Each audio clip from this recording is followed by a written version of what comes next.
Hey everybody, we are now live on MotorTrend's YouTube. We're live on the MotorTrend app. I am Brian Lones. He is David Freiberger. This is Byron Dragway. Day 3 of Drag Week 2022, powered by eBay Motors. And presented by Gear Vendors. Yes. And the amazing thing about this, you poor racers, is believe it or not, at this moment, this is not even halfway over. Yeah. You got 3 more days of racing, you have 2 more drives, and we do have 3 more days of the Mother's Live feed. So everybody spread the link. We're live now. We're going to go to action here really quickly. We're going to get everybody up to speed over class leaders, averages, all that kind of stuff. But since we have cars on the racetrack, we're going to take it down to the starting line right now. As we get things kicked off, it's Greg Weigert coming up. Weigert running in the Street Race Big Block naturally aspirated category in his 1968 Firebird, and Joe Jennings, who is in the Street Machine Eliminator class in this four-wheel drive 2018 Audi TTRS. The Audi has been reeling off mid-10-second elapsed times. The bump spot right now to qualify in Street Machine Eliminator for the 32-car field is in the mid-1070s. Weigert has run 10-13 2 days in a row, both at St. Louis and at Indy.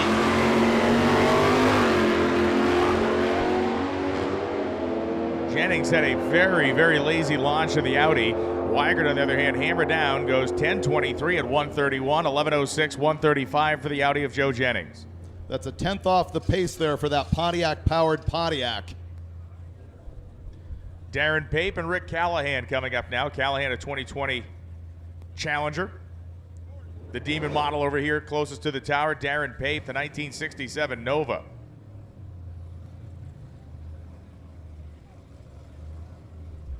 Thanks everybody for making the trek and making the trip here to Byron Dragway. A lot of fans have come in today. A lot of people in the pit area checking stuff out.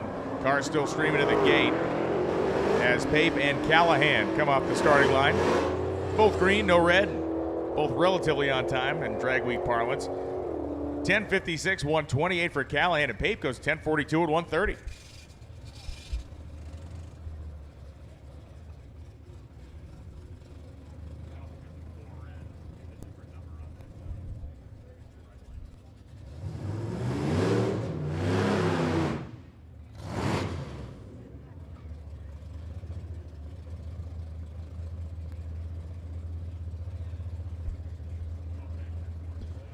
Jim Forbes here in the right-hand lane. He's driving that altered wheelbase Chevy too. I'm disappointed he didn't drive this thing from Arizona as he has so many times in the past. Yeah, he has transcontinental voyages left and right in this thing.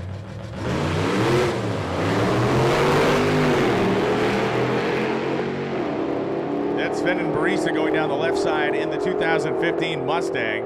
And Forbes, the blown 427 powered A-gasser, goes 1074 at 129.77.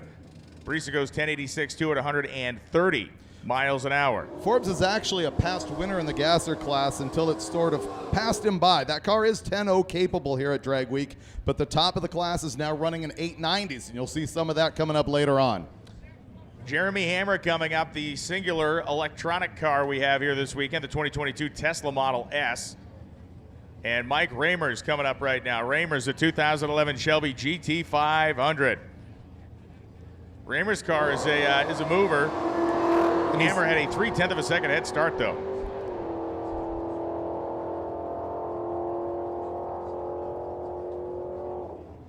.10.03. Yeah, Reimer's car that just went down, that orange Mustang, is actually at the very top of our Street Machine Eliminator class. He's looking to run 10.0s every single day. We'll explain that a bit as more Street Machine Eliminators cars come up. And for Jeremy Hammer, who's in the same class, going 998 is good, but it doesn't do him any good. You can only go 10.0 to qualify in that category as maximum elapsed time, so he will be back again and try to slow it down just a little. Mike Turner and Kyle Bridger coming up. Bridger, it is the ZL1 2017 model year Camaro, and for Turner, a 1970 Dart in flat black. You'll see at Drag Week that we are running these cars in ET groups. This is the C group. The really fast A and B cars will be coming up after this. Great to see so many 10-second runs being reeled off here this morning. Lots of great bite on the drag strip as Bridger and Turner run cleanly and straight down the groove. 11:19, 128 for Bridger, 12:41.6 for Mike Turner at 108.77. The other unique thing about this event, those of you that have gotten here early have made the right call, is that a lot of these cars, you're going to see them go down the racetrack once and they're going to leave. It is unlike any other drag race where you're going to wait around and see a guy make 3, 4, 5 qualifying passes. We will see a small number of drivers make multiple passes, but when we talk about performance numbers, the faster the cars, the less frequently they will run because of the street miles involved in this event, as Jody Koyman and Erica Enser come up. What everybody's doing here is trying to run their very best ET so that we can add up the ET of all 5 days of racing and come up with an average, and it's that average that determines the winning position in each class.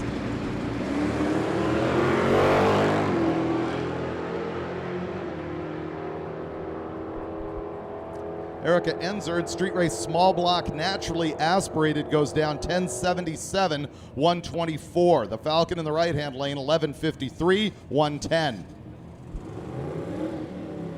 One of David's favorite cars coming up now. This is Jeff Mink, the turbocharged 1965 Impala. Mike Roth going to be next to him. Roth, the 2017 model year Camaro. Beautiful car from Mink. I appreciate the very subtle bullhorn on this. Did you see that it's just after the tire inside the fender opening? I realize it's the cool guy thing to do to punk a hole in your fender and stick the bullhorn out the side, but I like the subtle move. Yeah, it does not detract from the fact that it's basically a factory body on it. It is factory steel body car. It's just gorgeous, very well turned out, and it runs. Meanwhile, we're going to be all over the rev limiter with Mike Roth in the 17 Camaro. The Impala 10:08 at 139. Jeff Mink. Yeah, and Mink's running in Street Machine Eliminator, so that 10:0 run is perfect for him. We're going to put him way up, likely continuing his position way up top of the field or close to it. Speaking of which, Lynette Jankuski here in the left-hand lane is currently the third quickest car in Street Machine Eliminator. She has run 10:15 and 10:05 so far. Saw this car cruising down the highway making our trip here yesterday afternoon.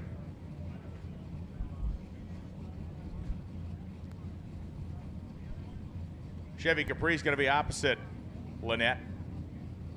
Just going to be one moment here. Do a quick reset on the computer. Just going to take us one moment.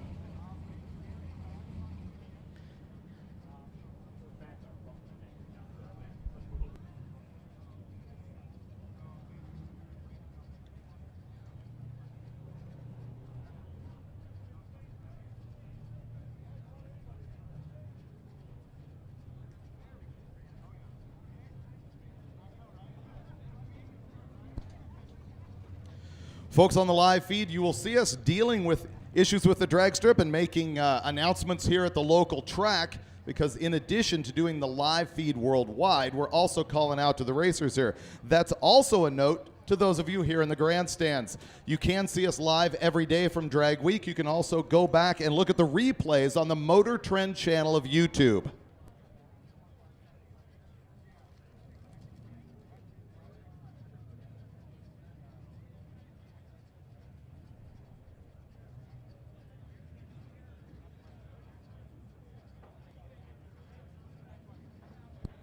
I said I'd explain to you a little bit about Street Machine Eliminator, as so many of those cars are coming up right now. You can identify them by the Q after the number on their window. That's the only class that has sort of a different structure. We're looking for the cars that have an average ET over 5 days that places them on a 32-car ladder for a bracket race that will happen on the last day back at St. Louis. So those cars are not allowed to run quicker than 10.0. The reason for that is we were looking for stuff that's a little less hardcore, people who don't need licenses, in some cases people who don't need safety equipment because they'll be running in some of these cars in the 12s and 13s. The one thing that some of the people in the category do lack, though, is talent. Yeah, there's a lot of that. We have seen an unbelievable volume of people leaving before the tree was even activated, which gives you vapor. Vapor as an ET. Nothing. Infinity and beyond. Lynette Jankuski and Chris Sixt coming up. Lynette actually very skilled at doing this. Yeah, she's driven this car very well. This is another one of these cars that has hovered around that 998, 999, and 10 flat time zone. If you see these Q cars running into the 9s, that's too quick, and they cannot hand in their time slip. Think of it as kind of an index class, although it's not. It's just safety limited. And Lynette on another clean pass here through the 8th mile, 6:42, 108. And Jankuski goes at 10:07, 1:31.05. Once again, right there in the ballpark. 6th goes 11:85.7 at 1:10.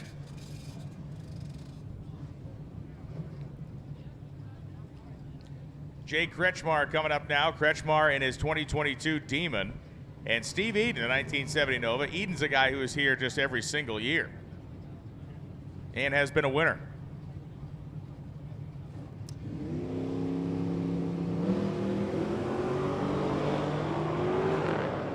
You've been here almost every single year, but lost every time. I have not won anything. 0.0. 11:17, 120 for Eden. Kretschmar goes 10:77.4, 126.41. Another one of my personal favorites here rolling up. Beautiful 1970 Pontiac GTO of Steve Lemieux. And what appears to be our rental car is in fact a Jeep Trackhawk. This thing actually hustles. Yeah, unlike our rental car. Yeah, or Brian. Tongue hanging out. Like Brian. Come on, man.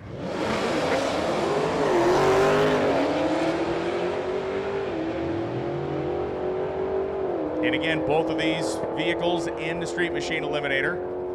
1091, 125, 1131 for the Pontiac. And again, when we talk about the bump spot, 32 cars right now, you got to be better than about a 1079 to actually make the field. And that's going to float around a little the next day or two, but 1130s aren't going to get you to the Eliminator, that's for sure.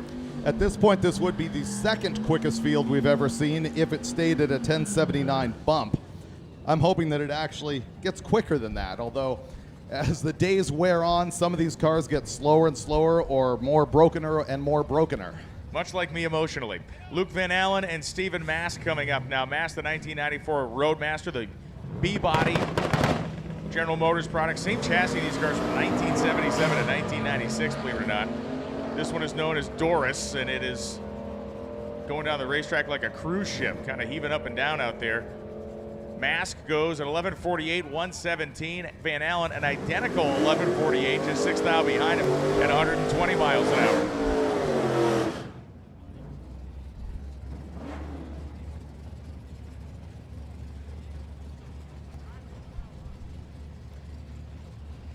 We have, some news been trickling in over the course of the day. Clark Rosenstengel is out. That's probably the biggest name I think I've heard in the overnight session of people who are not going to make the trek here. I think we counted 42 cars out last night. We'll talk about that after this pair. Dean Teppen and Mitchell Sweet. Sweet had the better reaction time by a 10th, goes 10:76, 127. It is big smoke down there for Sweet going across the finish line. That was interesting. 127.44 the speed. Dean Teppen goes 10:87.4 at 126. It almost looked like he might have locked up the front tires when he went across the finish line because the smoke dissipated immediately. Drag Week started with 337 cars in St. Louis. Right now, we have lost 42 of them. That's about neighborhood of 11%. Now, on average, we see 20% of these cars fail by the end of the week. That means, racers, if you look around, somebody parked next to you, they're not going to make it. There's going to be another 40 cars out before we wrap it all up back in St. Louis. Brother Ahuja is in this Oldsmobile that we love so much. It is a 455 Olds with a little bit of nitrous on it. Runs good, 10:59, 127. One of the neatest cars here in our humble opinion. Carol Barhorse just went 10:65 also at 127 miles an hour. And also no engine transplant in that one. That was a Pontiac-powered car. And the Karmann Ghia on the line is, in fact, air-cooled. We got a bunch of these this time. I love them. Wait till you see another pair coming up later in the day. Big wheel-standing VW Bugs. Terry McGrath on the right-hand side in the Camaro. Oh, man. McGarth's a stick car. He just came off the starting line with all the RPM. Car kind of lurching off the line as Holt has his own problems in the Karmann Ghia. MacArthur's going to coast his way to the stripe, 12:02 at 92 miles an hour, but that was just very violent. And Holth's car rolls to a 16.76.2 at 90. So that's the first pair you've seen that will almost certainly be coming back because they didn't get the ETs that they want. So those are the people who are going to make laps. C Run Group, staging lanes are still open for you. C Run Group, lanes 2 and 3 for impound today. Lanes 2 and 3 will be the impound lanes. Chad Garut and Steve Phillips. 1989 Firebird for Phillips in white. For Chad, the Ford Mustang. They were wrenching on this at the hotel parking lot last night, as is the case with basically every everybody. one of these cars. It's like a traveling MASH unit for automotive, really.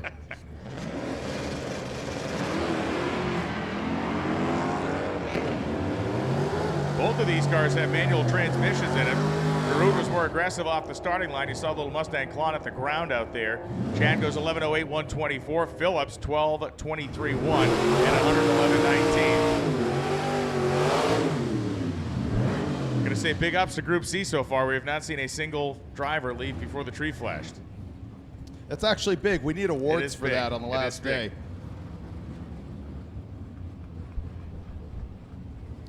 Jarvis here in the right-hand lane is number 2 in our gasser category for vintage-looking vehicles. You should see this thing running in the very bottom 10s.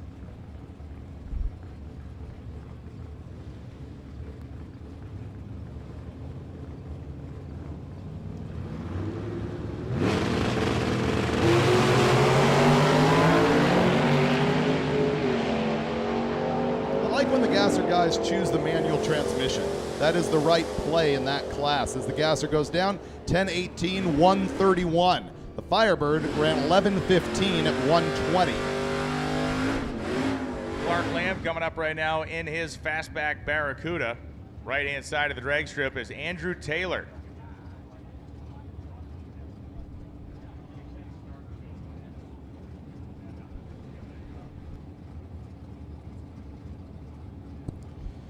You'll hear me continue to point out when a car like this Mopar on the line actually has a Mopar engine. See, the issue is there's so many cars these days that are LS swapped or even Gen 3 Hemi swapped, no matter what they are.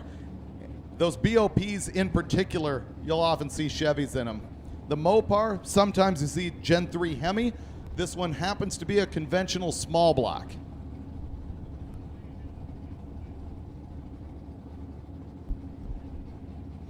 Hey everybody inside the broadcast booth here at Byron Dragway, just checking in. We'll reset on the computer up here before we send our next pair of race cars down. This is the 3rd time that we've visited Byron, and every single time the local fans deliver. If you look at the left-hand grandstands, they are packed, and we got more people coming in by the minute. Yeah, still a traffic jam. Fun place to be, and don't forget that actually the Byron World Power Wheel Standing Championships are here coming up October 2nd. That event is all hanging out. I have been there in the past in the early years, and it's only gotten crazier and crazier. The other thing we always like to talk about here is how wide this drag strip is and why. Well, it was a 4-lane drag strip for many years back in the day. They used to run stock eliminator cars versus top fuel cars here, believe it or not. There's photos of that. They'd run the stockers down the center lanes with a big head start, and the fuel cars on the outsides. It's a lot of crazy history here. Of course, the late Ron Leake was just a fixture at this place for so many years. A great guy. His spirit certainly looms large over this facility. And I think the last time I was here was Ron was still with us. Because the last time you guys came, I don't think I was with you, but the previous time before that he was here. He loved Drag Week. He thought it was great. A guy who was a kind of a real wild promoter type, could see the benefit of that. And of course, the guy who invents the World Power Wheel Standing Championships. And arguably the creator of bracket racing. Yes, big money style for sure, as we are back at it here in the starting line with Clark Lamb and Derek McGrew. Wheels up from Lamb in the 68 Barracuda.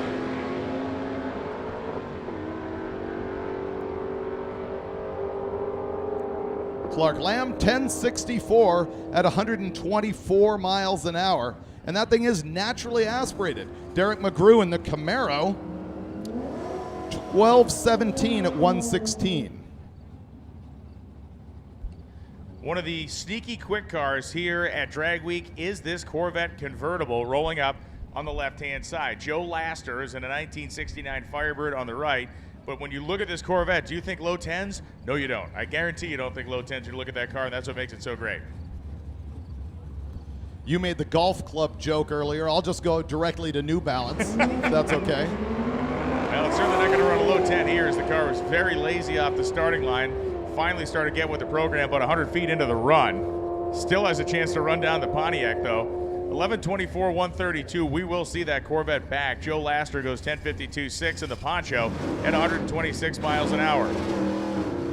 Now, I don't want to be the bearer of bad news right now, David, but the quickest thing we've seen go down this drag strip so far is a Tesla. I have no problem with that. Everybody else needs to step it up, clearly, Exactly. right? Joseph Ocone on the left-hand side, the guy who makes those carbureted cast aluminum intake manifolds for the Gen 3 Hemis. Gary Dufik on the right in the 2021 Mustang. That thing just immediately became outdated in the press releases. Yeah, he's over. Yeah, that's like wearing white after Labor Day or whatever that rule is. Ocone, 10.50 with an 8, 130 miles an hour with the Gen 3 powered Dart.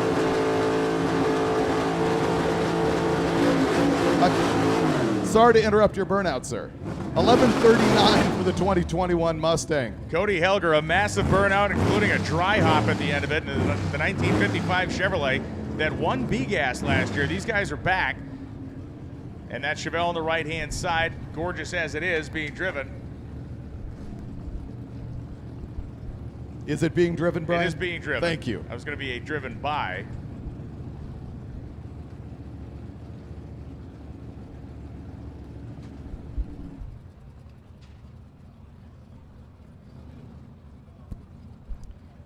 Yeah, Cody Helger here. In fact, the B-Gas winner. I had to look that up. He was averaged 10.33 last year.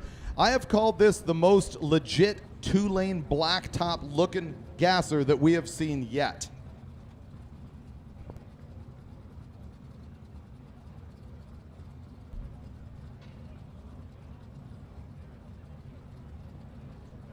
So Helger's going to need a little bit of help here and a little bit of bad luck for his fellow competitors to really kind of jump back in this thing. Running well, he slowed a little bit off his average of last year, but running within about a tenth and a half of where he ran during the 2021 Drag Week adventure these guys went on from Rhode Island. Up here, Brian and I are looking at the results of what these cars have run over the past 2 days, and you can download that information at hotrod.com, where you can also get all of the coverage of this event. That's hotrod.com. Kenny Cuttle Jr. driving the 1970 Chevelle.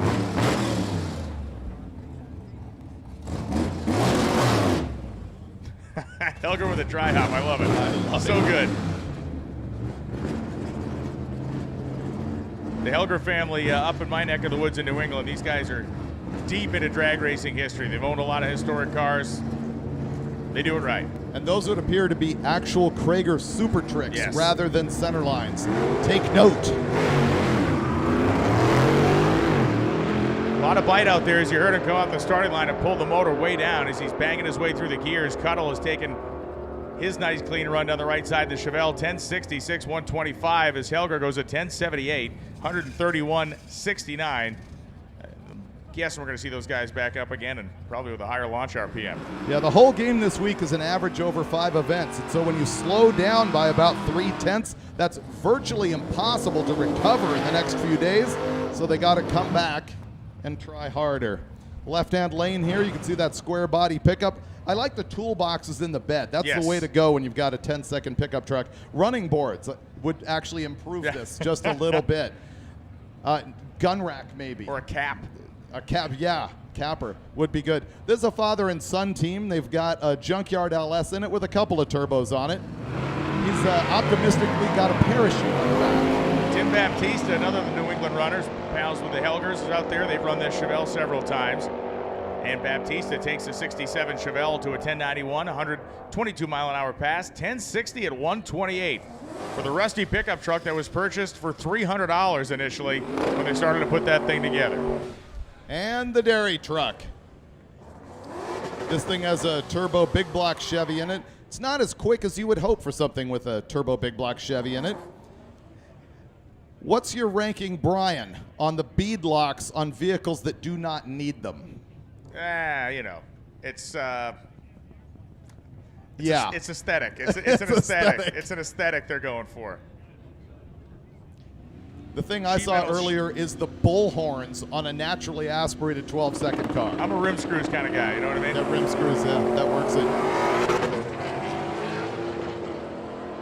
So Nick Cryer takes the Divco to the 8th mile at 93 and down through the lights at 11:50, 114 miles an hour with Brian Smith going 11:52.9 at 122 in the Mustang.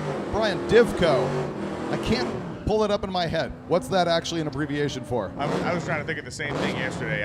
I don't have it either. The internet knows, though. I will convenience the entire audience worldwide by putting down my microphone and looking it up. Matt Bunel in a very, very clean Corvette. And Tracy Grimm coming up. Grimm in the Oldsmobile that has run in the high 9s. Been a bit on the inconsistent side for Grimm so far this week, but he has made the necessary adjustments. Just about 500 cubic inches of Oldsmobile powering the car on the right side, so it is not an improperly swapped machine if you're a big Oldsmobile fan. And who isn't? Breaking news. You've achieved the answer.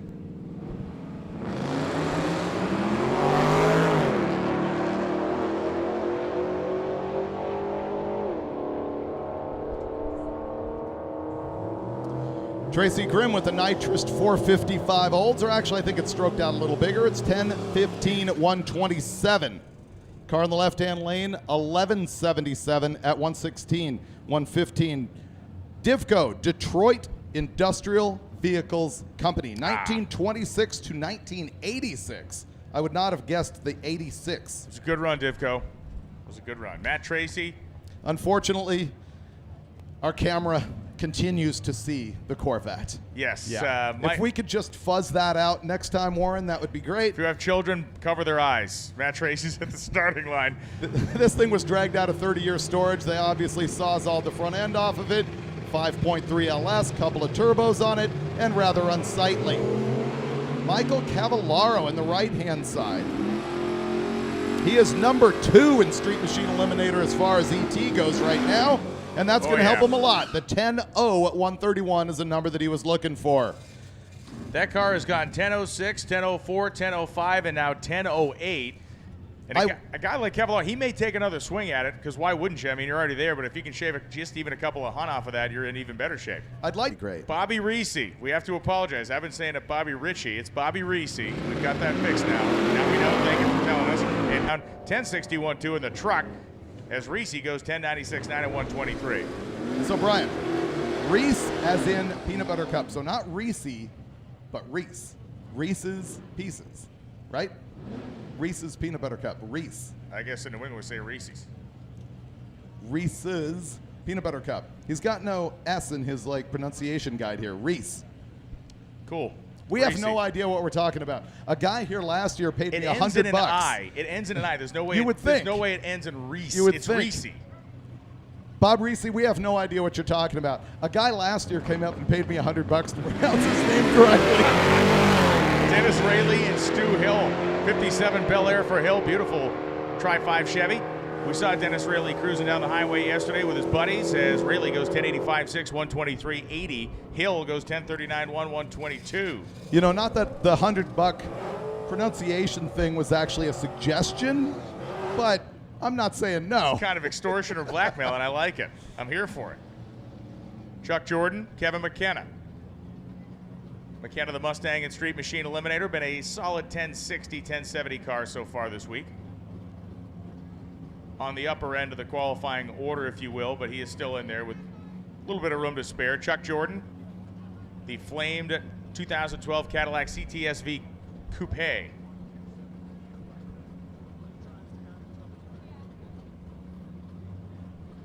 Run Group C. We're still on you guys. Run Group C. You should be in the lanes. Run Group C.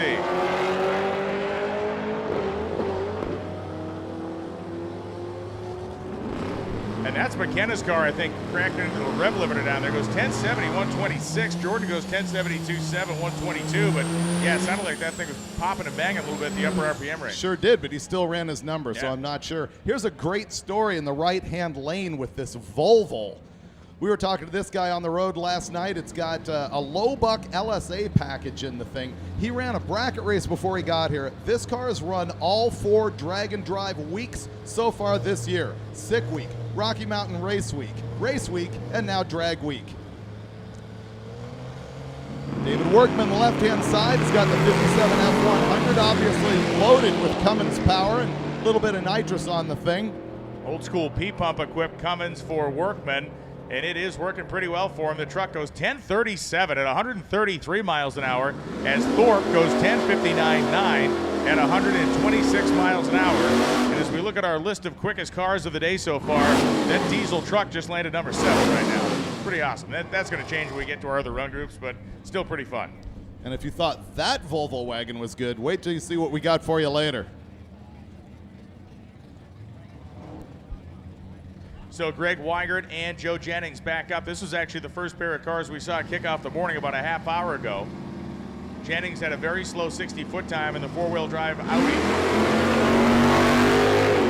Remember we had the problem with Gregory Weigert with the Pontiac and last year Christine Wiegand with the Pontiac. Oh, geez, yes. And they had to inform us that was not one and the same. Weigert goes 1019 at 132.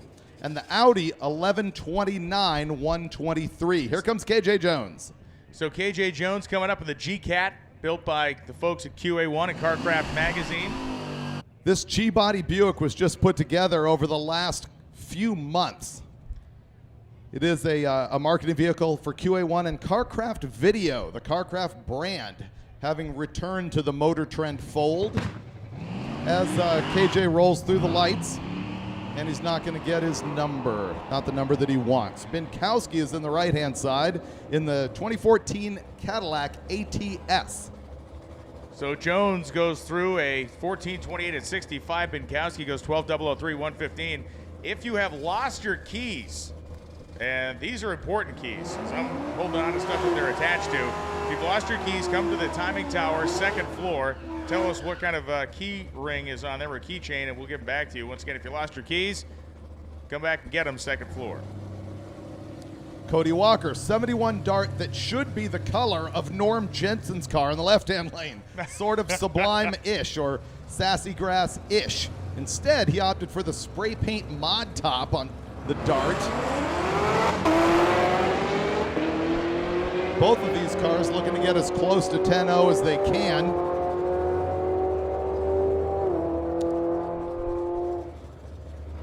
The Camaro 1023 133 and the Dart 1073 at 125. Here comes Jim Forbes again. I told you he wasn't going to be happy with his number from earlier in the day. And so he is back in A-gas, I believe. Yes, he is. With a blower on, I believe he has to be in A-gas. I can't see that from here. Let me put my glasses on. Forbes takes the high-riding Chevy through at 1060 at 125. Bariza goes 1077.5, 127 in the Mustang. Oh, man, here it comes. Brian, give me another decade or so, and I'll be able to remember things. Yeah, the truck. So a pulling truck, now a drag truck. This is a 91 Dodge W350 that has a Mustang. This truck has run down in the 11s, and I'm talking the low end of the bone. They've seen you on the live feed for days, Brian.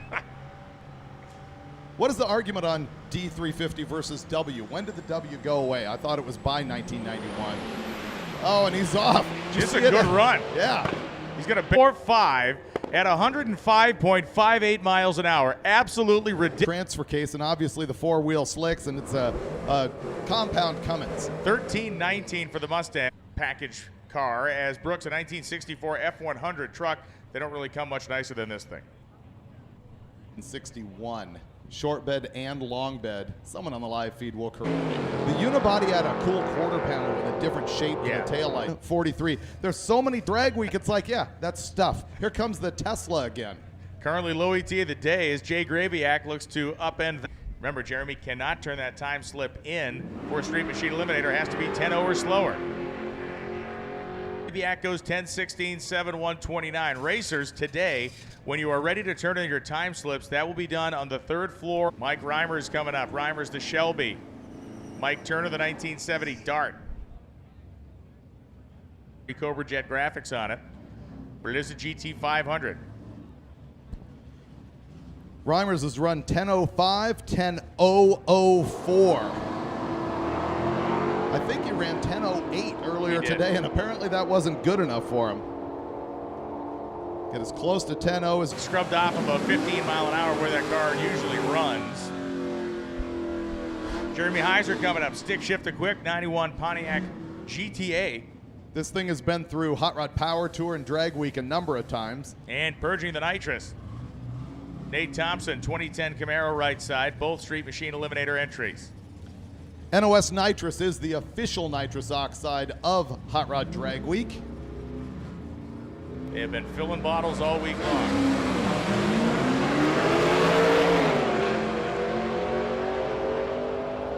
And trouble for Heiser out there as we're going to see Nate Thompson go cleanly down the right side, 10:29, 133 as Heiser's car kind of bogged coming off the starting line. Then it looked like actually spun the tires mid-course, 15:41.6 at only 62 miles an hour.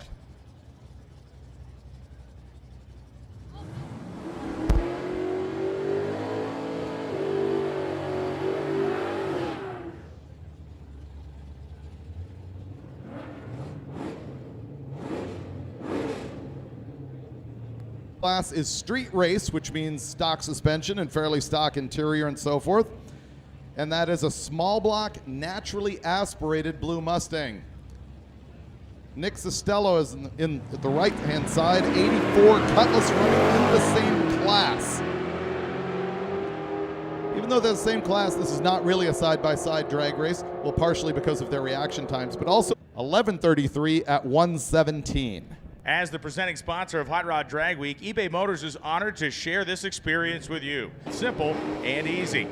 And you can buy with complete confidence because all parts purchased on eBay Motors are covered by the eBay money-back guarantee. Right price, right parts. ebaymotors.com. Let's ride. And Kyle Kirker has ignored your request to remove the roof rack. That wasn't a request. I was just thinking it'd be cool to do a back-to-back comparison, see how much he'll pick up ET-wise with that thing off there. It would, because there's a lot of cars here at Drag Week that do run with the roof rack. Many cars have trailers. Some of them just pack the trunk with everything they've got, but it takes a lot of equipment to keep these cars on the road throughout the week. This is a shorter drive than normal, about 750 miles for this Drag Week. For Judy Koyman, the 65 Falcon, completely uncooperative when she was trying to get out, or Jody rather, when Jody was trying to get off the starting line. Kyle Kirker goes 10:43, 128 with the roof rack equipped 57 Chev, 1496.5 and 76 for Koyman. We have Drag Week merchandise available today. You can swing by and pick up a t-shirt commemorating out with us today. It is spectacular to have this many folks watching Drag Week. An event that in its earliest days didn't draw flies, let alone spectators, so pretty awesome stuff. Mike Roth and Dan Dinan going down the racetrack now. Roth, 2017 Camaro.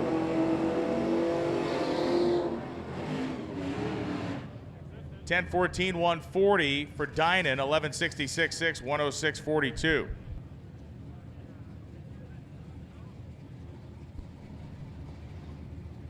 These are all of our Class C runners.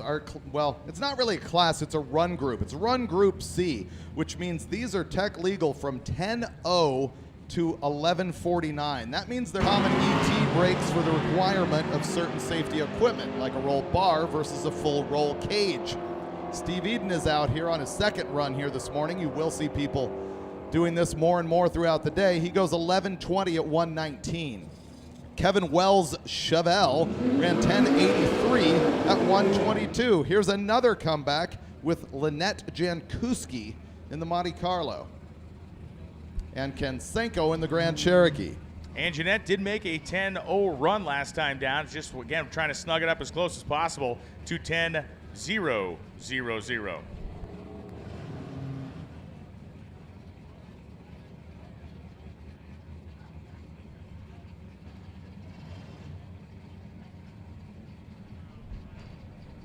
Ken Senko, the 2019 Grand Cherokee. So Jankuski going down the left-hand side. How close can she get? 10:04, 128.85. And again, it's so subtle, just picking away at it moves they make in the tune-ups of these things. As Senko, 10:98.8 at 125.03. Senko ran previously 1091, so he fell off the pace a little bit there. Jake Kretschmar, Demon, and Steve Lemieux in the blue Pontiac. Oh, look at him grabbing air in that thing. This Demon, I think, is the one we saw dip into the high 9s yesterday. The other Demon we saw puke its guts out in the starting line as it grenaded a rear center section. This time the Demon goes 1078 at 126. And the GTO 1087, 127. And this is a fleet of 10-second cars.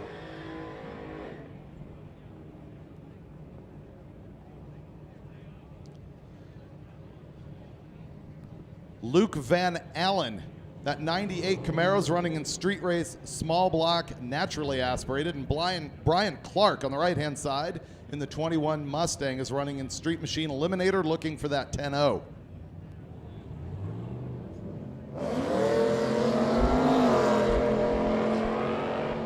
Brian Clark's car did not leave the way he wanted, 2.5 seconds, 60-foot time, but Van Allen's on a nice clean run.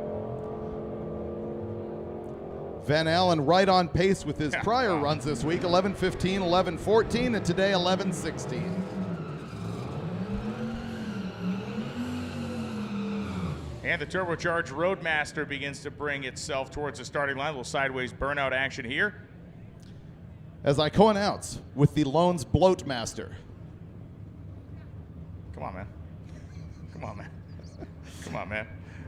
Our favorite beater in the right-hand lane, the Robic Oldsmobile. This guy's beard is radical. It is radical. It's amazing. So was it the left front wheel stand launches that big old car handles every time it goes down the racetrack, as Steven Mask has his problems in the Roadmaster. 1052, 126. Just a cool car, man. That's awesome. For the Oldsmobile, whereas the Roadmaster's still wallowing to a 1660 at 55 miles an hour. C group lanes will close in 15 minutes. C group lanes will close in 15 minutes. So C group racers, if you're not in the lanes in 15 minutes, you'll have to wait until the all-run session later on today. Bobby Admire, Chris Sixt coming up now. C group ending means that the quick cars in A and B are about to come out. I would guess that it's going to be a while. We're going to run the rest of the C lanes. That's what I was about to say, yeah. So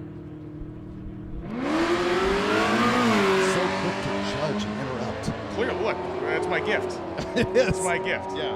And Chris Sixt becomes our first blank time slip of the day. If I admonished you not to correct me, this would be bleak. 10:35.4 at 130.27 miles an hour. And Chris Sixt will get nothing because he left before the tree was activated.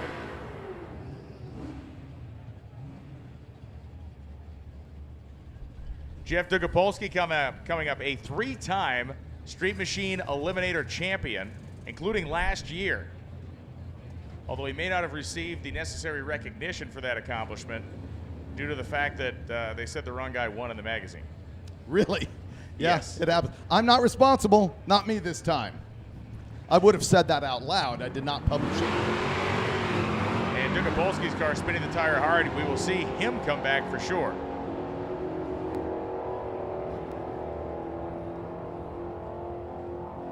Chad Garut goes 11:08.6, 125. Dugopolsky 11:43.9, 127. Jeff has been quick enough to make this field, and he will need to come back and do that again. Herschel Cronin.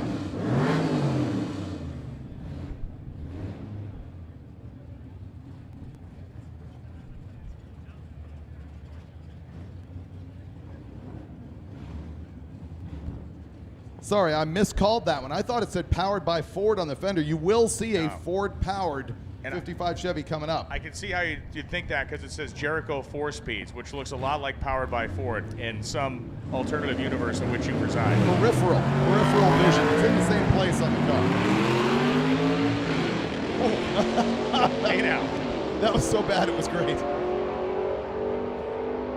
Andrew Taylor goes 11:13.1 at 120, and Jim Everett just levying additional punishment onto his car. 13:34.6 at 112.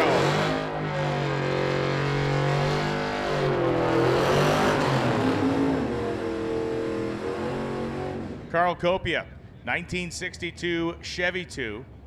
Copia's car does have a manual transmission in it. And the very clean Camaro of Alan Roberts rolling up next to Copia's car.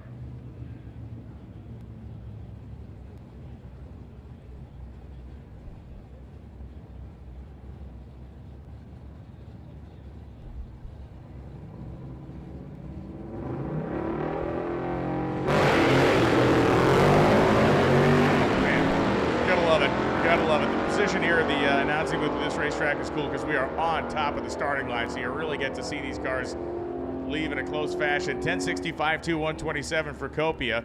1167-7, 115 for Alan Roberts.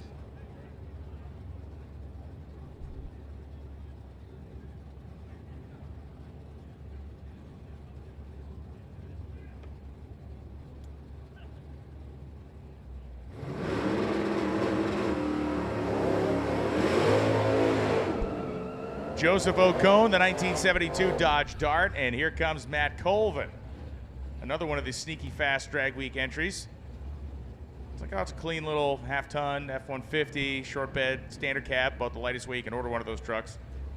It's interesting that the 72 Dart has the 1971 side markers on it. 72 is when they went to the plastic. It's stuck on the outside without a little chrome trim. Trivia you don't need to know here at Drag Week. You'd rather hear about cars going down the track. 50 we keep talking about because it's so unassuming, and it runs 1069 at 129.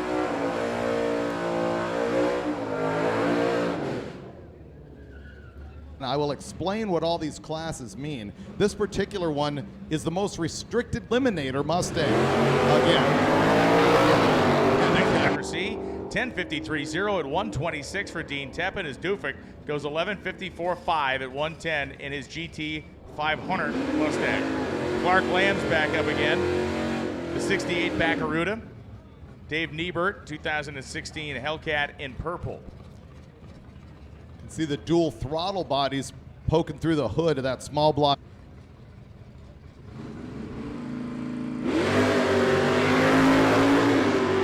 pop-up wheelie there for Lamb as he left the starting line. Dave Niebert in the late model Hellcat. We'll watch Lamb finish first here. 1066, 124 for Lamb as Niebert goes 1085.0, 126.80. Papa wheelie. Yeah, like not like it wasn't like a wheel stand. It was like a the lemon peeler. Didn't they have cool names for him or something like that? They did, but there's a specific wheelie one, an accessory that you can get. Oh, the Whammo. It was the Whammo wheelie. It was like the Whammo wheelie bar. Oh, is that what it Yeah. was? That's possible. They did have the dragster as well in the Schwinn line. James Holt, 1159.7, 121. David Morahan, 1198, 118. And I just got to say this, David, with the Mopar knowledge, ephemera, and now classic motorcycles, sorry, ladies, he's taken. The Schwinn would be a bicycle, Brian. Oh yeah, well, I even know, worse. Even worse. You made it worse.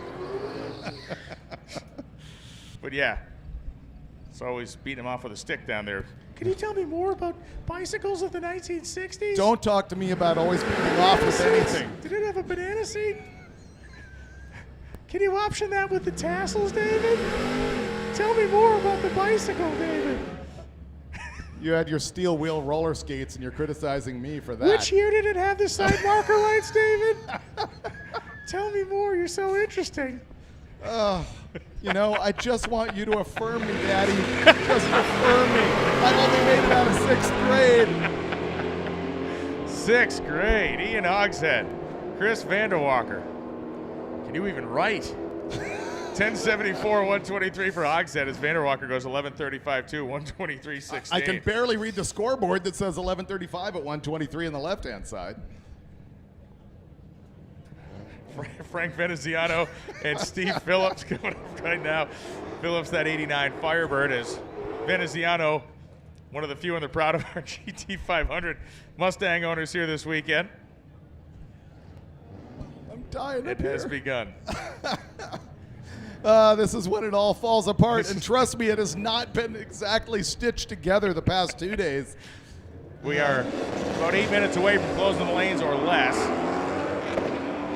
And Steve Phillips really slid the clutch coming off the starting line there as Veneziano is going to get to the finish line in his Mustang ahead of him, 11:31, 125. Phillips goes 12:19.0, 113.46. Oh, good gravy. Tracy Grimm coming up in the Oldsmobile. Zach Royce, the 1975 Duster. People ask me why I announced Drag Week rather than racing. That was it. That was absolutely it. Get on my bike and ride home. If you keep abusing me. Hopefully it's equipped with a Whammo wheelie bar.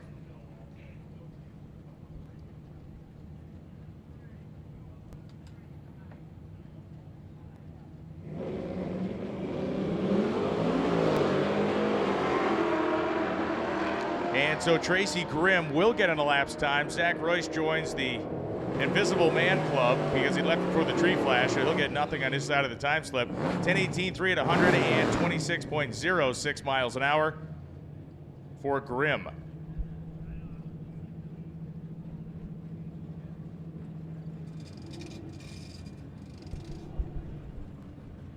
Brian, you hurt me.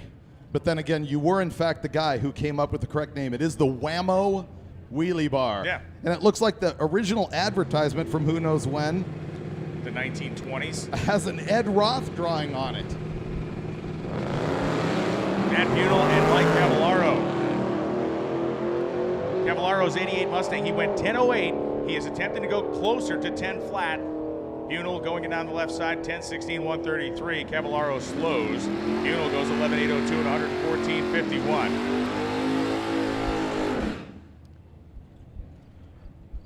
We only have 2 cars in Street Machine Eliminator that have pulled off that 10.0. The top 2 being Reimers and Cavallaro. Meanwhile, Rick Stanke remains home. On the couch. Yeah, on the couch. Anchoring the couch to the floor. On the pronunciation of this man's name. So this one's all you. It says, by all means. Okay. Bobby Reese, as in Peanut Butter Cup, is on the right-hand side in the IROC Z. Randy, I got a question. I'm just repeating. When you go to the store and buy a peanut butter cup, what's it called? Is it called a Reese peanut butter cup or is it a Reese's peanut butter cup? Reese's. However, how is that spelled right there on that sheet of paper? Reese, thank you. Michelle Turzin to the second floor of the tower, please. Have Brian removed. Security. Matt Tracy on the left-hand side. Man, that hideous Corvette blasted in 999. And Bobby Peanut Butter Cups goes 1080 at 125.82. If he blows that thing up, what would it be? A Detroit Industrial Vehicle Company entry. The classic milk truck. Ted Munsel's on the right in the S10. The cute little square body. Square body miniature. You saw him red light there. That does not matter at Drag Week. Does not affect the ET. We don't count it. These are time trials. Once again, the Divco 11:37 at 1:15. Ted Munsell in the S10 12:13 1:25. Please muffle yourself for a moment. I can handle that. We have Turs here to settle the great Bob debate. Says it's Bob. Well, Reese according to this note. Turs, please. Reese. Thank you. Thank you. Why did you spell it R-E-E-S-E-C? It's pronounced Reese. John Minchuk and Sebastian Reese's. Albert. You don't say Reese Peanut Butter Cup. No. Minchuk goes 12:59.7 at 106 miles an hour. There is no consensus here. It is a sad day. Dupree on his way up right now.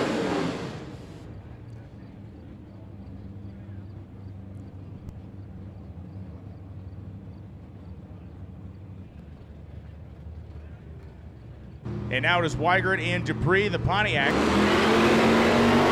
His lane, 10.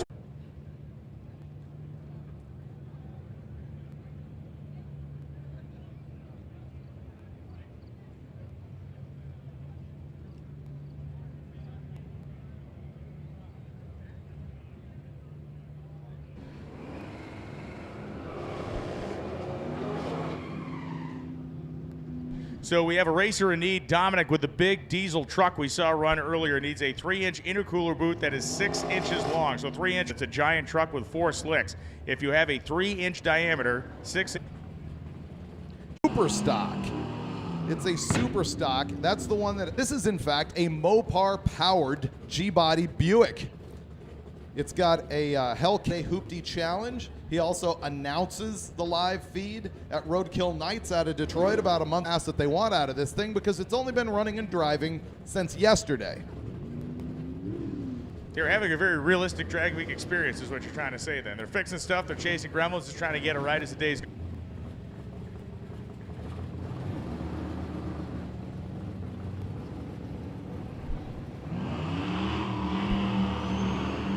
This is looking like a more promising effort for KJ here and the GCat. 104 in the 8th mile. It is straight, it's true, it's clean, and it's on 5 at 123.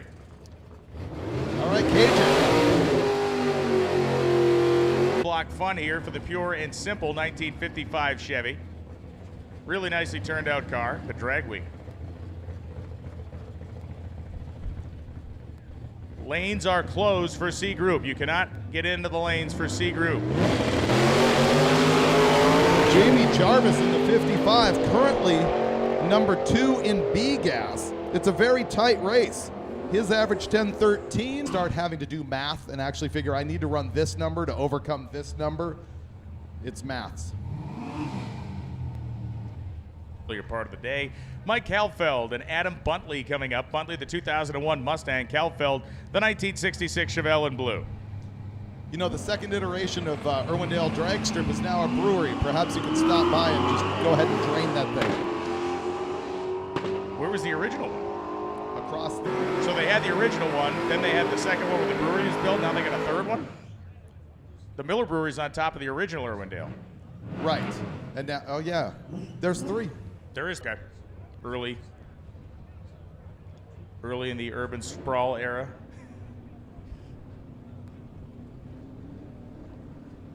So Jay Grabiak. Actual mint, not roadkill mint.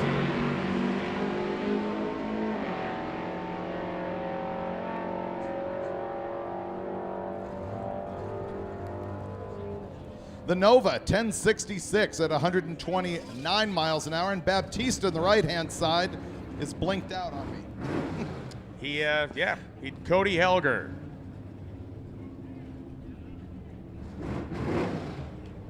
Helger trying to find his way back down into about the 10:30 mark. Definitely talked about the carburetors on. Wheels, that one had daisy mags on in the movie, but this one rocking the Krager Super Tricks. Drag Week. Thanks. Yesterday it's Betty White. Now we're talking about drowned Beach Boys. Nice launch for Helger. Last time it really... Nice rip. 1095 at 123.37 for Chuck Jordan.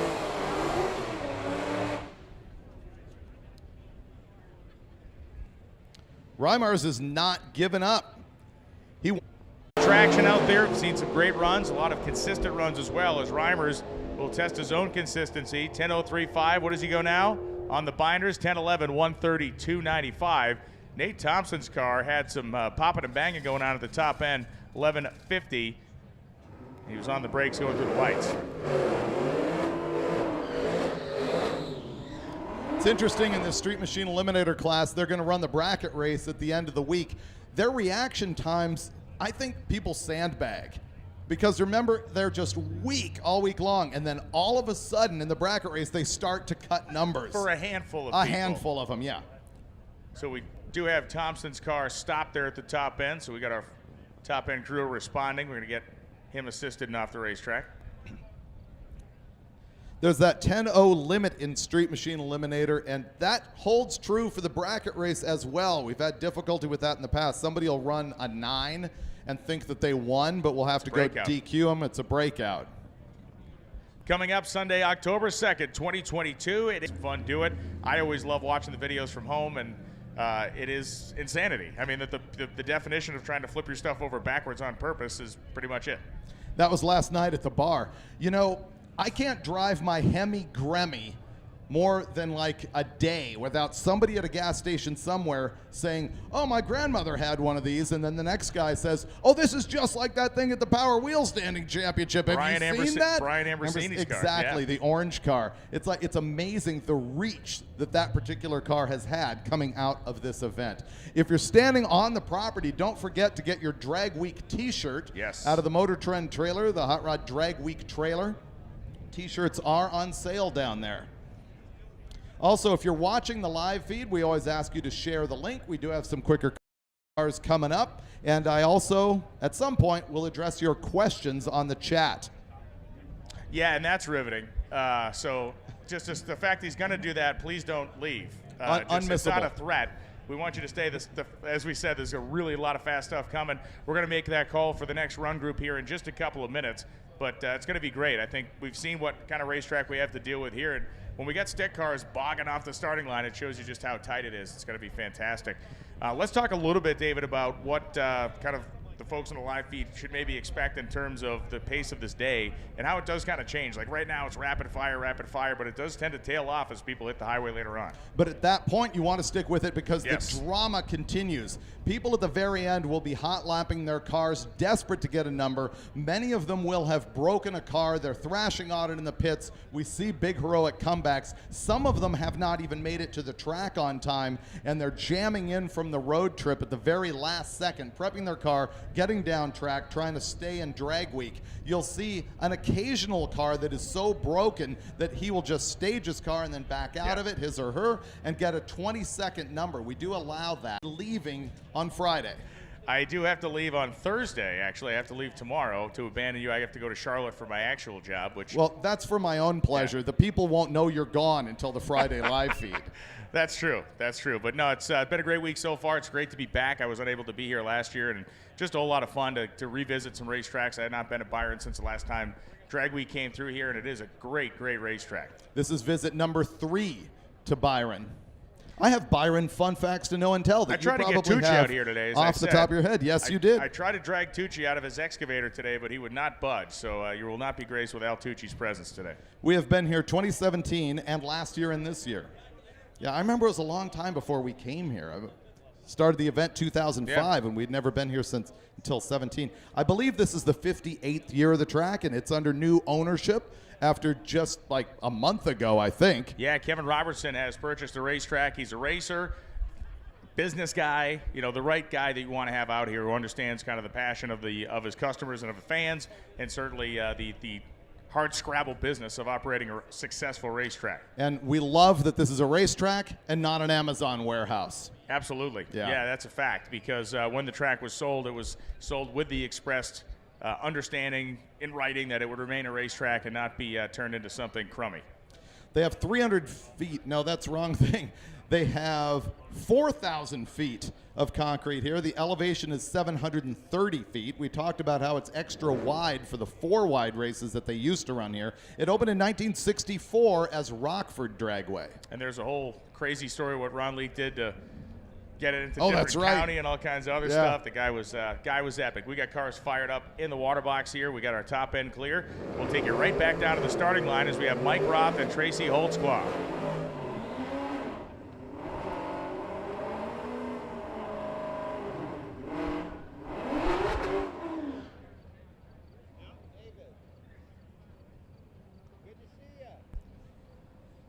Ed Hohenberg, this is a direct message from Tanya Turk.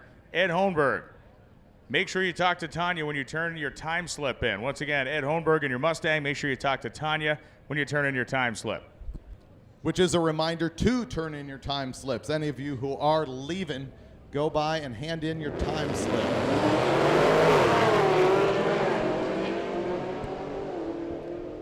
Holtzclaw on the left, street race small block power adder. 11:18 at 123. Mike Roth in the Camaro went 10:21, 138. Here's our Volvo again. We love the abuse this guy has put himself through, running 4 different drag and drive events so far this year. I believe he's the only one to do that. Can't swear to it, but that's all I've heard of. TJ Hodge rolling up. First time we've seen his 1965 Mercury Comet. I saw it yesterday, Brian.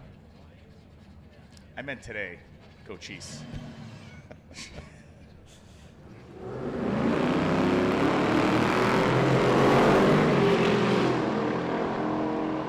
A lot of people that love their drag racing history forget that for a short time, the famed Sox and Martin team was actually a Mercury factory drag team before they went over to Chrysler. 10:39.0125 for Hodge as Thorpe goes 10:73 with an 8 and 125.56.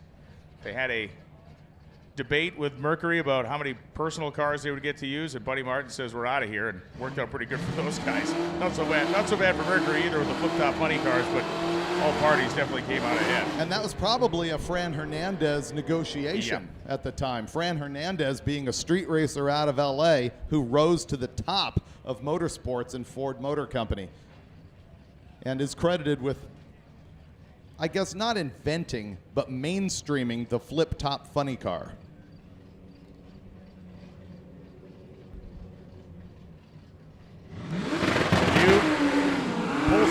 up, banging it off the chip, coming off the starting line.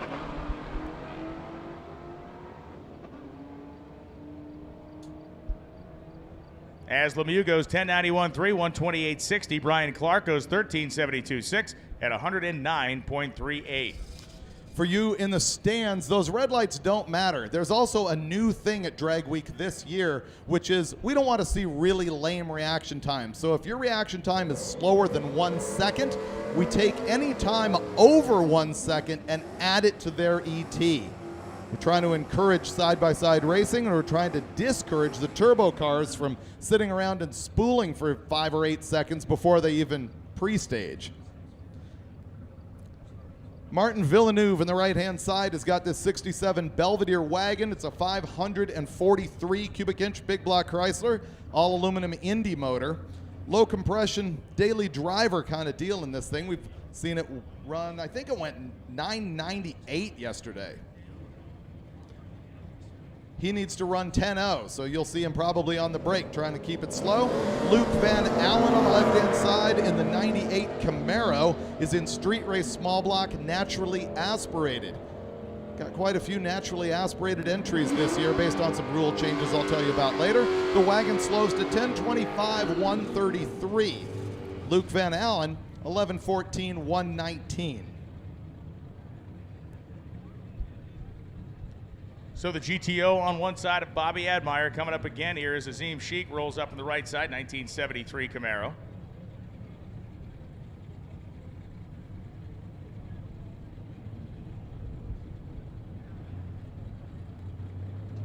Admire been a frequent runner here this morning, almost hot lapping this thing. The great thing about the 72 and 3 Camaros is that they look like a 70. They didn't get the bumpers like the other American cars of the era. Also, the last year, the small rear window on that F-body. And Admire had problems early, and he's going to have problems late, as Sheik has none. Straight down goes 1095, 131. And for Admire, coast to a 1442 at 65. Hopefully he can clear the top end down there. You a split bumper guy or a full bumper guy? I like the split bumper cars. I'm a full bumper guy. Of course you are. Yeah. It's slimmer. I understand why you would like the slightly porkier Well, split bumper it nose. reminds me of my own beautiful curves. Chris Sixt off the starting line, the 13 Chevy Caprice.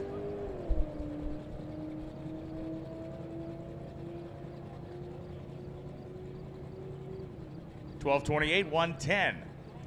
You know, Brian, you've got kind of an aerodynamic shape, sort of spherical, but it's the frontal area that kills you. It's like a blimp. It floats just slowly. Keith Sack coming up now, and Keith Sack, the Sack family, Jason is out in his Nova. Pro Street Power Adder. Unfortunately, it's been an uphill struggle. Yeah, Keith is at the bottom of this class right now. You know, he's coasted the past couple of days. Maybe they've put it together on the road. The road often can be a place to shake some bugs out of these cars and force you to fix stuff. Yeah, I believe this is a fairly fresh built car, so they are kind of like we saw KJ Jones and the G-Cat kind of working it out as they go along. The goal being survival for so many people on Drag Week, and that's where they're at right now. Survival and improved performance. And this is the problem they've been dealing with all week, is when it comes up on boost, the car tries to basically shut itself off. Whereas you can see now, Michael Berggren walking around checking the track here on the left-hand side. This is the guy who runs that gold Volvo station wagon, wearing the Johnny Lindbergh Motorsports shirt. Those Swedes are thick as thieves. They are. They hang together. And they're all much more fit than us. Have you noticed that?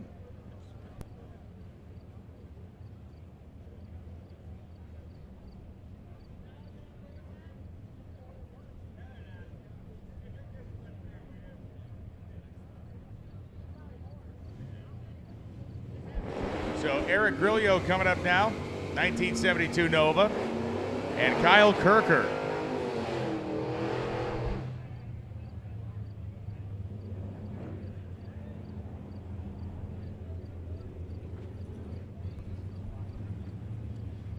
So Kirker, one more rip here in his 57 Chevy. The C group lanes are closed. Just waiting word from Lonnie Grimm to make that A-B call. Once we make that, we'll have the heavy-duty stuff coming into the staging lanes. I have a racer in need.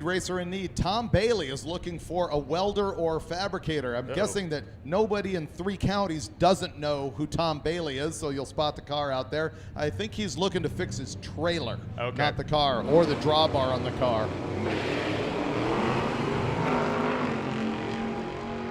So Kirker and Grillo going down the racetrack. 57, another 10-second run here. 10:52, 129 is Eric. Goes 10:90 with a 3 at 124.87.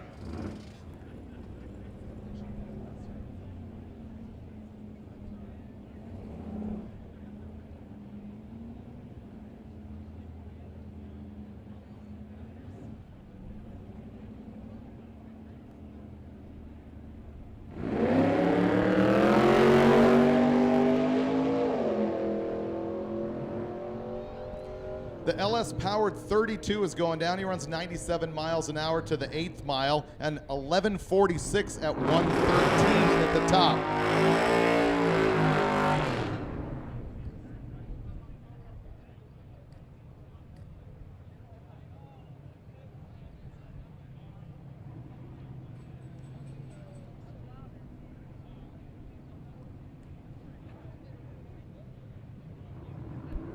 And Carl Copia. Launch RPM nailed it there.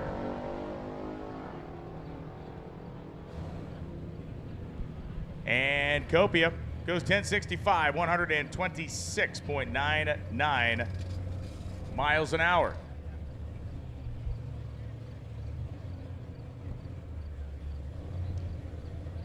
Jim Forbes is back again, trying to get better, and Dugapolsky as well.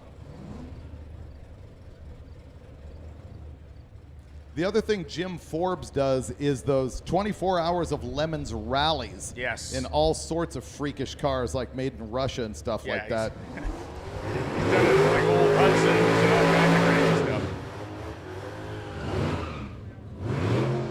So Dugapolsky had some spin last time he came up the starting line. Forbes just looking to take that 427 powered high riding Chevy 2 down to a 10-0. Yeah.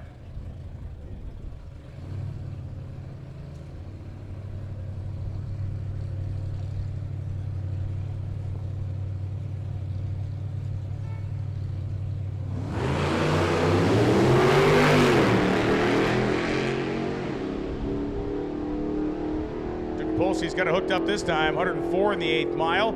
And he goes 10:34, 128 miles an hour as Forbes goes 10:28.4 at 127. He continues to get quicker.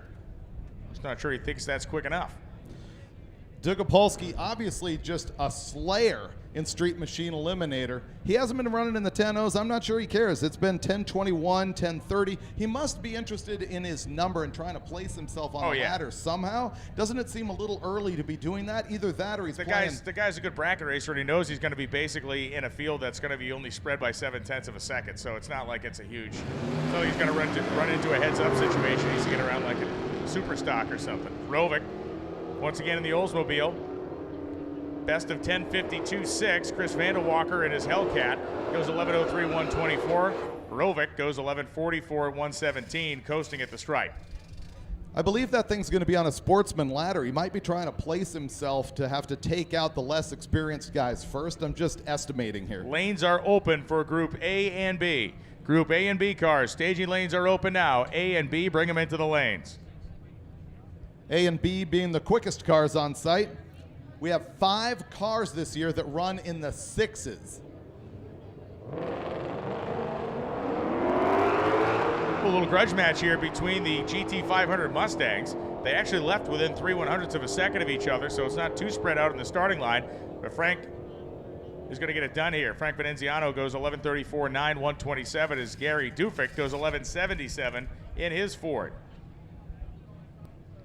So groups A and B, lanes are open for you. Groups A and B, lanes are open. I'll give you this, Brian. That is a light black duster. Right? Huh? AKA Glad you're coming around to this concept. gray, dark gray. Coming around to this descriptor. Mike Cavallero's Mustang, 1016, 1008. Not good enough for him. He wants 10 ooh. He wasn't going to get it off that launch off the starting line. He slipped the tire just a little, but it's going to shave, let's call it 10th or so, maybe a little less, maybe half a 10th off. Oh, more than that, 1029, 135. Royce goes 1121, 118.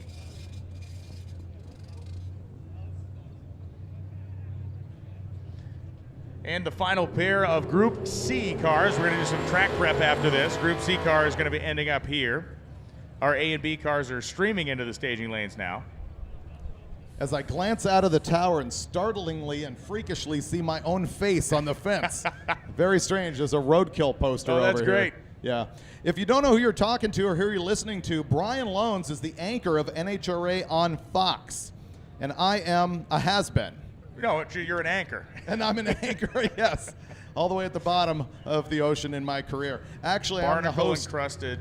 All that. Sorry. Yeah, I'm trying to praise myself now. Also a host of Roadkill Garage and Engine Masters on MotorTrend Cable TV and MotorTrend Plus.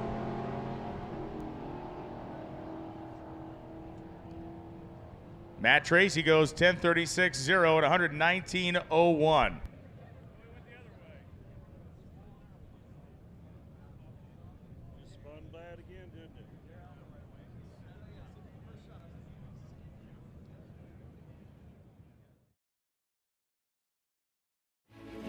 eBay Motors has parts for new cars, new parts for old cars, and new parts for cars about as old as I am. eBay Motors has 122 million parts. That's insane. And I can order from my phone right under the car. They have all the right parts at the right prices. Now I can go to eBay Motors, find everything I need, and spend the rest of the weekend working on this baby.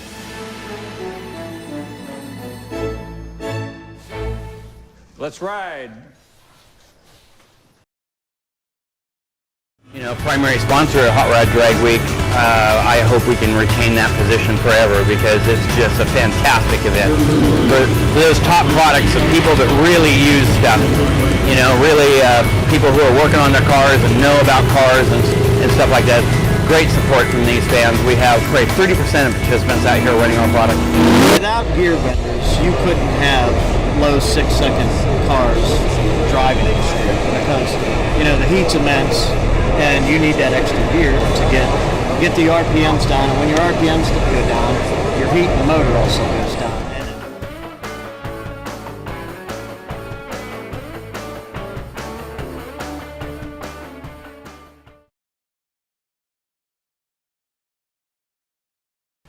They have a magical experience when you put your foot down. That's what it's all about, and that's why I bought this car. That was a proper wrestling match.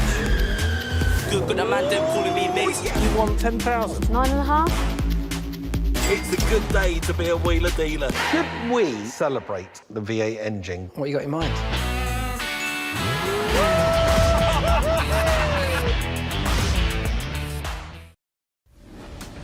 We're rescuing this Mini Cooper. Jeep Comanche. Ford Mustang. The only issue is it doesn't run. I'm Dan. I'm Aaron. And I'm Shay. You grab it, fix it. Out with the old, in with the new. This is all about rescuing other people's projects. Be smooth sailing from here on out, hopefully. Hit it, Dan. Starting. We're going racing. Yeah.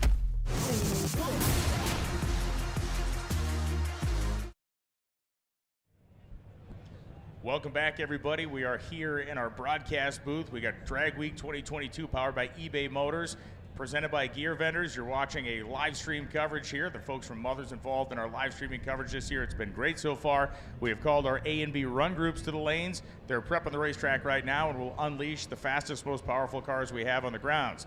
Now, some announcements for those of you here on the property. We have additional food vendors on the west side of the racetrack, which is the side opposite the timing tower. We also have a beer garden on the west side of the racetrack, which is open. See you in a minute. Exactly. Sorry, I will set Low ET out of this room. Cruise Towing, thank you very much for being here today. Your services, we hope we don't need them, but we thank Cruise Towing for being on the grounds at Byron Dragway today and for their services. And also, for the fans here today, you can enter to win tickets for the World Power Wheel Standing Championships at the Byron Dragway souvenir area, which is on our tower side of the racetrack. Get your Byron Dragway t-shirt, enter to win tickets. He really liked.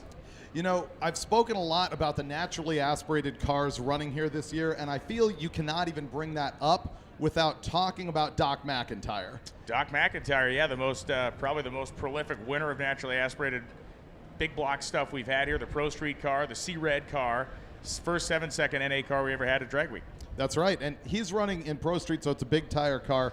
You talk about naturally aspirated, you also have to talk about Kurt Johnson, who has so many wins. 10 wins in class, and I'd have to verify, but I believe every one of them, single pass. Get that big Goodwin Hemi-style engine in there. The Goodwin Racing engine's known a lot for their tractor pulling engines and stuff, but they built the big, I think it's was 670-inch motor, something like that. I thought it was 7+. Might have been 700. Either way, great big engine, neat and unique piece, and certainly was great to see, and as always, great to see Doc. Hopefully we get him back next year. Jeff McConnell, who was his longtime passenger and partner in the car, has been on the live feed. Perhaps he will chip in and let us know the displacement on that thing. You know, let's talk about Kurt Johnson for just a moment as well. 10-time winner. If I can look this up.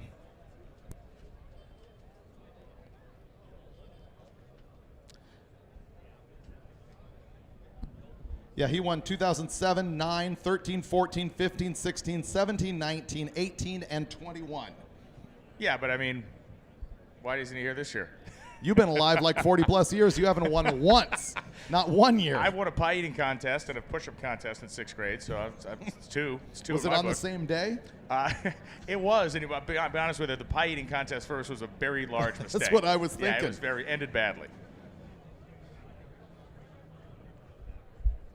Oh, I've just been presented an Uncle Sam's Pie Eating Contest tin from June 29th, 2019. It still has that fresh pie-eating tin smell. Which is your one-stop shop for the greatest selection of automotive shows, coupled with the latest automotive research. The automotive research actually comes from the MotorTrend good side of the business. I do the roadkill show. Behind the scenes, getting David Newbert in the face with tins full of whipped cream. They just swung it past the turnout, send anybody down the racetrack.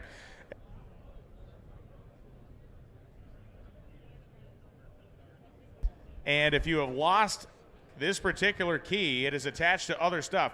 Once again, we have a key that was lost earlier this morning. Your key's back. I feel like cell phones have changed the game on announcing a little bit because you can get all the... Try to pay attention to work at that point. Nah, I've been there. Yeah. Well, yeah. Don't break this illusion, please. Yeah, it's generally me and Galimi throwing stuff out at you, you and right? Mike Galimi are the only two people that have no respect for what I do, and so as you know I'm doing it, you try to interrupt me. It's great. It's a good thing we got going. I like it. We are back at the racetrack, and we are moving into our very fast A and B run groups here. We've called both of them up concurrently. Pontiac Le Mans coming on to the far side of the racetrack, the west side, if you will. That is David Burke in the Le Mans. The Mustang getting ready to heat the tires here on the tower side of the racetrack.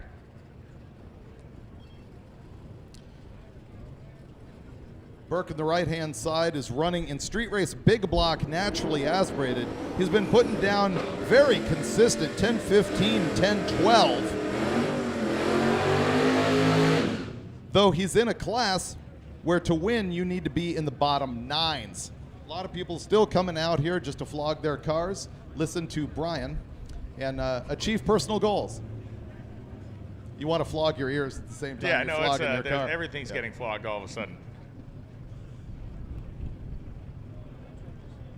Mustang pre-stage. David Burke now going to get in there.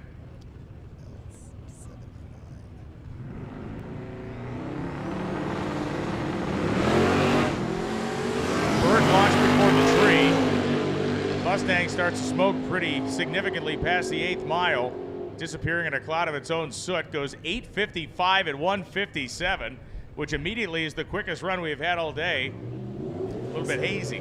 Mark Campbell there in that black Mustang was the leader in street race small block power adder. Sorry. Yes, that's correct. Yes.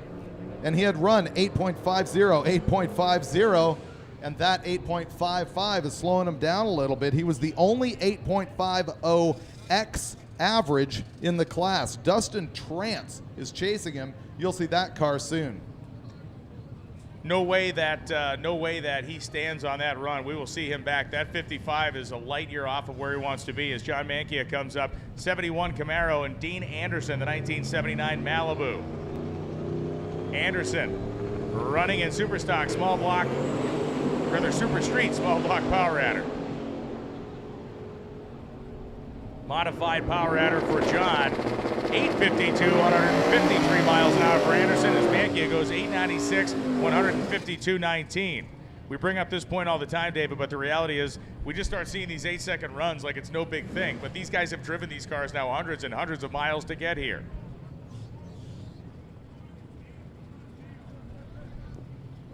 Here we go with Jason Tabscott on the right-hand side. This is just fantastic. A 5-time winner in his class. He's now running an all-motor small block. He had the car all apart just a week ago.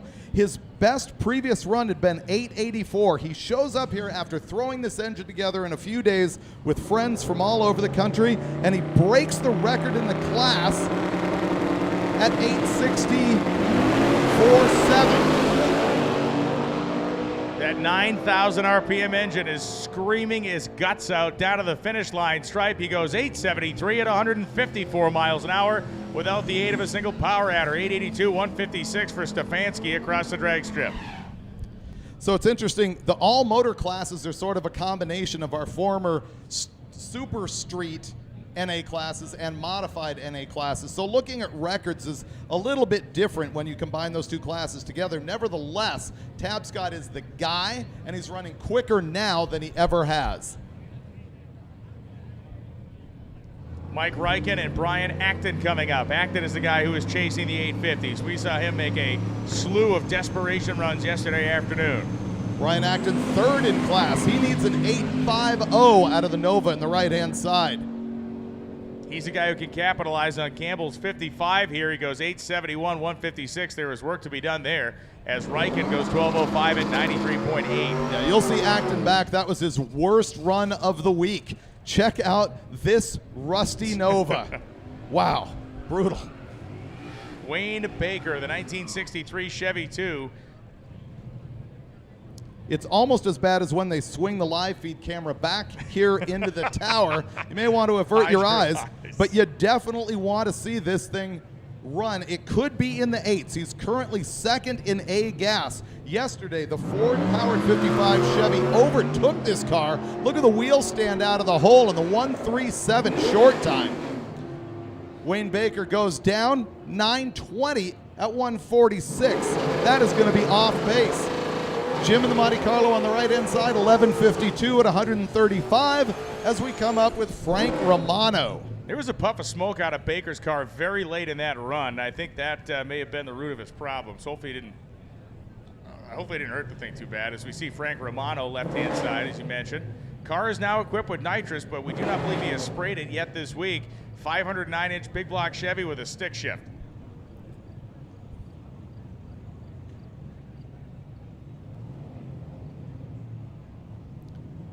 Romano is just outside the podium in Super Street big block power adder. He's been as quick as 9:52 yesterday. Unfortunately, the leader in that class is straight obliteration at a 790, but let's see what Frank does. Look at the nose pop as he grabs gears in that thing. The 509 big block, I believe, is what he's got in it now. 961 at 142 miles an hour. And in the right-hand side, 929 at 144. Moving right on down the line, Jake Buckert coming up and Bill Schwartz. Schwartz, the 1969 Chevelle in red. Buckert, the 1986 Buick T-Type. As a reminder, time slips are to be handed in on the 3rd floor of the timing tower. Time slips are handed in 3rd floor of the tower. That's not going to work out too well for the Turbo V6. However, Schwartz is going down. This should be another 11-second car with a small block, 8-second car with a small block power adder, and this time he goes 916 at 158. That car has been as quick as 865. John Puckett rolling up at his 1983 Mercury Caprice, stick shift, Coyote motor. Across the racetrack will be the Chevelle, as it's going to heat its drag radial tires one more time. Mark Manor, the 1970 model year Chevelle. Picture a perfect car, really nicely turned out. Exhaust exiting just ahead of the front tires. For John Puckett, he is not afraid to wind this thing to the moon and dump the clutch. Here we go.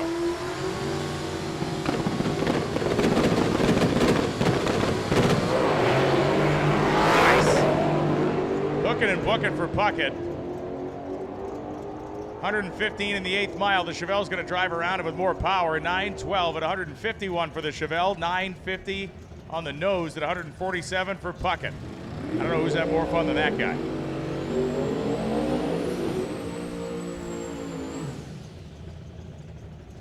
Pro Street Naturally Aspirated is the class for the 1976 Nova of Matt Sweet. And at last count, David?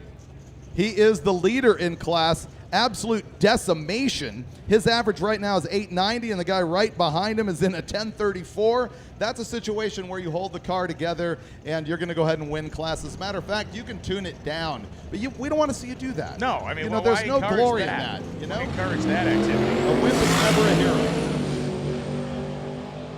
Jeremy Rogers, the 93 C1500 truck, is now a little smoke huffing out of Sweet's motor down there. 894, 151 keeps him on pace as Jeremy Rogers goes 902.8 at 147.26. And speaking of some smoke out of a motor and an ever-changing story, it does appear we could see Mike Finnegan again this week. Obviously, the Blasphemy car is out of competition, but they have redoubled their efforts to actually make it run again, and likely will be showing up on Friday in St. Louis. Yeah, that's my partner on the Roadkill show. He's got that Blasphemy Hemi-powered 55 Chevy. He thought that he heard it really badly. I gave him the Hemi out of my Gremlin that he had given me. They tried to put that in the car. They decided not to. They put it back in the Gremlin. Right now, they're trying to get rings in that car. So all of you people who are asking what's going on with Finnegan, there's your answer. We got a lot of questions about Tom Bailey as well. He is on property. It sounds like he's got a broken trailer, and he's needing a welder for that. Well, speaking of needing a welder, Jeremy Heiser, he's got that 1991 Pontiac Firebird GTA, is also in need of a welder, preferably a local shop. He is needing some fabrication work, apparently. Jeremy Heiser, you can find him in the pit area. Once again, it is the green 91 Pontiac Trans Am, the GTA. Find him in the pits and help him out if you can fabricate or if you have access to a welder or a local shop.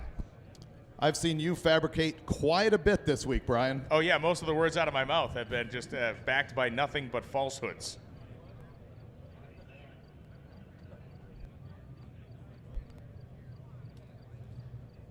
There is a bald eagle flying around. Is there a bald eagle that flies around this racetrack? You're confused. I got by a guy sending me my own majesty. I got a guy sending me pictures here of a bald eagle flying around a racetrack. That's something. 337 cars began. And one bald eagle. And one bald eagle. I'm trying to think. I can't do the math in my head. I know you can't. What would that be awesome. on 20% minus? As he breaks out his calculator. No, 20% of 330 would be 66. So we're going to see about 66 cars drop out, which means another 25-ish will be gone. And I feel like if we're not making that mark by the time tomorrow ends, you're going to be laying in the woods with a pellet gun or something. Well, it means we're not trying hard enough. Right. It means that the routes are too difficult. Well, you just encourage a guy to detune his car, so you're not helping. No, I advised him that that would be the wrong thing to do, although he could do it and still win his class, but it would bring shame. There'd be an asterisk on it. It would bring shame. He would shame his family. Yeah, great crowd of people, and there's a bridge that's under construction locally, so there's still people streaming in here. Getting across that bridge, it's a painful experience. They got one lane of it closed. But the live feed's looking at the left side grandstand with the concession stand smoking there. This is wild. We only ever see this at Byron and Great Lakes. In the middle of the day, people just come out for Drag Week. Raise your hand if you called in sick to work. Yeah. Aha! Nice. That was awesome. That is fantastic. Yeah. Raise your hand if you are sick of Brian's commentary.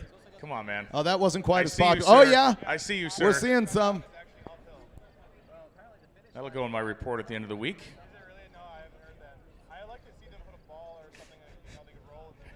Hey, Once again, we do have some Ford keys up here that somebody needs to come get. Otherwise, we're going to be hitting the alarm button, finding that thing, and probably taking it with us to the next stop. Well, we have a moment of quiet. I want to thank Rick Johnson and specifically his company, Gear Vendors, presenting sponsor of Drag Week again. Rick Johnson and Gear Vendors have been a part of Drag Week since its earliest days. And if you're unfamiliar with the Gear Vendors Overdrive unit, we talk about it every day, but it is a auxiliary or supplemental overdrive unit that can be attached to virtually any transmission ever made. From a Turbo 400 to a Lenco, there are applications for a Gear Vendors Overdrive. And sticks. And stick shift transmissions as well. You may be asking, what is the benefit of that? Well, you can use all the great engineering and the proven product. If you got a Turbo 400 that is built to the hilt to handle your giant horsepower street-going engine, you then add this unit, which is equally as strong. It is engineered over the top, and you can now have an overdrive transmission as opposed to having to brace up a factory overdrive style transmission that really, in the scheme of things, is not at all designed in an architecture to handle huge horsepower. So Rick Johnson has what you need, and these things, we talk about them a lot in the racing application side of it because really it's the most popular thing when it comes to Drag Week. But I know guys that have put these into classic cars that are not much fun to drive down the highway at 55 miles an hour. You put in a gear. Like Duesenbergs is right. what you mean. Yeah, Duesenbergs, Packards. I mean, you think about the applications for this Gear Vendors unit. It is pretty amazing, and so thankful to Rick Johnson. Make sure you go by and check out his display if you have questions. He knows them better than literally any human being on planet Earth.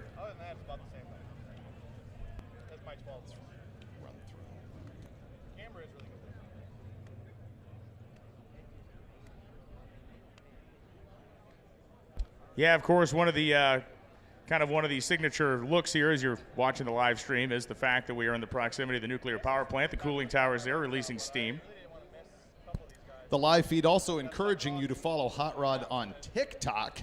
You can also find them on Facebook and Instagram, and of course, all of the results and coverage are at hotrod.com. At Mickey Thompson, we never stop innovating. Stop by today and see the all-new drag racing tires that we have to offer, like the insanely quick Pro Bracket Radial to the Max Traction ET Drag. When Mickey Thompson decides to put this drag tire technology into a high-performing tire for the street, you know it's going to be outstanding. If you need the ultimate in street-legal drag performance for new and classic American muscle, the ET Street lineup has you covered with the ET Street SS and the ET Street R. We call it Traction Satisfaction. Check out all the Mickey Thompson tires for the street and the strip at MickeyThompsonTires.com. Stand on the gas with Mickey Thompson. Additional food on the west side of the racetrack. So if you don't want to wait in a long line, you can mosey on over to the west side. There is no line over there. Immediate service. You'll get your food. You get back in your seat. You won't miss a minute of the action. It's also the location of the beer garden over there at the end of the main grandstand on the west side of the racetrack. So if you don't want to wait in the line, move your tuchus to the other side of the racetrack, get your food quick, and then park it in the stands. Kevin Douglas and Dalton Major will be coming up next as we are inspecting the top end of the racetrack right quick.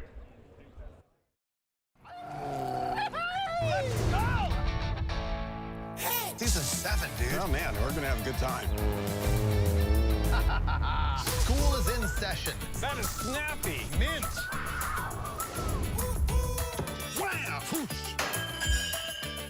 Onward. Boom. The dome light works. We're trying to set it up for street and reliability And burnouts. and burnouts. Oh, we're gonna die. Yeah, we are.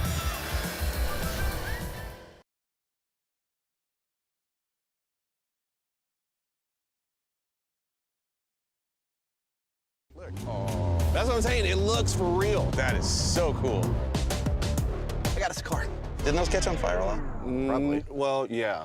Oh. It needs tires, suspension, and a horsepower. Yeah, the usuals. We're ready to go. We're on fire. Okay. We're on fire. I'm gonna get us close to somebody. There's a fire. Get away from the car.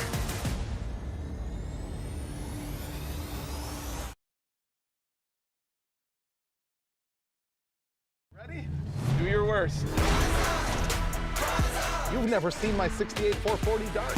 I am no regular citizen. We don't have the nicest car. We don't have the fastest car. I guarantee we had more fun than anyone else. Not quite the same.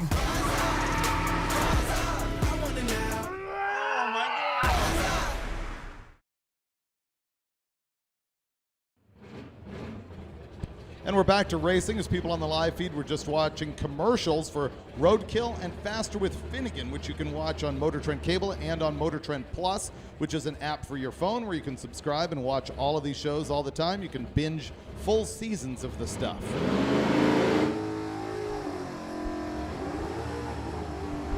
And if there's anybody that knows anything about binging, it is certainly you, so that's fine. You just carry on, whatever form or fashion. Dalton Major on the right-hand side is currently third in Street Race Big Block and naturally aspirated. What's interesting is that Kevin Douglas in the Malibu clearly is a capable car. You see it's got a funny car cage in it, telling us that it should be certified into the 750s. However, he's only been running 9s and 10s, meaning he's got difficulties he's overcoming.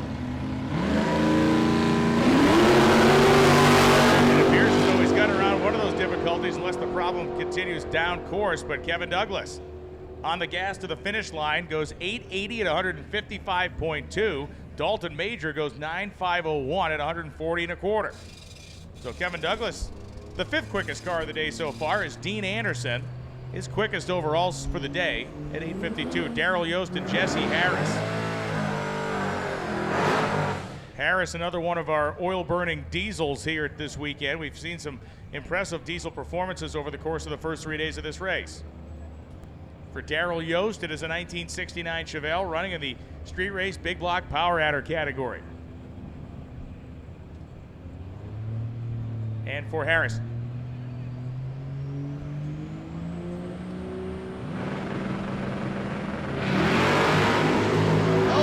as the diesel, drive shaft comes out of it. You can see it laying on the track as Yost goes down. He is 882 at 159. It's not quite going to get him where he wants to be. He is number 2 in Street Race Big Block Power Adder. He's chasing hard against Randy Bellahar, who you will see in a Pontiac-powered Firebird. Going to pick up drive shaft off the track. That's probably going to be another delay where we get to how much traction's spew out there? Wisdom. Pretty much all of it. Yeah. You think that diesel made a little bit of torque? Yeah. They're putting down to the track and breaking parts. Lots of drive shafts go here, many of them on the road. People aren't really servicing their cars throughout the year. They don't get a lot of miles on them, and we see U-joints go. Another biggie, that one this year. And people overheat their transmissions, especially the NA cars with a lot of stall. And the fuel pump deal is because of the fact we hear less and less of the fuel pump failures. It was the standard procedure for the first many years of this event that guys would just simply pack the trunk full of ice. Remember that? Ice bags and ice bags and ice bags. Those cable drive fuel pumps became a big deal, but the problem with those was they were very hard to start on occasion. Guys would kill batteries trying to start cars. And these were solutions that companies across the aftermarket kept solving. The big one was putting the pumps in the tank like the OEs do. The other one was the brushless fuel pumps for the really high horsepower stuff. That's made a big difference. If you are having transmission trouble here at Drag Week, you can see Rick Johnson at the Gear Vendor's trailer. He can probably help you out with knowledge or with local parts from some of his dealers. Get your gear right here. Stop by the Summit Racing trailer for on-site delivery of performance parts and safety equipment from leading manufacturers, all on display and ready to purchase. A Summit Racing equipment rep is there to get you the parts you need and to get you back on the road or help you place your order at summitracing.com. As we mentioned just moments ago, Gate 1, we have a delivery, or a delivery has been made to Gate 1. If you have ordered parts, chances are they are sitting at Gate 1.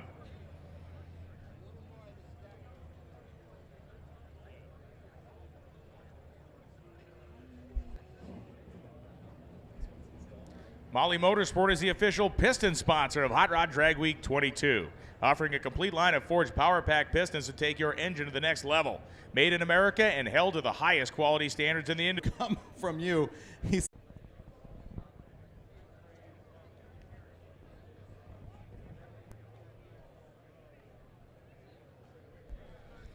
Amsoil, the official oil of Hot Rod Drag Week, allows you to attack each quarter mile with confidence. That's because Amsoil believes overkill is underrated when it comes to engine protection and performance. Amsoil designs synthetic lubricants molecule by molecule to stand up under the most extreme conditions, delivering protection that blows away industry standards. And Amsoil crafts specialized formulas for the unique demands of their intended application. Products like Amsoil Z-Rod synthetic motor oil, for example. Z-Rod is formulated with the highest level of zinc and phosphorus to protect flat tappet cams in classic and high-performance vehicles. It even has a unique blend of rust and corrosion prohibitor to provide boosted protection during storage. Stop by the AMSOIL booth to learn how you can save up to 25% on AMSOIL products, get fast, free shipping, and more. AMSOIL, run with us.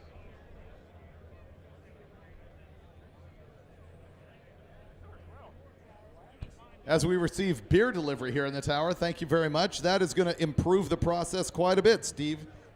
Thank you. Probably not dip into those till the very end of the day, but thanks. What? What?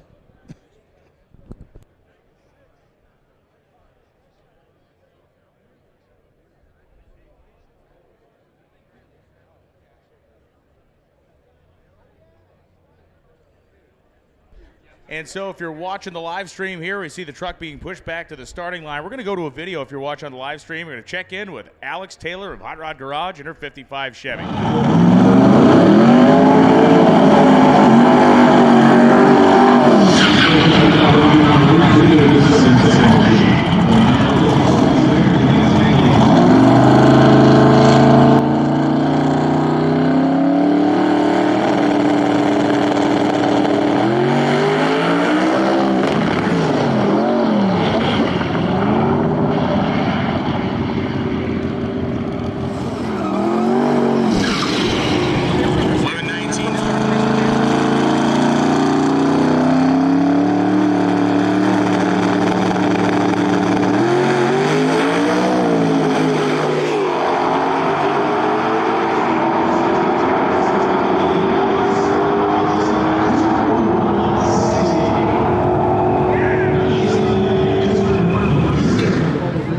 Over the bad hot rod of Miss Drag Week herself, Alex Taylor. This morning, a bit rough, spit and a sputter and a coast for lap 1. Yeah, so on our first pass out, a little bit of an issue, but it's only because we basically broke a shaft in second gear in driveline, so got that fixed, and got back out, made another pass, and we ran a nice number, 7:05 at 2:01, so I'm happy with that. She's happy with that, but we all have to move on to Lucas Oil Raceway Park there in Indianapolis. So what does this conversion look like, and how long does it take that's in process right now? So if I don't get distracted, it's actually not too bad, but I usually run around in circles. It's pretty simple for compared to what you think. So in the front, we just switch over belts. So we run a mechanical pump for race. So we take the belt off, flip a switch and turn the electric pump on for street, switch the tune to a street tune, and then we change tires. That's basically it. So I noticed in the center console, if you can call it that, the Visine, did the eyes get dry on the way? No, but I put sunscreen on, and I do it every time, and it always ends up in my eyes, and then I cry for half the day, and people think I'm crying because I was slow, and I'm like, no, I'm just crying because I have sunscreen in my eyes. So. Sunscreen in the eyes, yes, that definitely does hurt. Well, folks, keep an eye on Miss Taylor. I'm Lee Kraft, the Monday Morning Racer in the pits for Hot Rod Drag Week. Thank you. And a great check-in with Alex Taylor, certainly one of the big names out here on Drag Week, and has, since she had to have a waiver signed, remember that? She was younger. There had to be a special process of a waiver sign. She was 17, I think. At the time, the rule said you had to be 18, and there was a public outcry, and a waiver was created, and she has been competing at Drag Week really ever since. So we have racers in need, and we got a pile of them. Mike Ryken, looking for a MagnaFuel pump. As we said. 4303. He's by the back fence or at the tower. If you have a MagnaFuel pump, part number 4303, Mike Ryken is looking for one. It's a blue 4th gen Camaro. If you got one, come to the tower. We can get you hooked up. Ray Davis is looking for a bottle heater or blanket. The wire broke and it's not able to fix the old one, so he's looking for a bottle heater. Ray Davis. We can give you his phone number if you can come up here to the tower with a bottle heater. Tony Buckert, racer in need. The 76 Buick Regal. He's pitted by the entrance back fence, looking for a turbo, a 94-103 Precision or a T5 T6. They can make that work. So once again, Tony Buckert is looking for a turbocharger, Precision turbo, part number 94103, or simply any T5 or T6 turbo they feel as though they can make work and keep their drag week rolling along. Speaking of rolling along, Talked about KJ Jones earlier, the Project GCAT. Folks at QA1 and CarCraft involved in the build of that car. And KJ, that was a successful trip down the drag strip. 10-second run. Was, man, Brian. You see me smiling. You see yes. me smiling, right? You see me smiling. That was the pass that we were looking for since we started this effort. You know, we're looking for the home run, of course. Yep. 9 seconds, but just to get that car in the 10s based on what it is, how it's configured, that's success right now. Street miles coming for it today or what? Street miles are coming for it today. We are going to drive it from here to Cordova and, monitor all vitals. See, I see you got a map in your hand already, so you guys are in the one and done club. We're not necessarily one and done. We're going to hang out for all run. Okay. We're going to hang out for all run, but because we're unofficial. Yeah, gotcha. Yeah, you guys are on exhibition mode. We're going to go ahead and have this and plot our strategy and get after it. We got to find E85.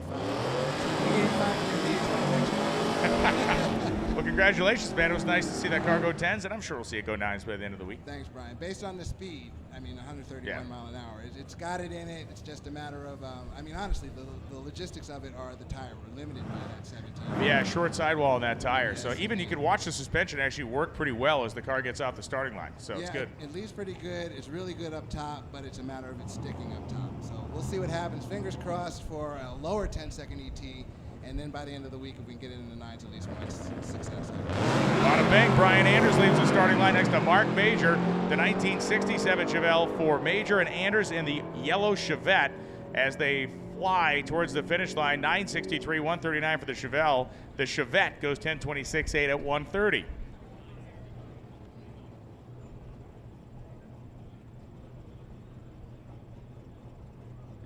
Glenn Hunter coming up next, 1956 Chevrolet out of New York. Turbocharged combination, Brent Sinclair, the 1999 Camaro, running in the modified power adder category. It is Pro Street power adder for Glenn Hunter, who does hold the record in the class for a single pass at 7:23. His best so far this week, yesterday, 7:36. This car has been in the 6s, but I think that was once. Dave Schroeder's in the lanes. The Swedish S10's in the lanes.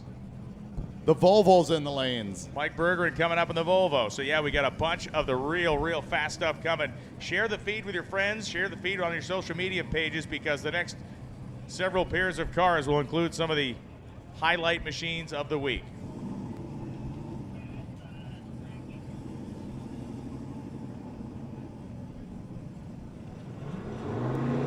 Both cars halfway home now as Hunter begins to spool the turbochargers in the 56 Bel Air. Hunter tries to pedal his way off the starting line, ain't happening. Brent Sinclair is clean, 145 in the 8th mile, and he goes 790 at 178 miles an hour, clean as a whistle.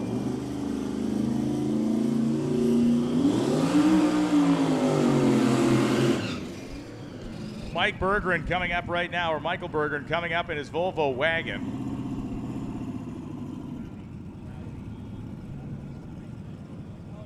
A 7.04 second pass yesterday out of this Volvo station wagon. I shall repeat and slower this time. 7.04 seconds out of the Volvo yesterday. And a high 7-second car across the racetrack.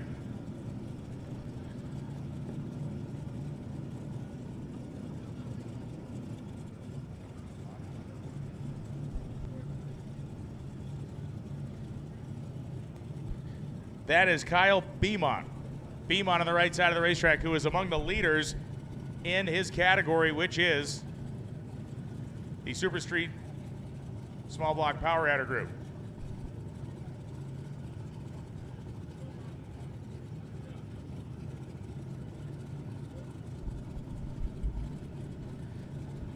So Michael Borger, potentially a low 7-second pass here. Let's see what he can figure out.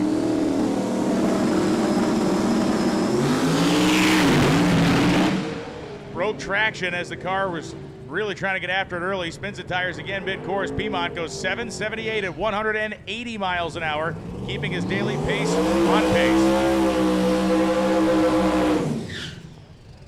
Here's one to watch. This little S10 truck has very similar to the same combination that's in the Volvo wagon, 388 cubic inch LS. This one has a much bigger turbo, and I'm going to give him credit for perhaps the biggest tires of the event. I think you're 100% right, and that may be a key here. We just watched two really powerful cars on radials struggle to get past the first 60 feet. Mike Westberg has slicks that he might have borrowed off the back of Tony Schumacher's Top Fuel car in this thing. Tom Franks across the racetrack was struggling earlier in the week, but he has since been able to reel off some 850 runs. Mike Westberg, if everything goes well in this S10 truck, will run in the 6.6 second range at way over 200 miles an hour. And believe it or not, it is currently the second quickest overall vehicle of drag week, right behind Tom Bailey. Tom Bailey's averaging 6:45. This S10, 6:54. The precision turbocharged Chevy truck begins to spool. Can he keep these massive slicks hooked to the racetrack? Yes, he can. Drives through the tire shake spot. Keeps his foot down. 171 in the 8th mile, and Westberg goes 661 at 200 with the chutes out early. That thing was headed into the 650s. He got the chutes out early, scrubbed 15 or 20 miles an hour off the top, but another run in the low 660s. I am in love with that thing. That thing seemed to shake the tires at about the 8th mile, and he breathed through it. That was a real nice piece of driving. It was really trying to get himself out of the groove, and he kept his foot plowed through it. 171 in the 8th.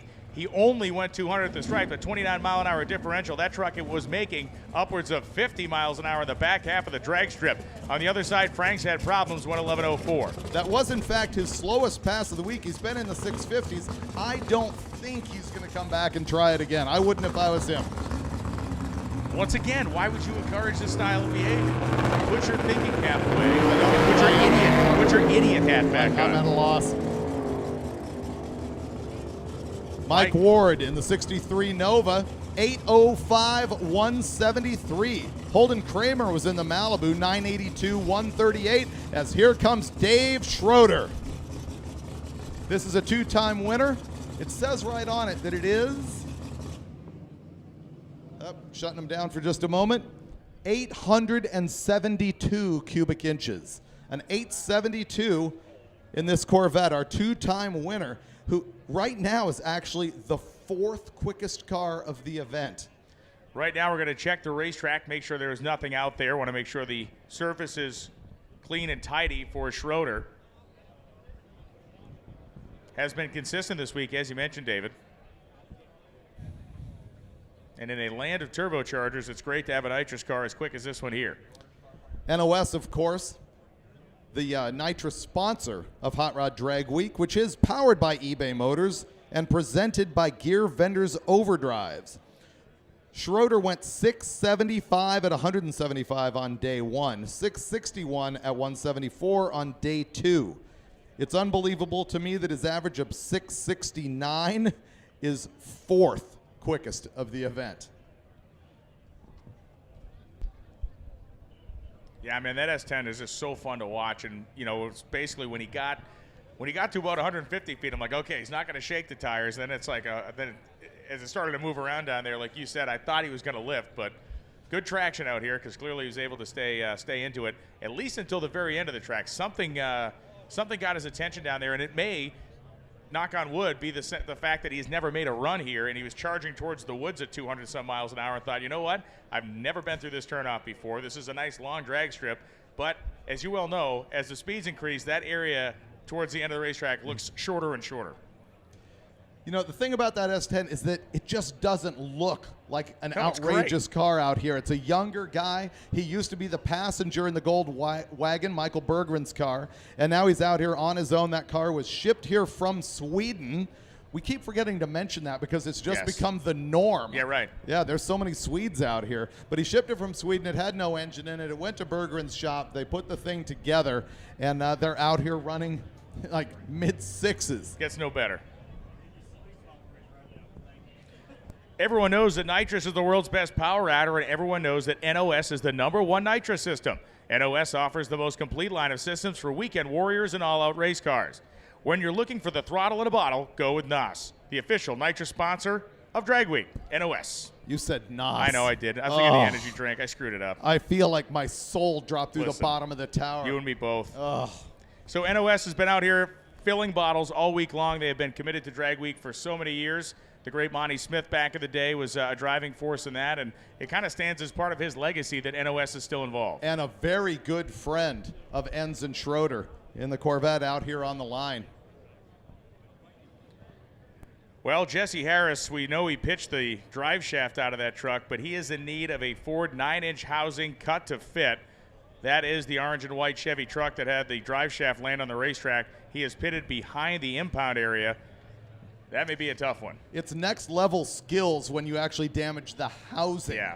Yeah, that's an actual twist, or maybe you broke a ring and pinion and chunked it into the housing or something like that. I'd like to see photos of that wreckage later on social media. Speaking of which, you can see Hot Rod Magazine at Hot Rod Magazine on Facebook and Instagram and Twitter, actually, and apparently TikTok. That's a ding-dong. And here comes Dave Schroeder. John Enz applying the little block-off plate they use for the front grille of the car. Get that air routed around the front of the car rather than through it. More aerodynamic at the top end. You also can see Brian Goldstone down here talking to Dennis. That is the Javelin. It's been here so many times. You'll see the Javelin coming back. It is currently 5th quickest. So stay tuned for that one. Alex Taylor is pulled into the beams as well. Or even into the lanes. Exactly. Dave Schroeder. You guys likely remember the Stingray Corvette he had. That was his calling card for so many years. This car came out and won in its debut year. Much more advanced in the chassis department. The Promont style carbon body or composite body on here. It's just best of the best for these guys. And the fact that they kept the nitrous program is the neatest thing to me. They didn't go, okay, we've done the nitrous thing, let's do turbos. Now we're sticking with nitrous. Last year he told me, oh yeah, you know, we dropped by Warren Johnson's place, had him have a look at the chassis, give us a few things. Really? Yeah. Wow. WJ, baby.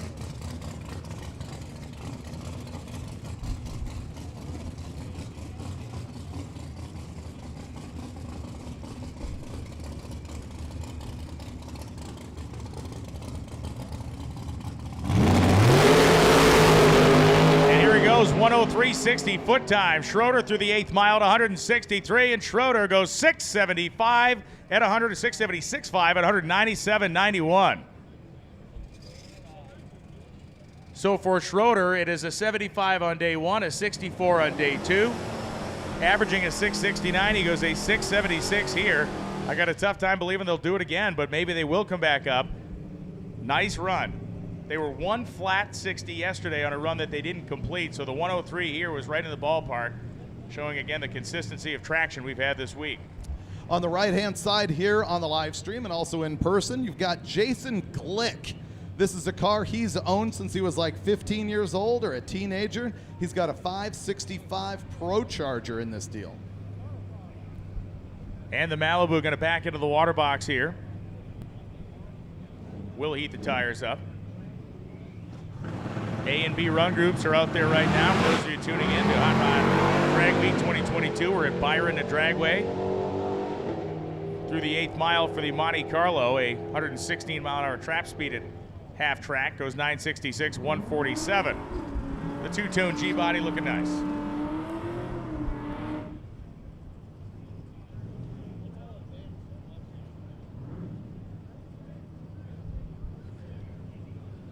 James Williams coming up here in his Malibu as he just got the tires wet.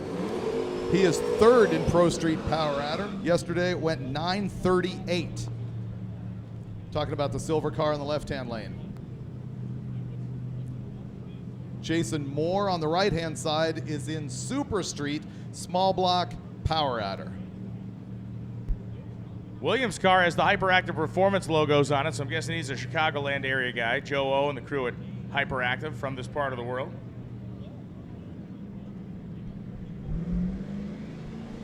Third-gen Camaro rolling up on the right side. You can hear the turbo whistling. Camaro had issues after the first 60 feet. Williams has no problems whatsoever. 872 on 160.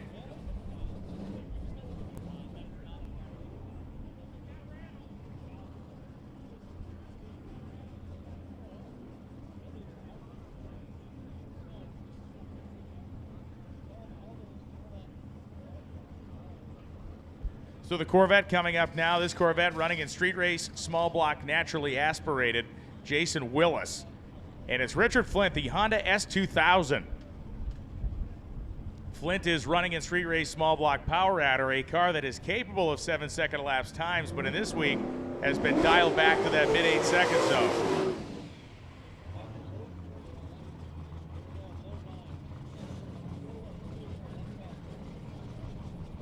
Flint's car is a turbocharged LS combination. These S2000s back in the day had like a 2-liter NA 4-cylinder that would rev to like 10,000 RPM.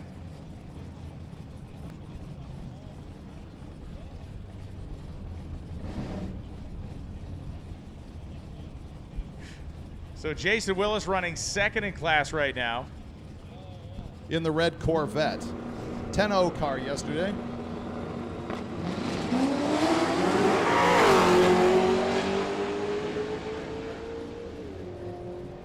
See how close Flint can get. He flirts with that 850, 860 bracket, 860, 830, 158. He'll be back.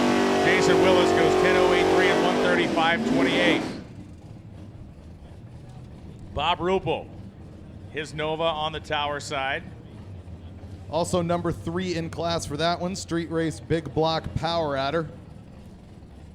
It's basically a 960 to 980 car in winter mint green.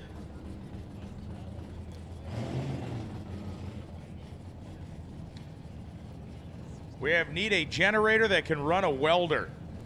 The blue 67 Mustang by the power pole and the grass by the white and green C10. If you have a generator that can run a welder, come see us in the tower. We'll get you hooked up, but it's the blue 67 Mustang by the power pole in the grass. Kevin Parton in the right-hand side in that 67 Nova. That's an 8-second car.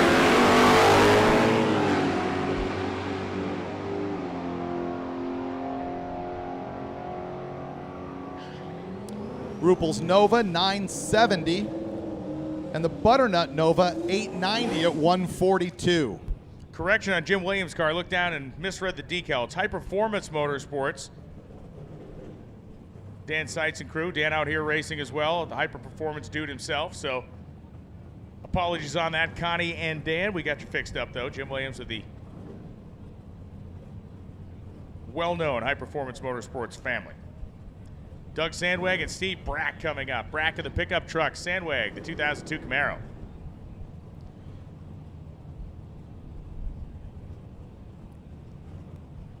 You should expect a 927-ish number out of the S10.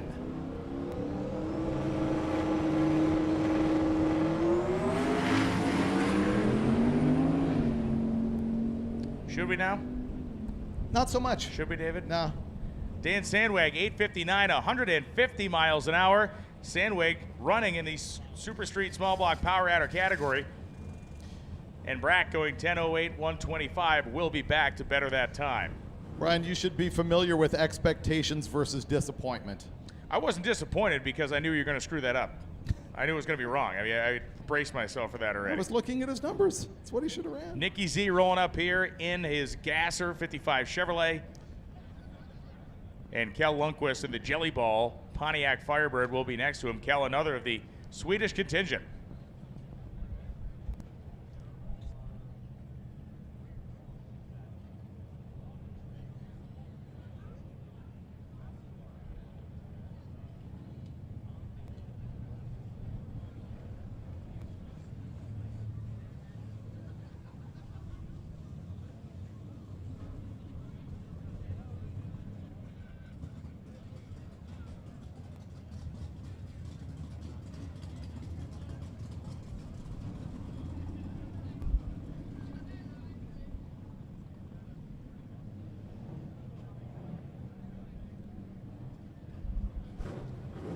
So Nicky Z gonna heat the tires here in his 55 Chevrolet. Another guy who's had his success at Drag Week as a multi-time winner.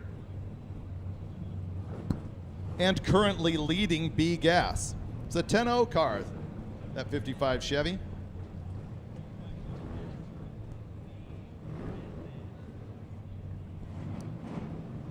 Nicky Z versus the Jelly Ball. I almost went with Meatball. I stopped myself.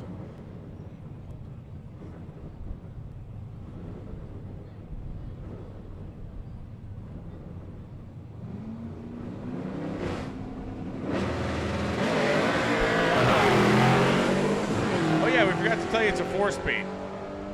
I think they figured it out on their own. 1013, 133 for the 55 Chevy, and the Jelly Ball 975, 141. We have racer Mark Campbell, who has that 850 Mustang, is looking for an air cleaner that can be bolted to a 102 millimeter throttle body. If you have an air cleaner element, apparently, that will slide over a 102 millimeter throttle body, Mark Campbell is looking for your help. He is located at the staging lane entrance next to the Slant 6 Dart. Or you can come to the timing tower. We can give you his phone number. Campbell looking for an air cleaner that can fit 102 millimeter throttle body. Come see us if you go. Jeff Butland in the dark black Vega. And then we got Norris over there in the red car with the stack injection on it. He was running, I believe, second in class. The red car 983 at 136. The Nova 887 at 152 in the unlimited class. That's an unlikely looking unlimited car. We're looking now at Randy Bellahar's all Pontiac powered Firebird. Class leading right now in the street race big block power adder category. It is the nitrous injected engine. And Jason Hager, the 2002 Mustang, will be closest to the timing tower based out of Florida. So this Firebird is going hard against Daryl Yost in the dark black Chevelle. Yeah. Two veterans, too. It's pretty cool. Right now, Bellahar, 857 average. Yost, 882. That's actually quite a bit of a gap. It's hard to pick up 3/10 over the next couple days when you average it out over the week. Watch Bellahar with a big Pontiac with nitrous on it.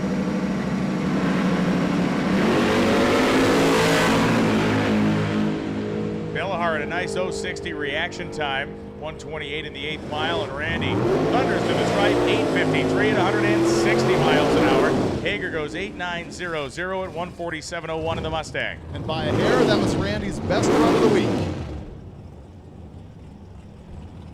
Brian Goldstone will be heading toward the water box here momentarily. Emily Ballard right side. Ryan Enzer on the left side in the blue Mustang. He is number 2 in all motor big block. Fairly certain there's a big block Chevy in that thing. He ran the quickest of 8:67 yesterday, naturally aspirated. And Emily finds her spot on the right side of the tree.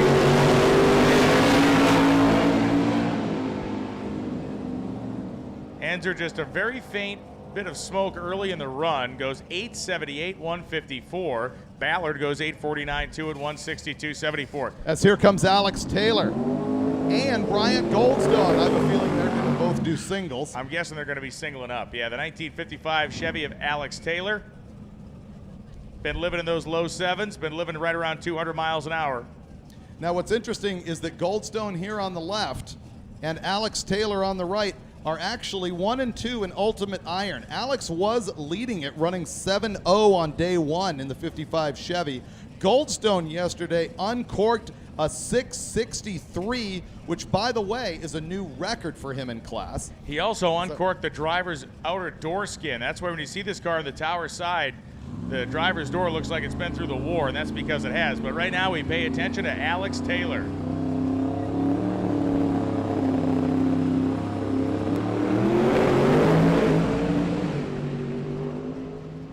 Breaking up a little bit in the upper RPM range as Taylor goes to the house, 738 at 194. Engine seemed a little bit happier down low than it did up top when it came into that upper register, but still a decent run for them. 738, 194, there is plenty more there. Her dad Dennis posting last night that they thought that was either valve train or ignition. They did have a problem with breaking some valve locks in the thing. He thinks because they were up there perhaps having a valve flow problem, which can beat up locks as the valve springs are sort of flopping around in there. Alex has had a heck of a year competing in Radio vs. the World competition, racing down at the Radio Outlaws Series, that 55, the Hot Rod Garage Show, winning the Roadkill Nights race. And now we go to Brian Goldstone in his Javelin. And again, if you're sitting on the tower side of the drag strip, you can see that driver's door is just Frankenstein back together. Why? because yesterday at 200 and some miles an hour, the air got inside the cockpit underneath the window. When that happens, the window got ripped out. The structure to hold the window and the door obviously travels down into that door, and when the window got ripped off, it tore the entire outside of the door with it. And don't forget, this is a complete remake of the car that actually went on its lid at US 131 at the end of Drag Week last year. It is a 6-second player. He has run 6s, I believe, every single day so far. Actually, no, first day was a 7 when they were sorting the car out. 7:15, then he went a 6:63 yesterday. Beating his own prior record of 674 last year. It's an Ultratech Engines 572 conventional head engine, twin turbo. If you don't recognize the car itself, especially if you're overseas, it is a 73 AMC Javelin. And what they are doing now is they are actually taping, as they have done on the driver's side, they are taping the passenger window in. Now it has these little locks that you've often seen people use. They're little hooks, and those hooks are what kind of hang that window, give it some strength up on the top of it. Well, apparently the way those hooks are mounted right now doesn't prevent the window from bowing out enough, so they've added the duct tape to try to seal it. That always works.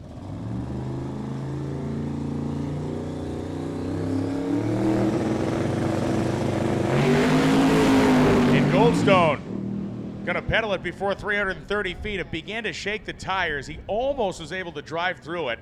You look down from the grandstands, you can see the tire shake marks from about the 60-foot block to about halfway to the 330 when he finally clicked it off. Right about now is when you'll see Alex Taylor breaking out the calculator and doing the math on her run that was slower expected and his run slower than expected, and see if it actually swaps their position in class. She'll also have to talk to Goldstone to sort of get the idea if he's going to run again. I would guess so. I would absolutely guess so with Goldstone. With her, I'm not sure. If they feel as though they have a problem that may be degrading over the course of time, maybe they don't want to accelerate that. Taylor Hedrick and Glenn Bridger. Bridger, the 68 Camaro in red, and Hedrick, 2002 New Edge style Mustang. So many unassuming 8-second cars out here, including Hedrick's right there. I mean, the onto the podium. Podium meaning top 3 spots. Greatest Fairmont in drag racing history. Name it.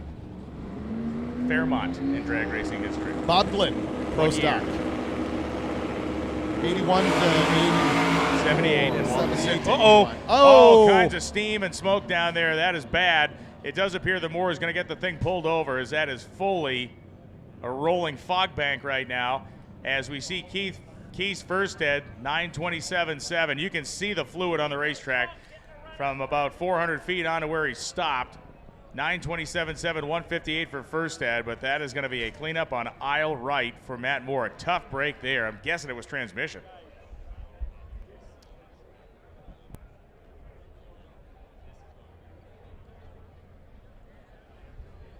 Looks like he's picking up parts off the track, or maybe that was his gloves. I think it was his safety equipment. Yeah. This is what you look like every day leaving the tower after having to work with me. Usually. Especially with the stuff leaking out part. As people flood from the grandstands knowing that this is going to be a bit of a cleanup, and they'll go see all of our racers in the pits, go to the concession stands, grab a t-shirt from the MotorTrend Hot Rod Drag Week trailer, and we on the live feed will go to questions that people are throwing out from around the world. Right now we have 5,587 people. Yesterday we saw a peak of, I think, 6,800.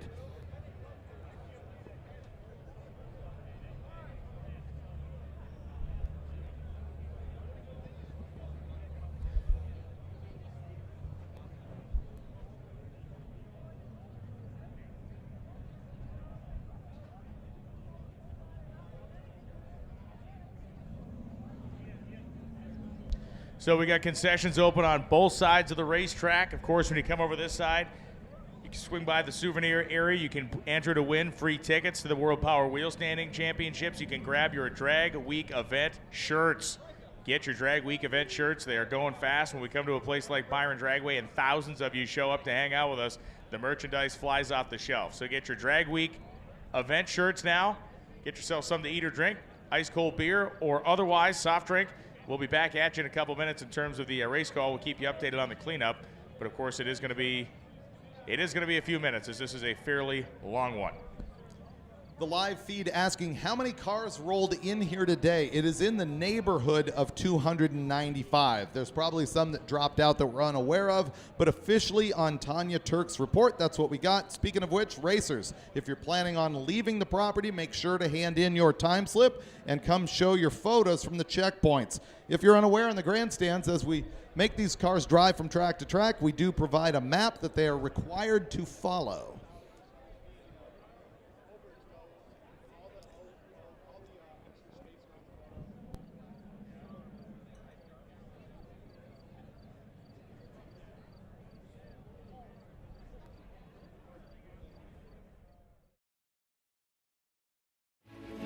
eBay Motors has parts for new cars, new parts for old cars, and new parts for cars about as old as I am. eBay Motors has 122 million parts. That's insane. And I can order from my phone right under the car. They have all the right parts at the right prices.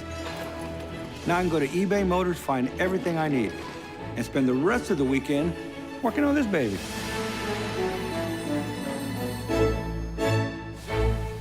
Let's ride.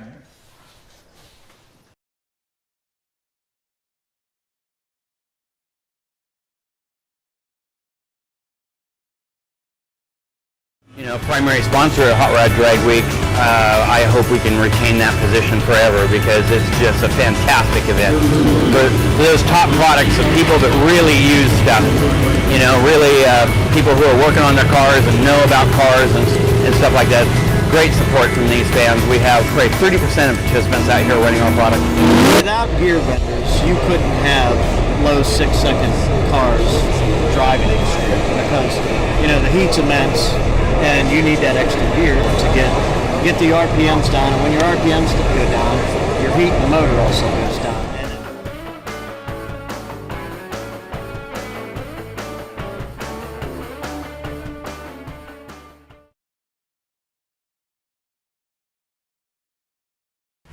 They have a magical experience when you put your foot down.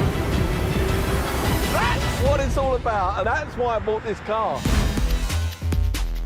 Well, that was a proper wrestling match. Good, but the man them calling me mate. You won 10,000. 9.5. It's a good day to be a wheeler dealer. Should we celebrate the V8 engine? What you got in mind?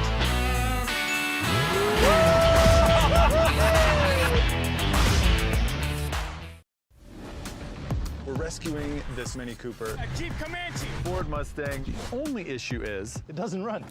I'm Dan. I'm Aaron. And I'm Shay. You grab it, fix it. Out with the old, in with the new. This is all about rescuing other people's projects. Be smooth sailing from here on out, hopefully. Hit it, Dan. Starting. We're going racing.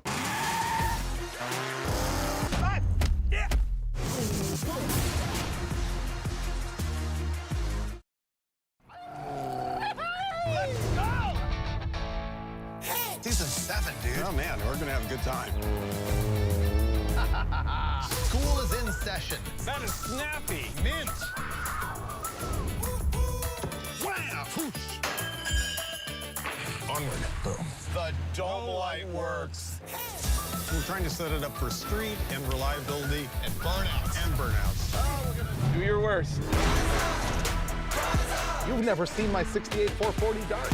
I am no regular citizen. We don't have the nicest car, we don't have the fastest car, but I guarantee we had more fun than anyone else. I want it all and I'm winning it. I do not care about opinions.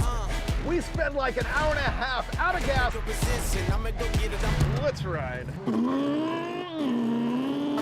Not quite the same.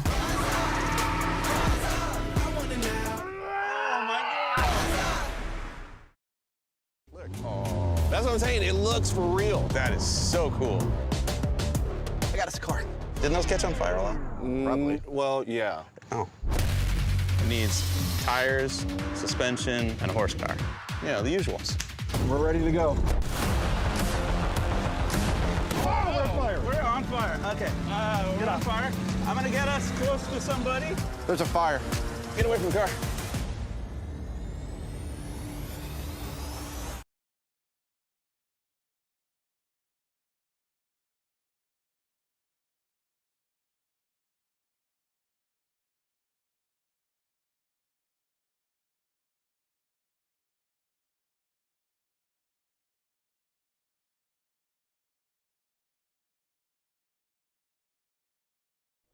And we are back here in the broadcast booth at Byron Dragway, day 3 of Hot Rod Magazine Drag Week.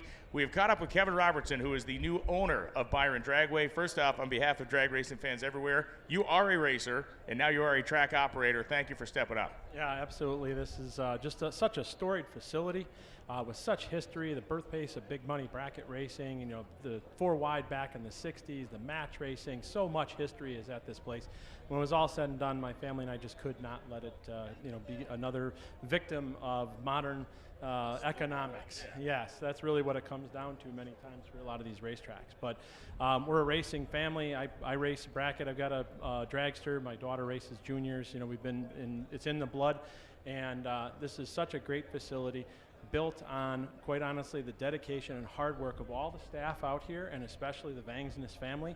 You know, BJ and Rhonda, they have just put their blood, sweat, and tears into this over decades. And I can tell you this much, I never thought I would be a racetrack owner, never really thought that that would be something we'd want to do. And I have a day job, so we have a great staff. Jake Stetter, our new GM, he is absolutely in tune with what's going on here and really doing a great job getting cars down this track. Make sure everybody is having smiles on their faces when they leave here, and that's really what it's all about, that entertainment. And I can tell you with the Vangs and his family, I would never have considered buying any other track if it wasn't this track from that family. So another just huge thank you to BJ and Rhonda and all those folks. It's just really exciting, and it's great to see such a great crowd. We've been dealing with a lot of rain the last few months. Well, I think somewhere in the ether somewhere, Ron Leake is smiling, and I think he delivered us beautiful weather today. Yeah, this is probably, from the man upstairs and Ron and all the past racers. They're looking bright down sunshine today. Great crowd, great turnout, great traction, and you know what? Most importantly, good camaraderie with people. Racers are amongst the friendliest and happiest people on earth, especially when they get to go racing. Well, Kevin Robertson, thanks again. We've been able to see facilities over the last couple of months, whether it's the Koretsky's at Maple Grove, yourself stepping up here. It is great to see people understanding the critical nature of keeping these places protected, right? It's very easy for a large tract of land, especially these days, with access to a bunch of different good roads, to turn into something that isn't a drag strip. So we, on behalf of all of us, thank you again. Yeah, and absolutely, and thank you most importantly to the crowd here. Honestly, this is an entertainment venue, and we can't do this without you guys. And so thank you to all the spectators here, the viewers at home. Thank you to Hot Rod and all of the folks that put this all together, yourselves included. You guys do such a great job, such a great turnout, such a great event. Really looking forward to this, and anytime you guys come back in the future. Happy. It's a great endorsement of your facility when you have several thousand people willing to call into work on Wednesday morning to come out here and hang out. So, Kevin, once again, thanks, as we are working on getting that right lane cleaned up. You can see the hardworking staff here at Byron Dragway out there and getting the job done. We're going to get the Mustang moved off the top end. And, again, I will recommend heading to the west side for your concession needs. There are shorter lines over there than there are here on the east side, but make sure you do come back to the east side and enter to win potentially some free tickets to the World Power Wheel Standing Championships coming up here in just a couple of weeks. One of the signature events of this drag strip will be taking place Sunday, October 2nd, 2022.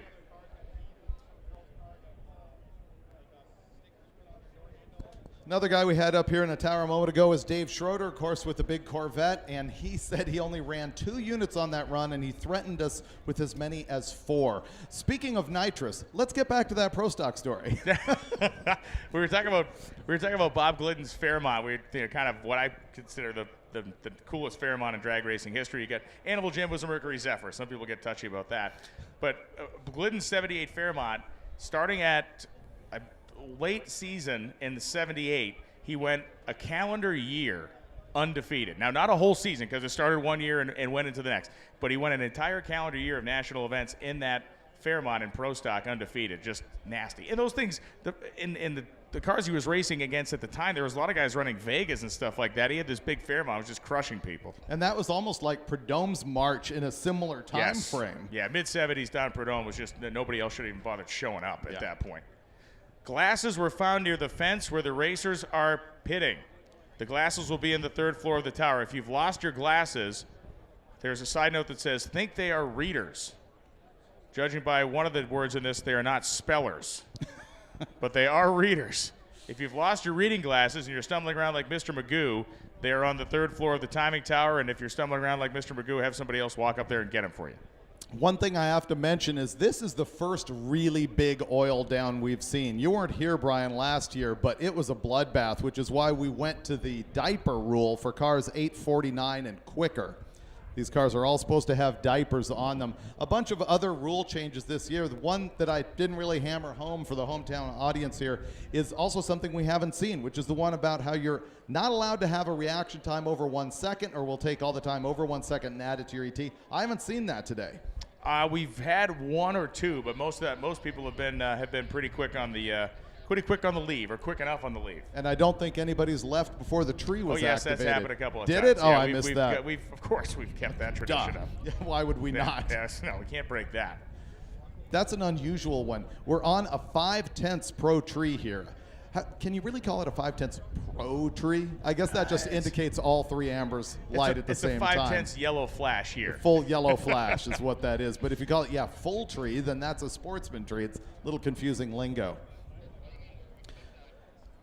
So as you can see, the progress being made with the guys with the mops here working their way closer and closer to the car. Ramp truck of Cruise Towing being backed up the drag strip. Thank you again for Cruise Towing to be here. As Kevin McKenna says, national events and at the time points meets. Pro Stock would run at the WCS points meets, not only the national events back then. He won those undefeated as well. It just came to me, this is our anniversary. 17 years. That's where I met you, was at the very first drag week. Very first drag week, yep. And you were invaluable at that time. Have gone downhill since then. Remember when we had a track that didn't actually know how to operate the CompuLink? Yeah, I do remember that. I was a clock operator that day. They were messing with the tree and everything. You were literally like, what, you're 17 years old at the time. You're like, stand back, I've got this. Step aside. Yeah, they had messed up the data entry and had some corrupt files and stuff like that. If I put my New England Dragway hat on and we got things going. That happened a couple of times, actually. The pump gas drags, it happened in Memphis, which was always kind of a whitewater rafting ride of who would be working there. Managing it at the time. Yeah, that was kind of nuts.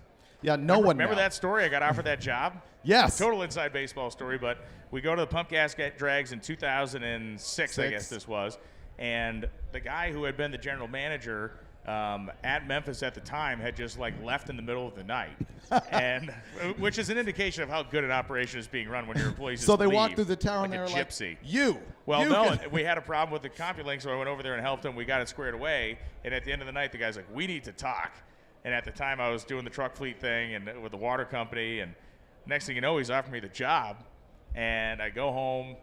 They sent real estate books to my house. They got a preemptive strike, and we considered it for a little while. At the time, it was just it ended up being the right move, because about a year later is when they actually closed the place. And for the first time. For the first time, yeah, it would have been down there kind of up the creek. But yeah, you never know. You never know where this stuff's going to fly out. Impound lanes 2 and 3 are still open, but only for impound cars. Lanes 2 and 3, if you're an impound car, that is where you will go. Another thing I'll never forget about that very first event is we were at US 131 at the very end, and we had called the race. We were all inside. It was raining outside.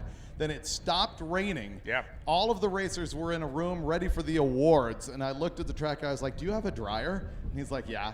He's like, "I can make this happen in about an hour and 15 minutes. We asked all the racers, "Do you want to keep going?" And they were all, "Yes." Yeah. And we went back to racing. Obviously, this program's now way too big to make anything like that happen. And at that time, I had to leave. I did not stay. I was not there for the very end. Jim Lukens, who's recently passed away, is a drag racing reporter and writer. He was there, and I said, "Can you hook me up with some notes for the afternoon?" And he did. Because you were doing it for Competition Plus? I was with Competition Plus, had a flight out that afternoon, and there was no change in that. So I headed to Grand Rapids. You guys reeled off some quick runs. Larry went 8:38, and some other stuff happened. Carl Scott locked up the unlimited title. And the initial debate began. Is it a street car if the guy's got bolt-in windows, and if he pulls into one track and he pulls the intake manifold off and puts a tunnel ram with dual carbs on it? And they were switching the center section of the rear end out. Remember that? They would do every track. They were doing the gear ratio change. Yeah, a lot of work. The windows in and out. And they burned a piston in Bowling Green. Yeah, I think they might have burned about all 8 of them, but yeah. And there was a full like relay run to go get them pistons, and at that time, nobody had seen anything like that. It was like, I can't believe what people are going through to finish this event. So we went from Bowling Green, where he melted the pistons. They worked in the pit area, swapping the pistons. The next morning, we were at Columbus, Ohio, and I remember when he pulled in because we were getting ready to go, and they had gotten the job done. They drove all night to get to Columbus. They pull in, everybody kind of gave him a standing ovation. And we say everybody, there was about 50 people total. I mean, there was about 40 racers, and by that time we had lost some of them, so we were down to 30-some cars. There was no spectators. Nobody even heard of the event before. And a couple of media guys like me were there, and it was just a very small group. Nobody knew, quote-unquote, how to do this yet, and that was the coolest thing of people figuring it out, including you, because you put us on a one-way trip. It wasn't a loop. We started in Who knew? We started in Kansas City and ended up in Michigan and looked around and we're like, how are you going to get your stuff home? Yeah, you're going to have to drive your race car all the way back to Michigan and pick up your trailer. And that is, in fact, when we started making Drag Week begin and end in the same spot. This reminds me of Michelle Turzen, who along with Jenny Schmitz was on our team for that very first one. Michelle, our producer here for the live feed, and Tanya Turk are the only people who've been to every single Drag Week, and we really appreciate their support the whole time. Keith Dirk has also been here all but 1 year, and that has been fantastic. We thank them so much for their help over the years. Here's a racer in need. Nathan Thompson, he's got a 2010 Camaro. It's blue. He's number 316Q. He needs Turbo 400 knowledge or a spare Turbo 400 with a short tail shaft. If you're looking for the Turbo 400 knowledge, maybe you could wander over to Gear Vendors. They can probably help you out. If anybody has a spare Turbo 400 short shaft, look for Nathan Thompson in the blue Camaro, number 316Q. He's on the asphalt by the return road.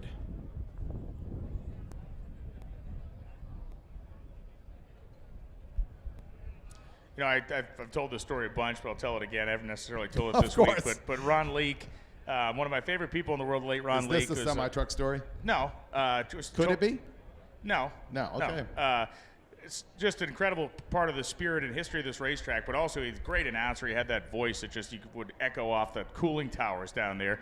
And I ended up becoming friendly with Ron years ago because we worked a bunch of events together, the National Hot Rod Reunions down in Bowling Green, Kentucky. Steve Gibbs hired me, and I worked with Ron, and the guy was a trip. He was very funny, verbose, and he had, like we all do, these little idiosyncrasies. One of them was which he could not say the word Anglia.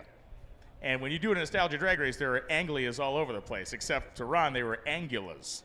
And so I was a kid, I barely met him. So for the first 3 days, I'm sitting there, it is Angula. And finally on Sunday, I was like, hey, Ron, it's actually Anglia. And he sits there and he looks at me, he says, Ryan, for 3 days you have let me I said, Ron, I don't know what to do. It's just such a great guy. I remember meeting him here when it just was a ramshackle tower in the very early days. I guess it's the first time I came to the Power Wheel Standing Championship deal. And the tower's in the same spot, and he would operate out of this corner. And remember, he had like the CB mic handle that he would, they're right behind us. yell in. Are they still here? There you go. They are flashing them directly at me. I can't show them quite on the live feed. Not quite. But wow, that's epic old school stuff. I remember the photo of Golden Lungs with that big, with John Lundberg. metal microphone holding it up to his face. Yeah, good times with a lot of legendary announcers. Of course, we both miss Dave McClellan very much. Well, the other thing about Leak, before we move on, Ron was there with Kara Macinas on the Alton, Illinois, famed, was it the first 200, was it not? And the hot dog wrapper run? Yeah, there are photos that you can actually see young Ron Leak in the background hanging out. Really? Yeah, it's very cool. For those of you unfamiliar with what we're talking about there, it's the argument about who had the first top fuel dragster or any drag car to go 200 miles an hour in the quarter mile. And I guess the arguments are Kara Macinas, Garlitz, or Coletta, because Connie was the first to go 200 in an NHRA national event. Garlitz did it at Island Dragway in New Jersey about a year before Coletta did it at a national event, and then Kara Macinas, and we're in Chicago area, so trust me, I believe it was Kara Macinas, but Alton, Illinois in 1960 is when he did it, and his crew chief was Don Maynard at the time, and it was the baddest car in the country, but there's a lot of debate. It's a great thing because it'll never really be settled to a degree, Yeah, no one will ever know. Kara Macinas retired year before last or at the end of last season? Year before last. What's interesting is that his granddaughter, Krista Baldwin, is still racing and I believe is the only third-generation Top Fuel driver ever. Yeah, to this point in history, yes. Yeah, third-generation Top Fuel racer, she's it. There's a few more that are trying to chip their way up the ranks and likely will get there. But, yeah, it's great. Her program's coming along. We're going to see a lot more of Krista the end of this year. She's going to pick it up, I believe, in Texas. She's going to run the last 3 or 4 races.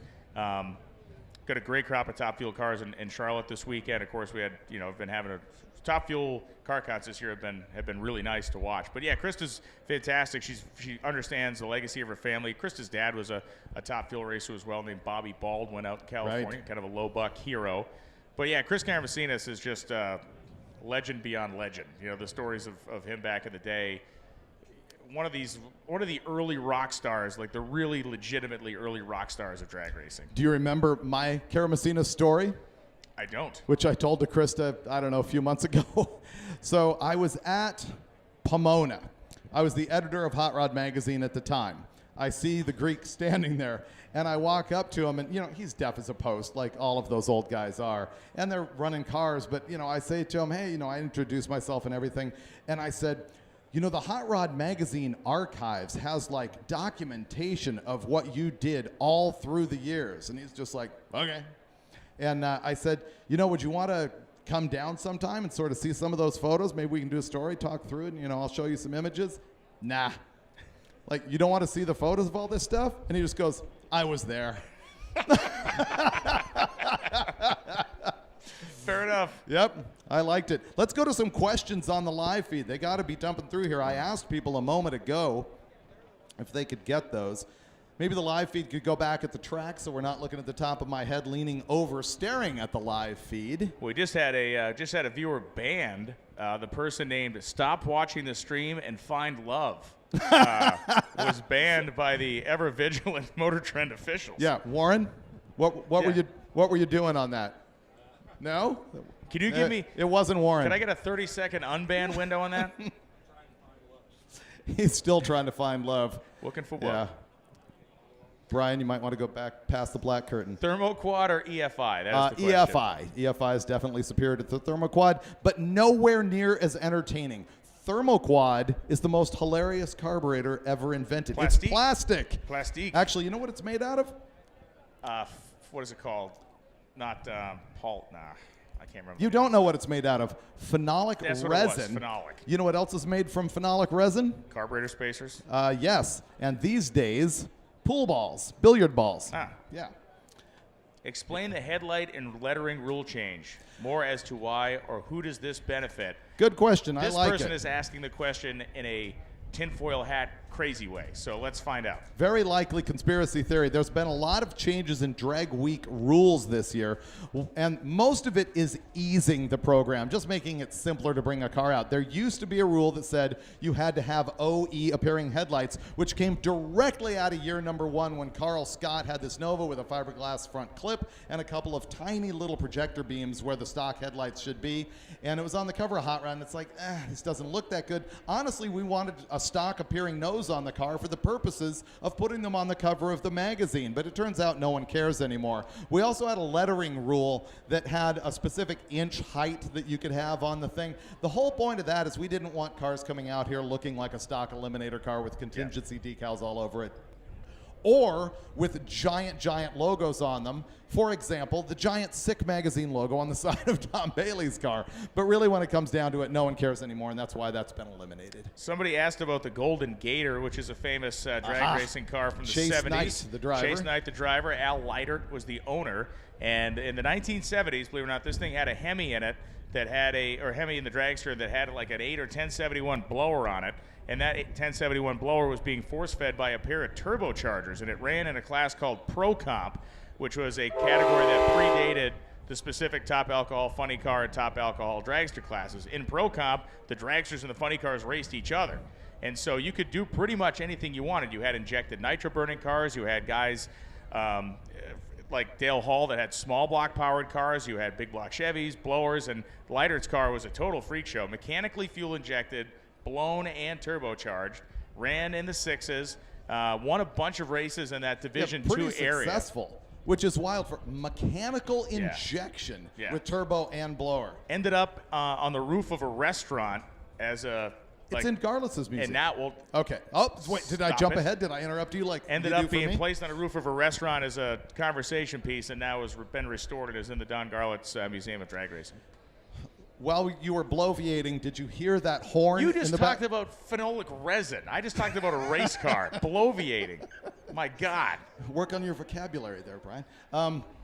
Did you hear the horn in the background? That was actually. No, I didn't hear that. I felt it in my spleen. It vibrated the building. Oh, I didn't. Well, I'll leave that one alone. It's actually Joe Barry in the sick ice cream truck. We got news that he has given out 500 ice creams to people all along the road and 300 hot dogs. So when you're stranded at the side of the road, look for this thing with the ear-piercing train horn, and they've got ice cream and hot dogs. There you go. And it should be As noted, if on command. McKenna just jumped in and said, hey, man, Troy Coughlin Jr. is a third-generation fuel racer, and he's right. Oh. Yep. Both his dad and granddad drove Top Fuel. Nitro cars anyway. The old man, the grandfather, and he's third. I mean, he is a third-generation guy, and his grandfather drove, so I guess technically they're in the sport for 3 gens. But I don't know if Troy ever drove anything with nitro in the tank. Specifically a Top Fuel car. Yeah. I think Top Fuel license what we're talking about. McKenna, clarify that on us. That's a really good pull. What kind of beer do they have? Cold. The best kind. To get beer here at the track, you want to go on the right-hand side, down by that Bud Light sign on the back side. Also, there's a big line of the concession stands on the left-hand side, but we do have a concession open on the right-hand side. Cleanup is going well, and we are nearing some sort of completion down there. We're a lot closer to the end than the beginning, so we'll keep you posted on that. But once again, hard work continues down at the top end on the right side. Mick Wilkes, Wacky Mick, is here. Winner of the Spirit of Drag Week. He had his little Bedford truck that he raced. Actually, Drag Jeff Week. McConnell is trying to reach Mick Wilkes, I think is what's going on there. Mick was here last year, by the way. Nice. Yeah. Still rocking a Spinal Tap haircut? Yes. Nice. Someone said, can we get a look at the nuclear station cooling towers down at the big end? You'll Sure. see that Go to every Google time. Images. Yeah, there you go. Every time we look down track, you're going to get a view of that. You can see them puffing their steam off the top. Watch an episode of The Simpsons. Drag Racer TV is going to handle this for you as we'll switch the camera down to Have the not seen nukes. Jesse McDaffrey yet. Oh, no, he hasn't come up with the truck door. Is Donkmaster there? No, but how cool would that be? It would be something. I'd love to see Donkmaster out here. If you're unfamiliar, they take these high rider cars on are they 26-inch wheels, 30s? I think they're 28s and 30s. Yeah. I think, yeah. And they're true donks, they're Chevy Impalas of that era, and they come out here with big power and race them. I would love to see one of those guys on Drag Week. Oh, now we've got the live feed showing the cooling tower for the nuclear plant down the street.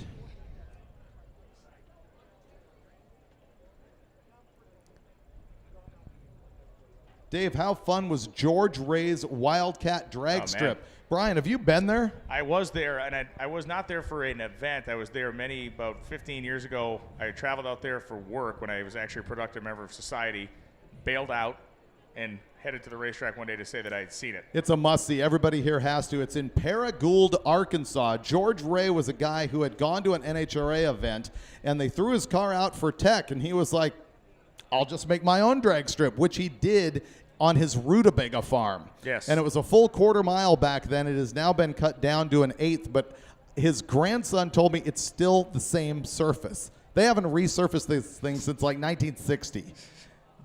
And it is just a wild experience. I drove my high 12-second, mid 13-second dart. I've never raced it before, but I drove it down George Ray's and spun the tires the whole way. And they have cars there that get down. I mean, this is no prep beyond no prep.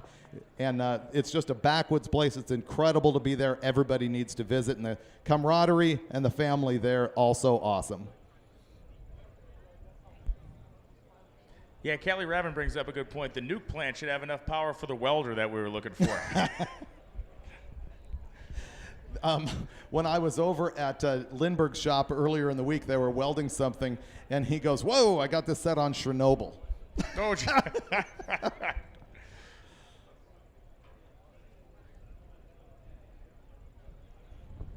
More questions. We need questions on the live feed. Crank them out.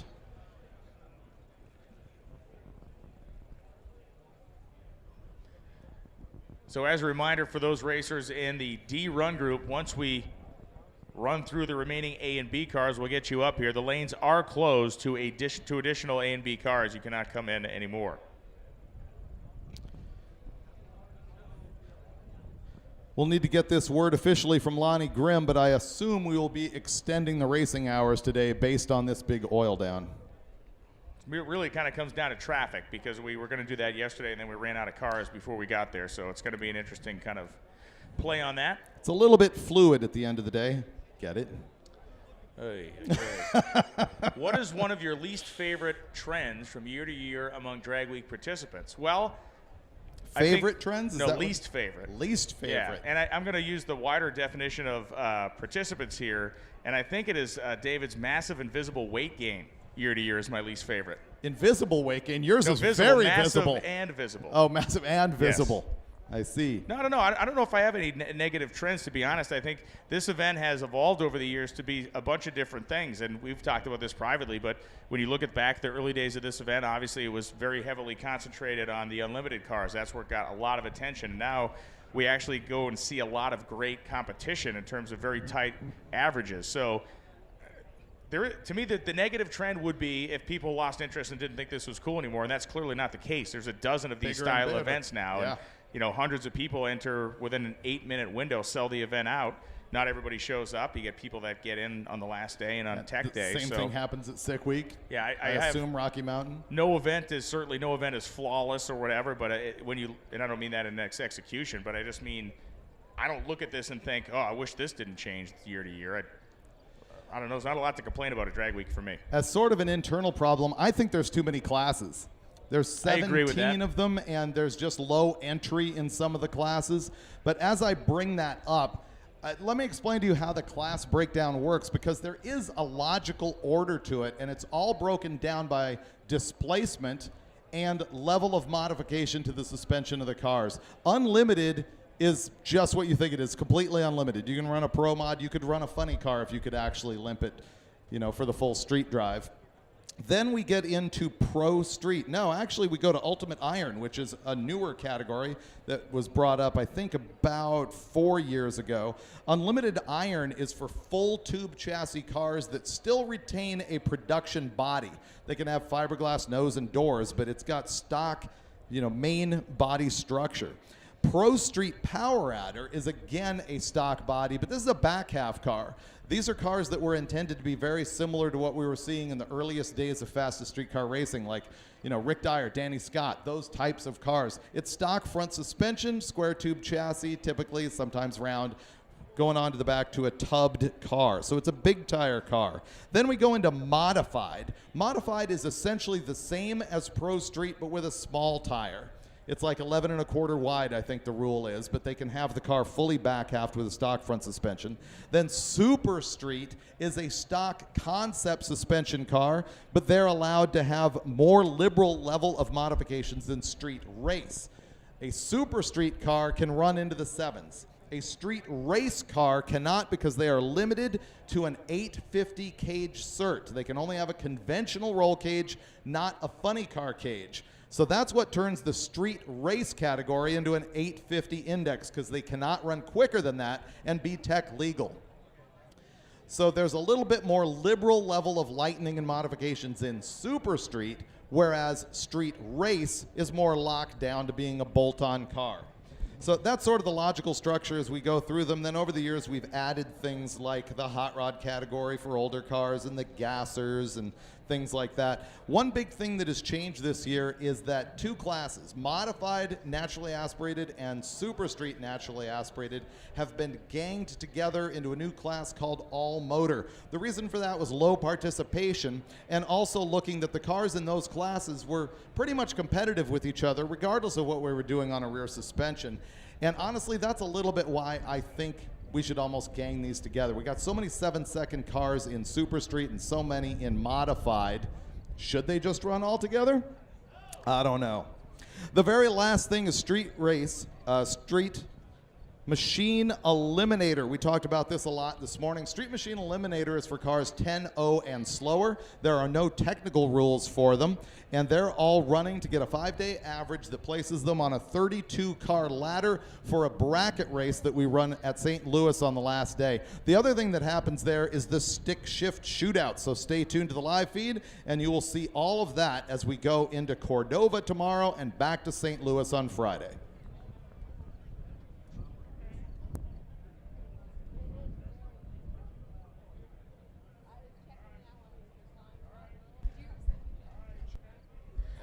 So we got other questions flowing in.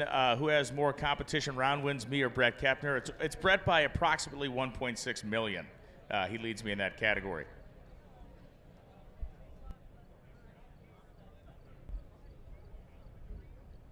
There's one guy who is just asking incessantly about MotorTrend. Will they produce a show featuring air-cooled engines? And as David's face just turned into a very odd shape, I think the answer is no.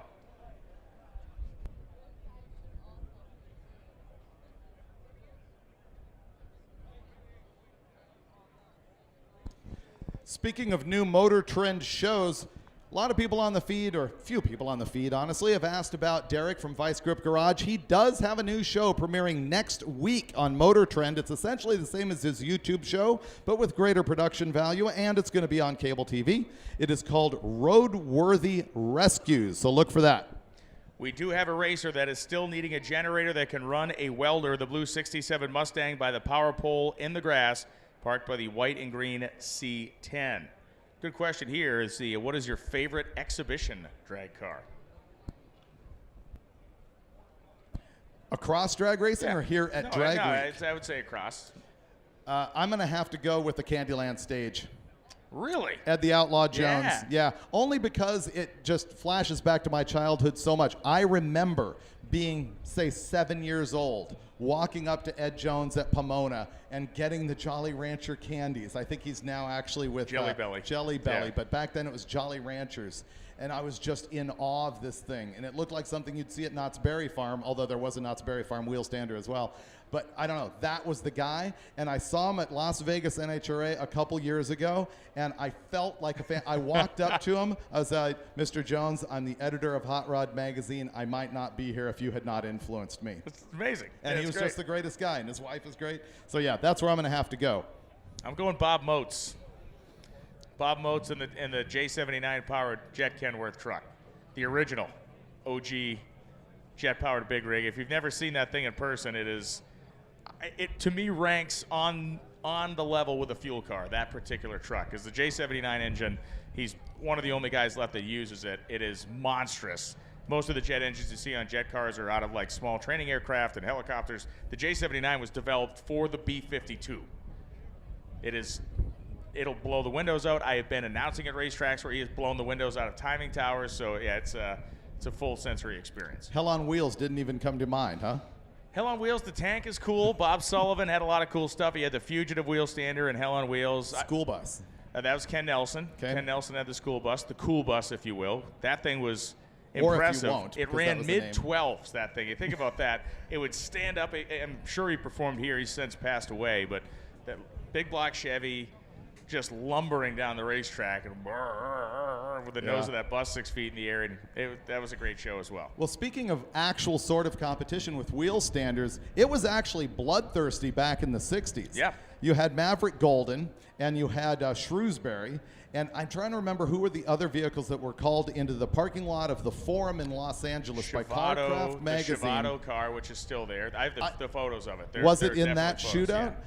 Yeah, they had that. Oh, yeah, Hearst Hemi Underglass was Shrewsbury. And they ran these things in a drag race in the Forum parking lot 4 wide. Yeah. And if you read the text that was with this, like these guys didn't like each other that much. They were actually in competition. And then they would have, like Great Lakes Dragway had wheel stander nationals where at the peak they'd have 15 or 20 of them, and it would be a heads-up, style race. And the Thunder Wagon was one of them. The Thunder Wagon was insane because it had a hoop on the top of it, And so it would physically flip itself over backwards and then land on its wheels. And it would do that multiple times going down the racetrack. Yeah, that not one of the cars that would get promoters standing out the front window as the car went down the track. Paddy wagon. Yeah, right, that was the paddy wagon, and that was that famous photo of Tommy Ivo standing out there, yeah. How about the Broadway Bob jet car story?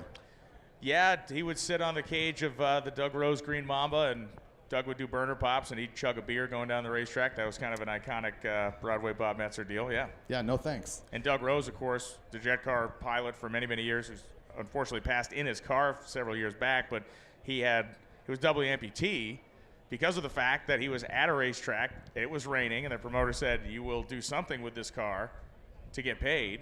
And this was an early car where he was sitting ahead of the engine and going down the racetrack just kind of doing burner pops and slid into the guardrail, and he lost both his legs when the nose of the thing kind of folded up on. Horrible. Other questions?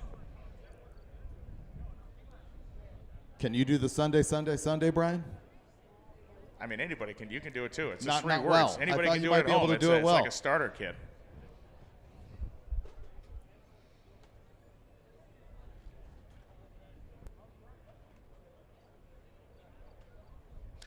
So the car's coming off the racetrack. The drag is going down there, which means we're in the final stage of this thing. We apologize for the delay, but it is imperative that the racetrack is returned to pristine condition for our competitors here.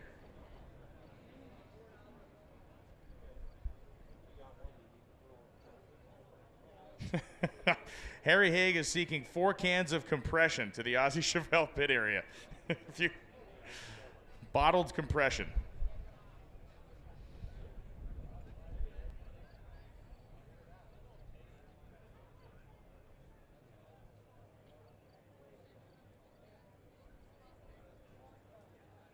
What about the 4-engine Buick, Bradley Fox asked? That was a famous car called the Showboat that was built by Tommy Ivo.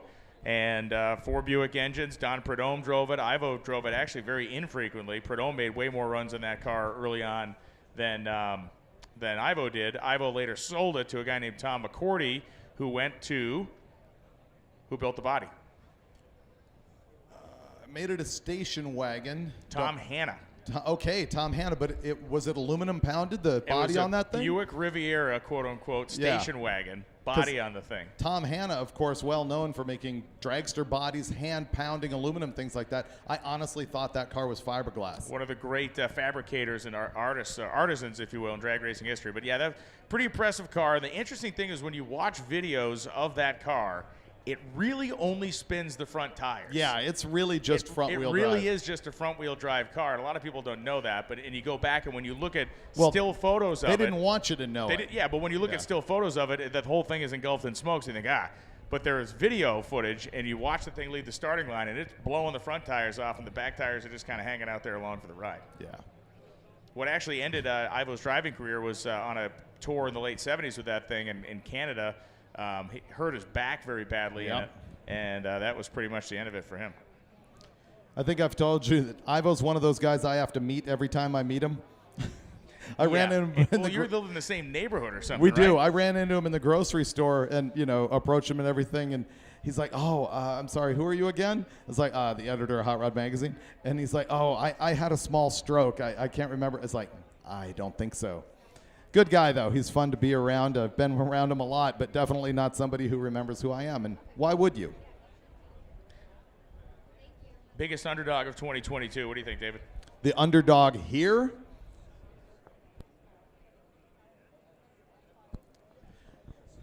The best underdog, somebody who should not win, but possibly could. Boy, that's a tough one. There's so many cars in so many different classes, and I think I'm going to narrow that question down to later on in the week when I'll have more data about all of the cars that are chasing each other. Right now, there aren't many tight races for the win. There's actually some tight races for second and third. As we go down the week, there will be more cars that break and fall out and more ETs that change, and we'll have more information about that. Are you okay with the underdog question? I just shuffled it off. You did. Scotty Haas, if you're on the property, please go find Tom Bailey. Scotty Haas, if you're on the property. Tom Bailey. 5-mile-an-hour Honda Civic. If only it were still racing. That thing was great. You can go back and see that on yesterday's live feed. is the end near for drag racing at Pomona? This is a great question because it is a question that is based, and I'm not blaming the guy asking this question. So this cockamamie clickbait story got published a couple weeks ago, but this is it. This is the end for racing at Pomona because there is a meeting about redeveloping some of the Fairplex. The meeting had nothing to do with the area even close to the drag strip. And so this story, of course, goes viral, and every stroke on the internet's going, well, that's it. That's it. It's over with at Pomona. And it's completely false, to the point that the Fairplex people came back and said, this guy doesn't know what he's talking about. The story is incorrect. There's a long-term contract there, yada, yada, yada, end of story. So that I'm not giving the name of the website. The story that was published about Pomona is 100% false. Drag racing is not ending at Pomona. The reason that NHRA is starting their season in Gainesville in March next year and going to Pomona in April is that in February, in the Los Angeles area, you have NASCAR racing at the Coliseum, the Super Bowl, and about 3 other major sporting events in the month of February. It is idiotic to try to go in there and wedge yourself in and sell tickets at that time of the year. So that's why we're starting Gainesville. We go out in April to the Fairplex, and it should be beautiful and fast as it usually is. One of my favorite games is to collect drag strips who claim that they're the oldest operating drag strip in the country. There's probably 24 of them. And the final answer on that is? Pomona, California is the oldest continuously operating drag strip in the United States. All right, let's see the comments roll in on that one. And no, it does not operate with the frequency of many places, but it operates year to year. Minus 2020, but that's pretty much everybody. And actually, we did race there in 2020 at the Winter Nationals. It was in March when the wheels fell off the proverbial wagon there.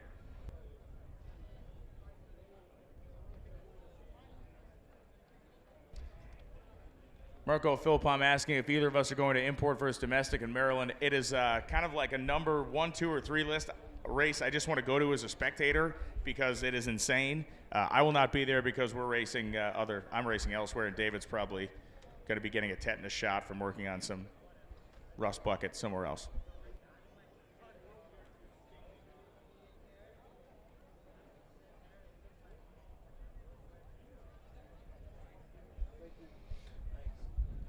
So the guys at NOS have been spectacular this week. They will continue to be spectacular this week. But your unending thirst for nitrous oxide, you have sucked them dry, quite literally. NOS is out of nitrous. They will have nitrous in St. Louis, but there is no more nitrous now. If you need nitrous for Cordova, you need to supply it yourself. They will be back stocked up again in St. Louis. But NOS, the well is run dry. It's a little bit like McDonald's being out of Big Macs, except when Brian shows up. That's kind of the equivalent of what's happened here. I've never run into that problem, David. Sucked them completely dry. As much as I've tried, I've never run into that problem. Let's thank all of our sponsors here at Drag Week 2022. Of course, it's powered by eBay Motors and presented by Gear Vendors Overdrive. We've got a lot of official products. There's AMSOIL, the official oil. Molly, the official piston. Holly and NOS, we were just discussing. They'll be back in St. Louis with nitrous for you. Mickey Thompson Tires is the official tire of the event. Mothers is helping us out here on the live stream. Summit Racing is the official track and pit sponsor, and they are here on site with a trailer where you can go get some parts, or they will help you expedite an order from one of the Summit Racing warehouses. And finally, our new fuel sponsor, VP Racing Fuels.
eBay Motors has parts for new cars, new parts for old cars, and new parts for cars about as old as I am. eBay Motors has 122 million parts. That's insane. And I can order from my phone right under the car. They have all the right parts at the right prices.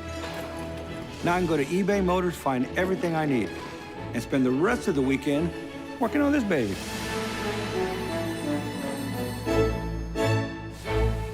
Let's ride. You know, primary sponsor of Hot Rod Drag Week. I hope we can retain that position forever because it's just a fantastic event.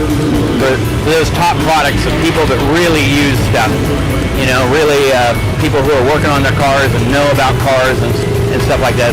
Great support from these fans. We have probably 30% of participants out here running our product.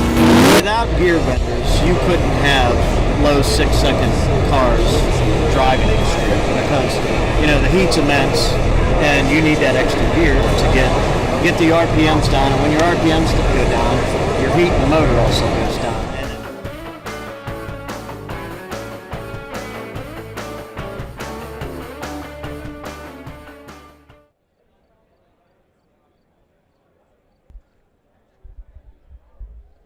Back here at Byron Dragway, thanks for everybody watching on our live streaming coverage, whether it's on YouTube or the MotorTrend app. Brian Loans and David Freiberger here in the booth, and we are now in single-digit minutes to getting cars back down. They're just dragging, a little hand spraying, and then there'll be another touch of the drag, and that's when we're going to fire up cars.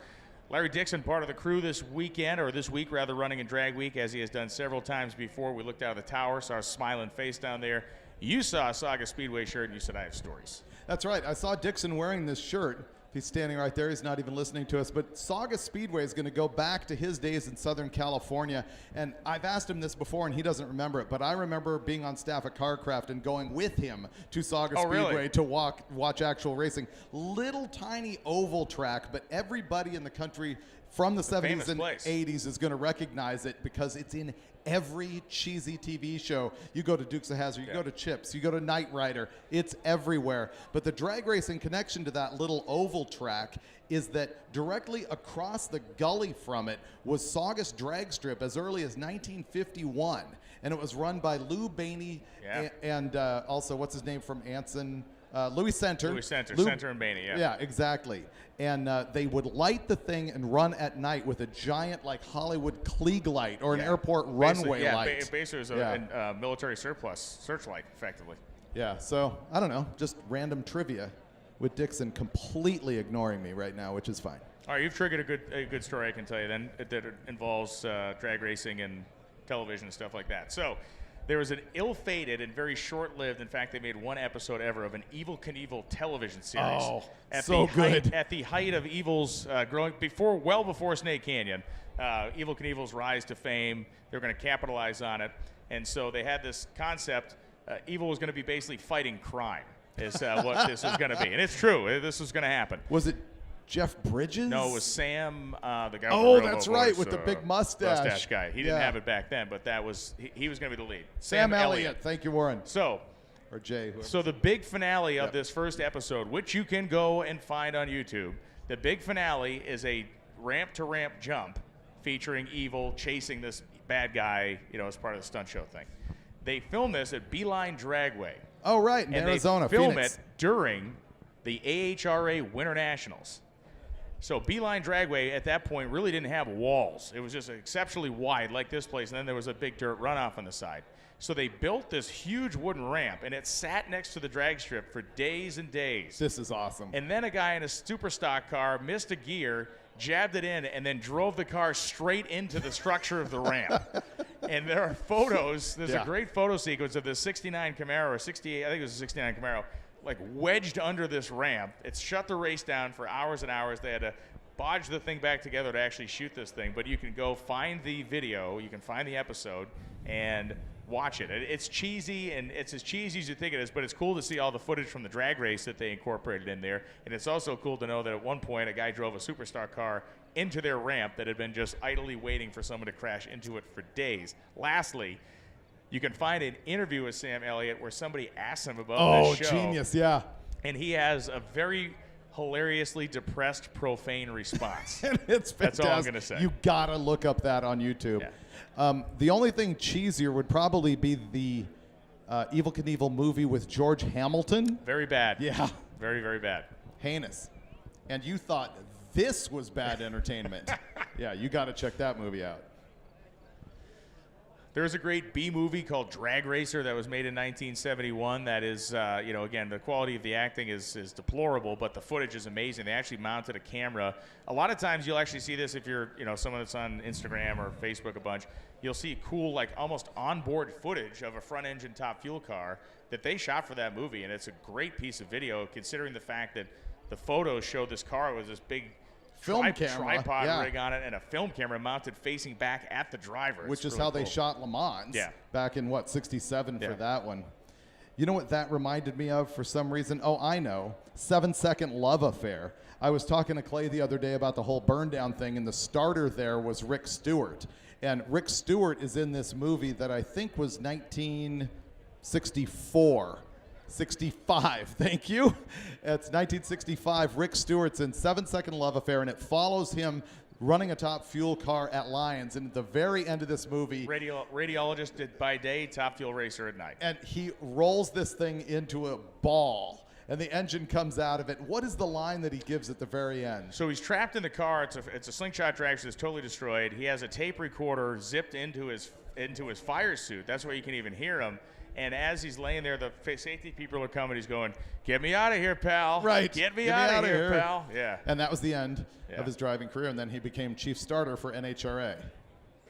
Yeah, I mean, he was involved in drag racing a long time. I do think he drove again after that, but did he? not to, not a huge level of success, accomplishment, if you will, or success, yeah.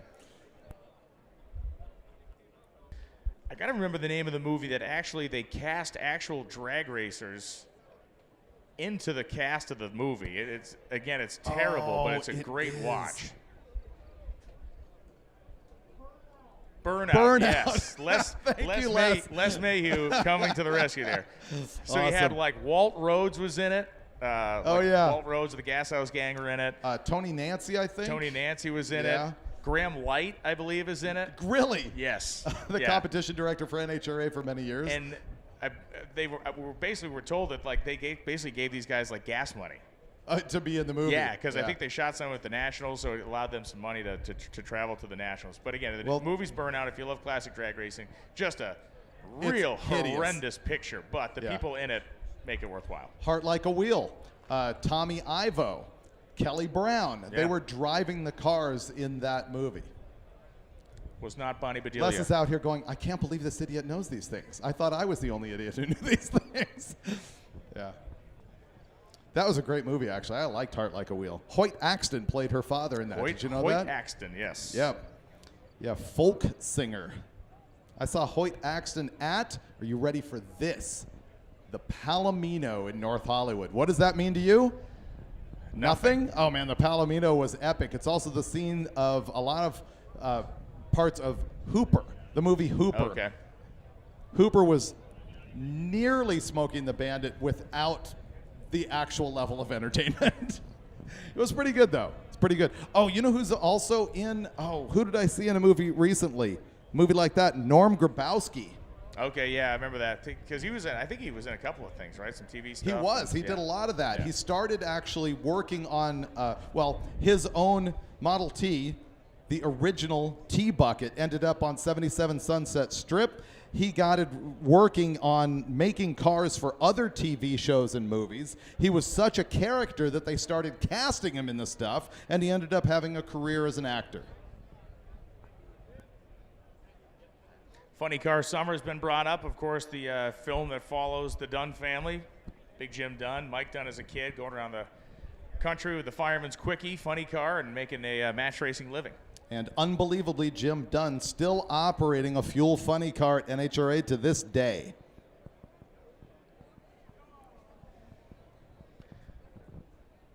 And still dragging the troubled area that is about 800 to 1,000 feet down the racetrack.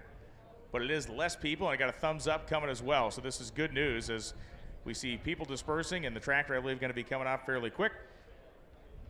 Once we get our starting line folks back up here and the water box is rehydrated, we'll fire cars and pick it right back up where we left off here in this A group.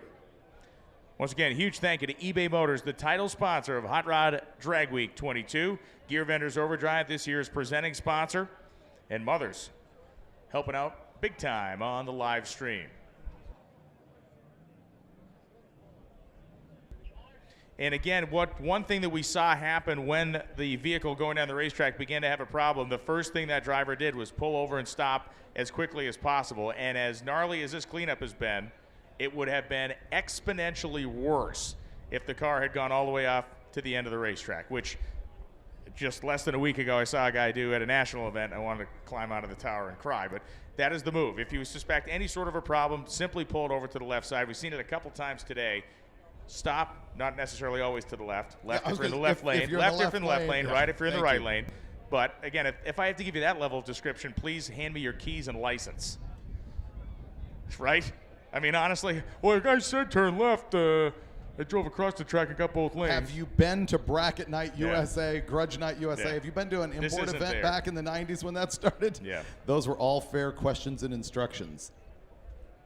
Have you noticed how many people have left before the tree is activated? That's a skill that is unique to this form of drag racing. Drivers in cars and suit up. Lonnie Grimm down there at the starting line area says, drivers in cars, let's suit up, let's helmet up. We're going to be firing up here in a moment. And while you're doing that, let's think about the Spirit of Drag Week Award. This is the person who just has a smile on their face and never says die and helps everybody along the road. Make sure to bring your ideas for Spirit of Drag Week to Keith Turk. We will award that on the very last day, and we got something special for that this year that's never happened before.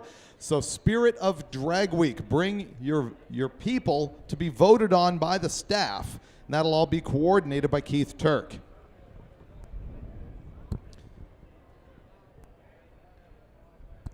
And if you are a racer leaving the property, don't forget to hand in your time slip. It is on the top floor of the tower. Top floor of the tower. Hand in your time slip and your photo of the checkpoints yesterday.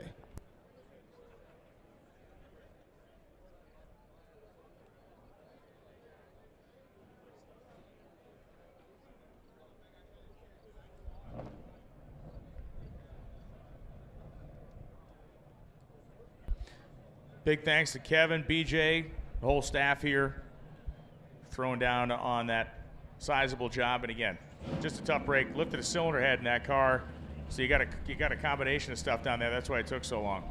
He lifted a cylinder out the block.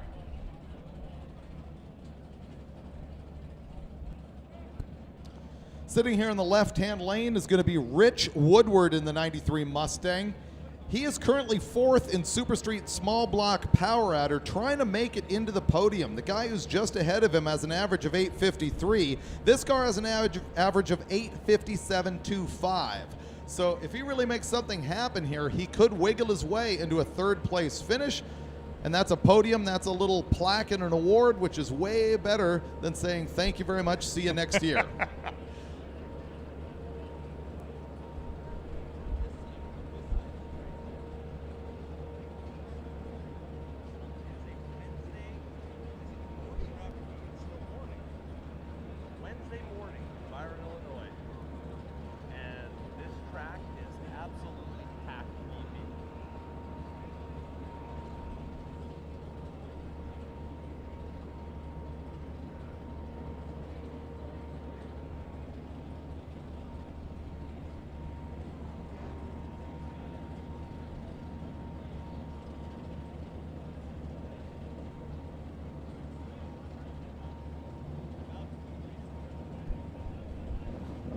Thumbs are up, tires gonna get wet here, and we are right back at it. Drag Week 2022.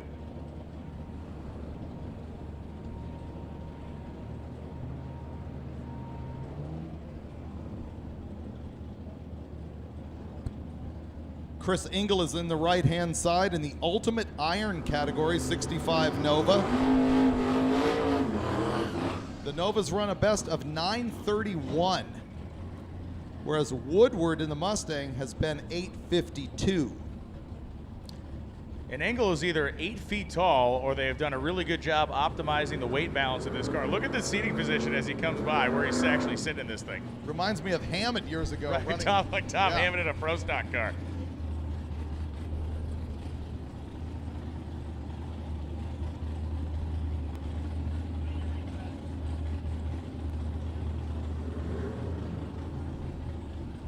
And Engel's having all kinds of trouble to get this thing even turn a tire. There he goes.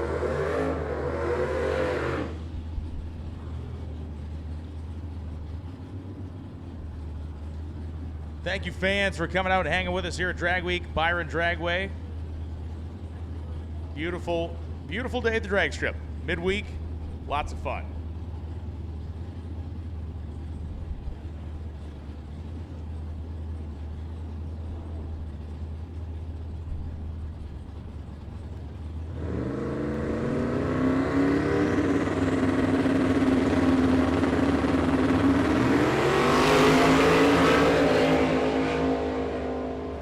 And Rich Woodward's looking pretty tidy down there, left-hand side of the groove. He goes 846 and 162. Yeah, that's going to help him out a little bit in his class. An 878 in the right-hand side at 157. Robert George coming up, the 1968 Chevelle. And one of the wackiest, wildest 8-second drag racing vehicles in America will be coming up next to Robert George.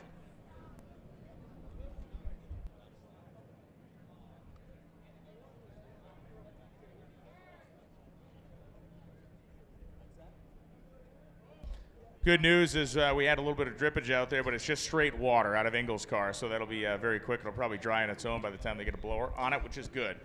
That is one of the things we see in this street car competition is there's a lot of the slower cars that are actually running antifreeze. Which is against the rules, by the way. It is, technically. Actually, not only technically, but literally against the rules because, boy, is that a mess to clean up.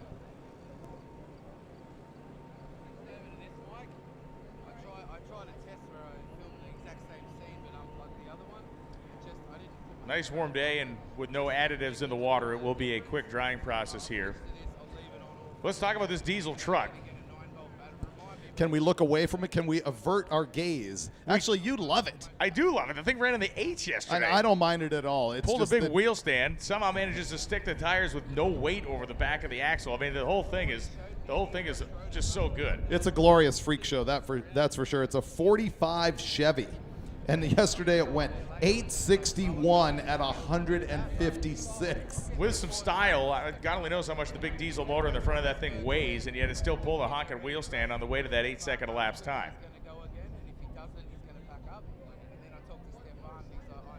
For Robert George, got a Sick Week sticker on there, got his Drag Week sticker on there, so he's had a busy year of drag and drive competition. Robert George's car, if you look at the door that's open right there, you can see he's got Lexan in it. That's one of the things that was loosened up for this class of all-motor. We were looking for some quicker all-motor cars, which is why there's more extreme levels of lightning and modifications allowed here than there would be in the street race category.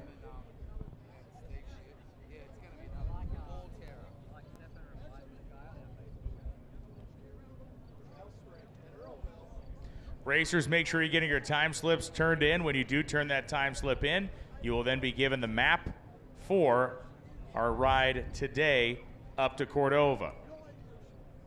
Yesterday was among the longer drive days of the week, just looking at geography. Today likely would be one of the shorter, but do not expect a very direct route. We'll be taking a tour on the way up there as we usually do. Yeah, I caught a guy in the staging lanes blaming me for that on that day was awesome. one. Yeah, it was really great. So I used to be sort of in charge of Drag Week, and we would come up with the routes. Actually, Jenny and Michelle would do it. They would pre-drive them and find all the stops and everything like that. And sometimes it was torturous. We had potholes, we had back roads, we had bridges. Remember when Todd Mashmeyer's car ripped out the entire K-member and oil pan on a bridge abutment? So that kind of stuff happens. So on registration day, I'm walking past as the guy is going, yeah, that Freiberger, he just likes to, pick the worst for this thing. I was like, what did I do? And he's like, starts to ream me. He's like, dude, I don't even work here. I don't do anything about this anymore other than stand in the tower and bother Brian. So you're going to see that blower come toward the starting line. The water is dry and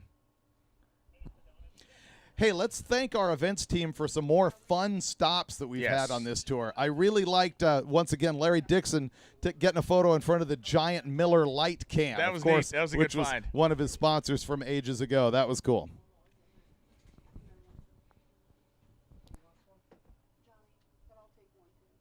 Putnamville Raceway, that little tiny dirt track there, where I had gone to sprint car school ages ago. And I shot, having worked with Tony Stewart on Sunday at the NHRA show, I shot him a note, Indiana boy. I said, you ever race here? He says, hell yeah. He goes, I was actually he tested race cars there this year, which I'm guessing was SRX cars, so very cool. All right. The diesel 1945 Chevrolet and Robert George's far more normal 1968 Chevelle.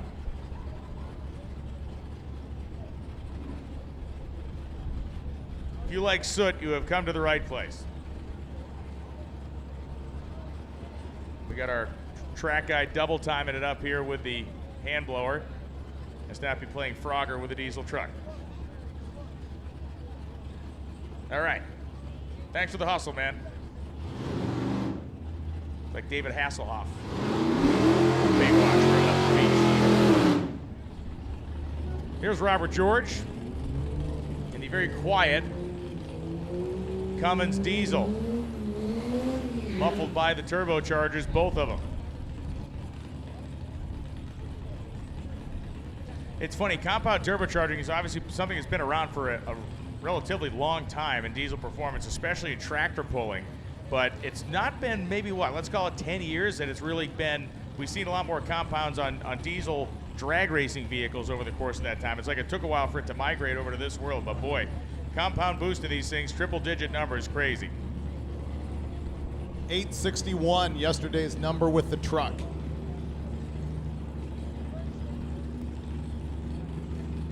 Those massive Hoosier slicks, if he gets good bite, it will carry the front end.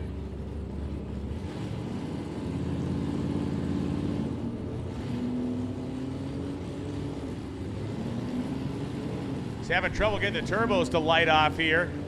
Not anymore.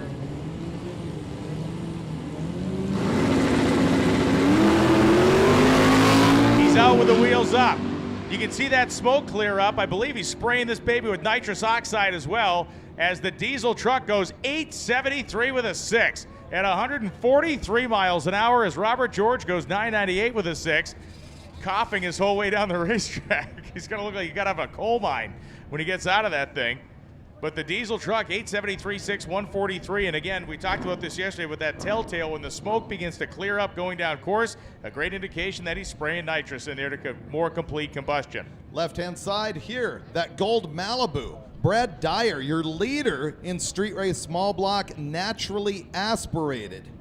And listen, this may be a little awkward because this street race small block naturally aspirated car next to him, I believe, is running like third in class. I was looking at Dyer. I was looking at Dyer's car. So the Pro Street Power Outer car across. Dyer, remember Dyer used to run a 72 Nova. That's what threw me off. Excuses. Yeah, they're all excuses. I have a life built on them.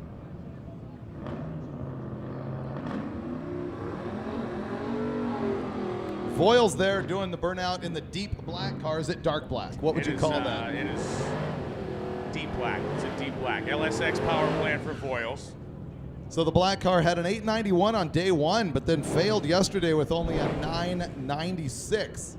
So we want to see that thing back into the 8s. And Dyer's car has simply been printing tickets, 1023 and 1018, averaging at 1020. The Honda's back. He made it. Oh, great! Super cool. This Honda, next pair. Going to sell you short on that one. Nice wheels up launch for Dyer. You can hear the turbos whistling for Voiles in the LS powered 70 Nova. Voiles takes it down to an 878 158, and Dyer on schedule 1023.3, 126 miles an hour, managing to match to the 100 his first run of the week. Robert Courtney here in the Honda. This thing went 1041 at 155 miles an hour. Yesterday, he just took the beams and got a 22nd ET. So he's out of a possibility of winning, but he's still in competition. Technically, he can finish the week. He has won our hearts. Yes, he has. People ask sometimes, what's your favorite car drag week? This is going to be a top 5 player. It is just the sleepiest little Honda you've ever seen. The mile an hour. He usually takes it pretty easy in the beginning part of the racetrack.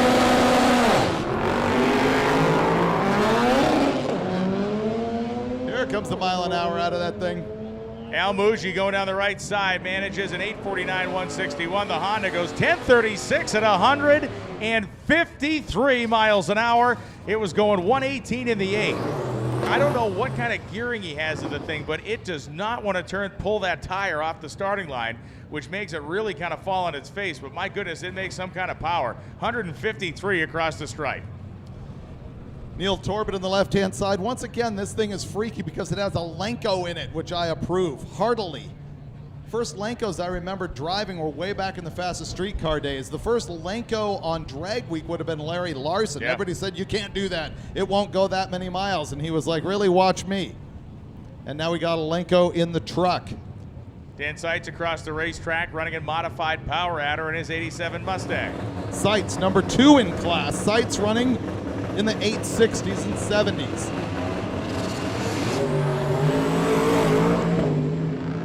Torbett's truck kind of bouncing its way out, but he got it to settle down, maybe short shifted a little bit. And Torbett goes 911, 151.32 miles an hour. For Dan Seitz, it is a coasting, rolling finish of 1878 and 57.9.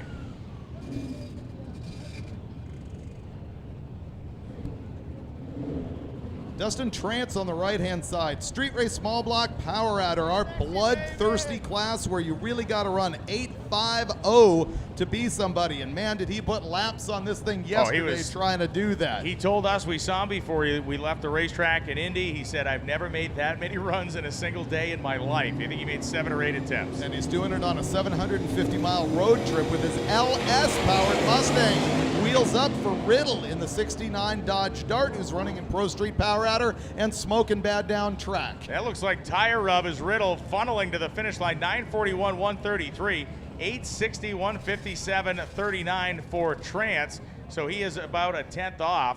But Riddle's car now, that is definitely not tire rub as he is coming to a slowdown, and it still has a lot of smoke pouring out the right side.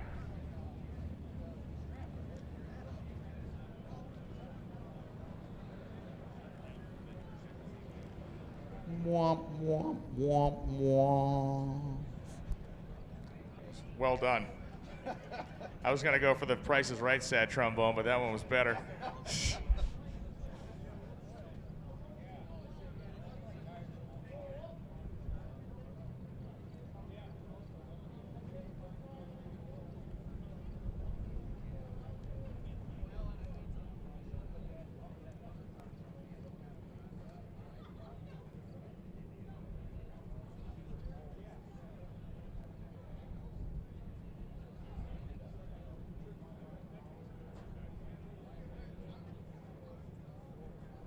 Still checking the racetrack.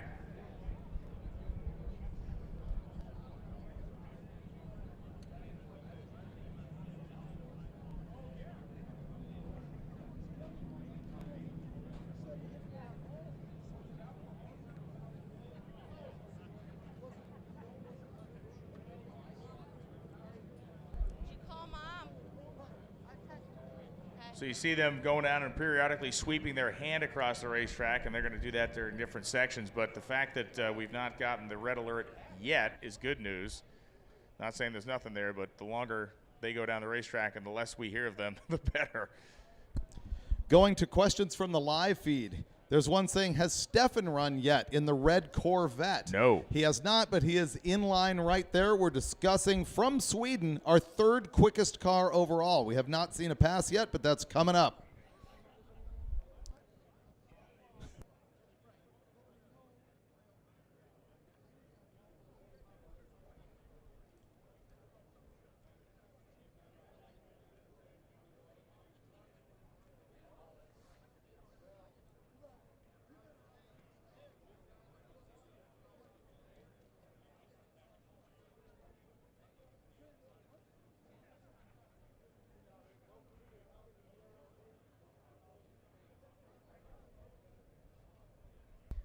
Big names are in the lanes, as someone just commented.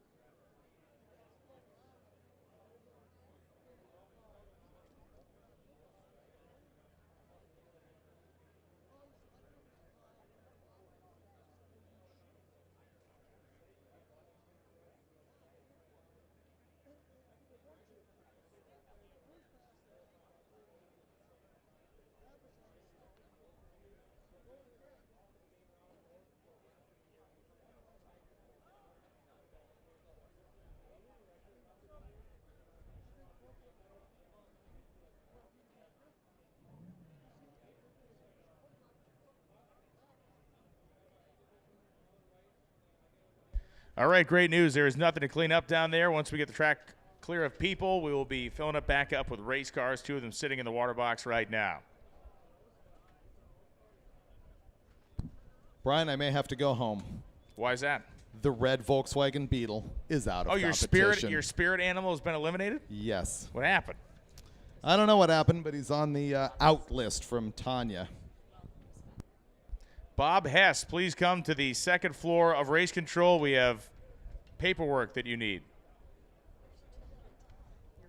Bob Hess, we have, yeah, I know, we had your vehicle registration up here. $111? They charge you $111 in Ohio to register a car? What kind of crazy stuff is that? Bob Hess, I will continue to reveal personal information about you until you come up here and get this paper. Yeah, announce his address. Somebody can run this over to him.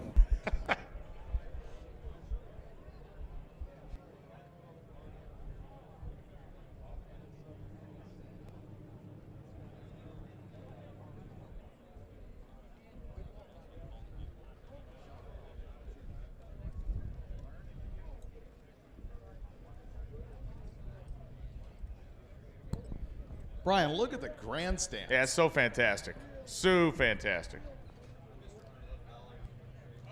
These people are either comatose or dedicated, and I'm going dedicated.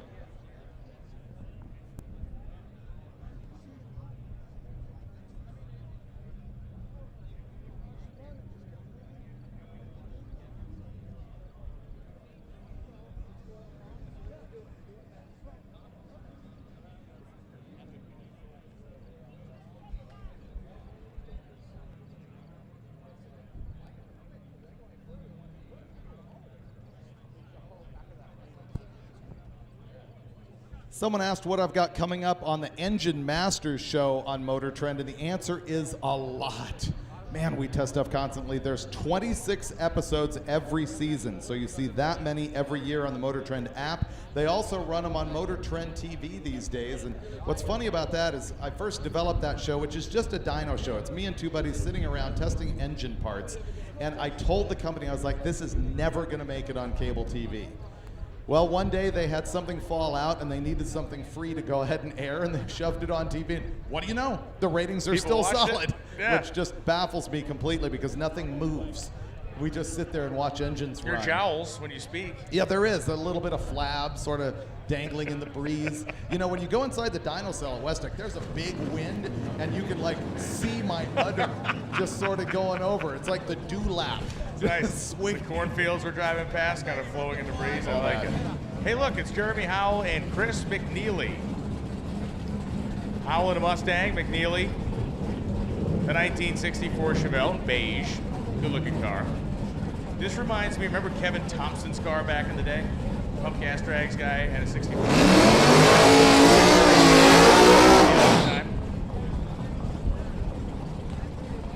You think about the cars in the pump gas drags, we used to be like, man, these guys drove 30 miles. Unbelievable, they made 3 laps right in a row. Yeah, now it's like, whoops. Once Drag Week started, we all looked at each other at the 2006 pump gas drags and we're like, no. Yeah, this isn't that cool anymore, I guess. Exactly.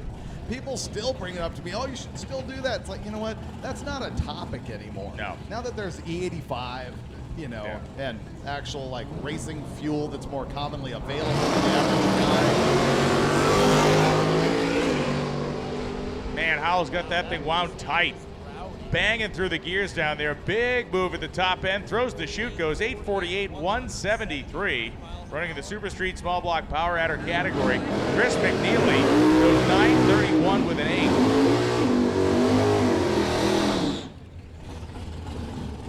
8. Coming up in the orange Malibu is going to be Darren Ambrose, who's your leader in Street Race Big Block Naturally Aspirated. This thing's gone as quick as 9:18. And Mike Reminis on the right side. That is a 1989 Mustang. Mike running in the all-motor big block category. And leading that category, and that one is an 8-second naturally aspirated car.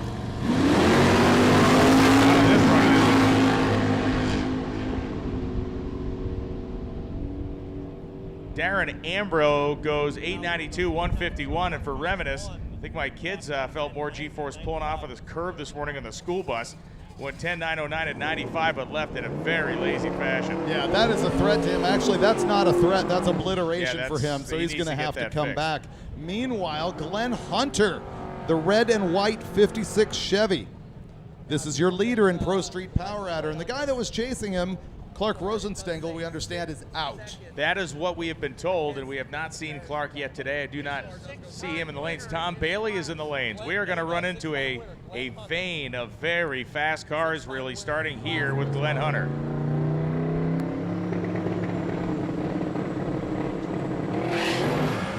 He'll be back. Look at Chris Hayes banging the gears in the 67 Camaro. He's running in Street Race Small Block Power Adder. 10:29, 145. Rick Trunkett making the noise down there in that Duster, a 443 cubic inch small block with twin turbos. That Duster went 777 at 181 yesterday. Yeah, nasty, nasty piece of equipment down here for Rick Trunkett. A car he has owned for many years, has had different engine combinations through it. He owns a business called Big 3 Racing.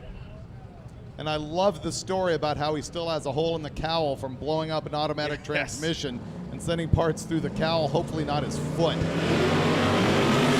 That's not going to be what he needs either. 192 60 foot out of the Duster as he gives up on that run. David Burke on the right-hand side is running the 79 Le Mans at 10:18 and 131. And Trunkett slowly goes 1482 at just 59 miles an hour. He'll be back in the all-run group. You can pretty well guarantee that. And here comes the vet. All right, the Swedes putting on a show with the burnout. We're not seeing too much like that level of burnout from these cars past the tree. Well, look, a big tire setup clearly is the more friendly one for the racetrack today, as we've seen some big tire cars make big runs. And Stefan wanted to make sure he had a nice clean carpet of rubber to run his down. This 540 single turbo car, I think it's single turbo, ran 652 yesterday. I might have to correct myself on that. This thing is out of Sweden once again, the winner of Sick Week earlier in the year in Florida in February.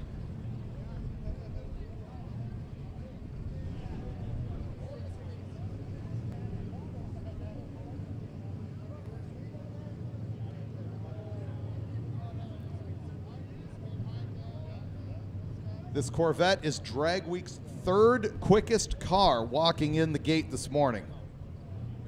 An average of 6:56 at 2:20. If you're looking at the car wondering what that little T is on the roof, it's not a tiny little Spinal Tap size winglet. It is in fact part of the mount that he uses to put his slicks up, how he travels this car down the highway. That's actually part of a structure that is pretty impressive looking when you see it rolling down the road.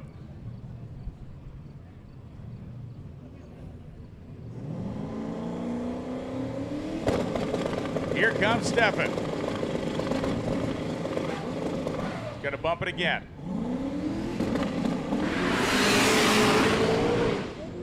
Tire shake, shifts it, loose, hanging the front end at mid-course. Stefan goes 704 at 192, and he had a handful of all of it. Will we see him again? I'm betting we will. Yeah, it wasn't a pretty run, but it was a run. You know you got a hot rod when you can pedal the thing to a 7.0. Right-hand side, Wayne Baker. He's in a struggle for A gas against the 55 Chevy with the big block Ford in it. They're both pretty close. The Nova did not get a great run early on. This is an 890 capable rust bucket.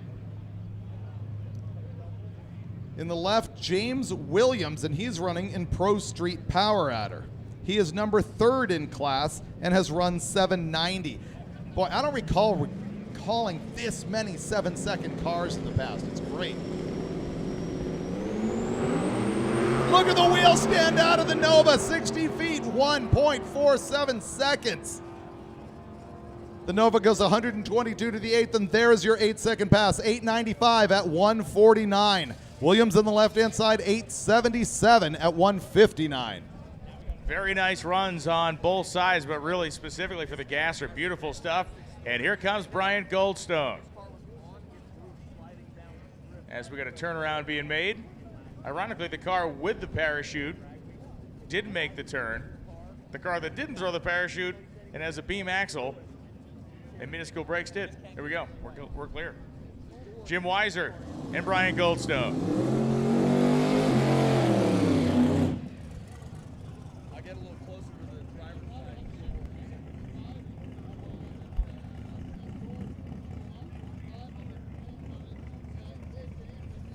Second attempt at the racetrack today for Goldstone. The first resulted in a 7-second pass.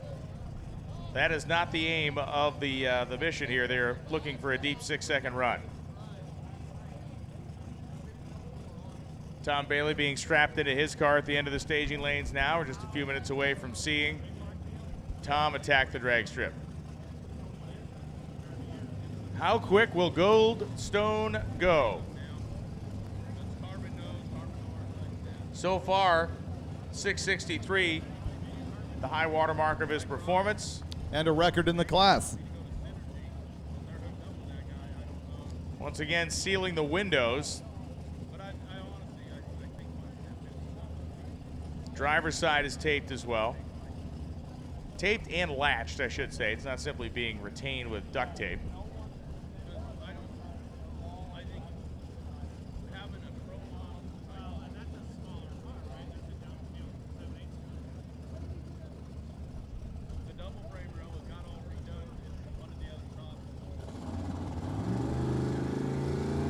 Time to go.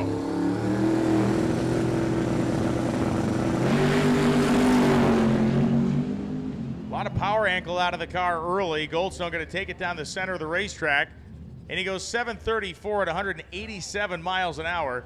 You could hear the car really kind of sound less aggressive really by 60 feet, so I'm feeling like they'll be back again. Yeah, Goldstone had a small, I guess probably a little fleck of the exterior of the door make its way off. We're going to run down there and grab that in the left lane.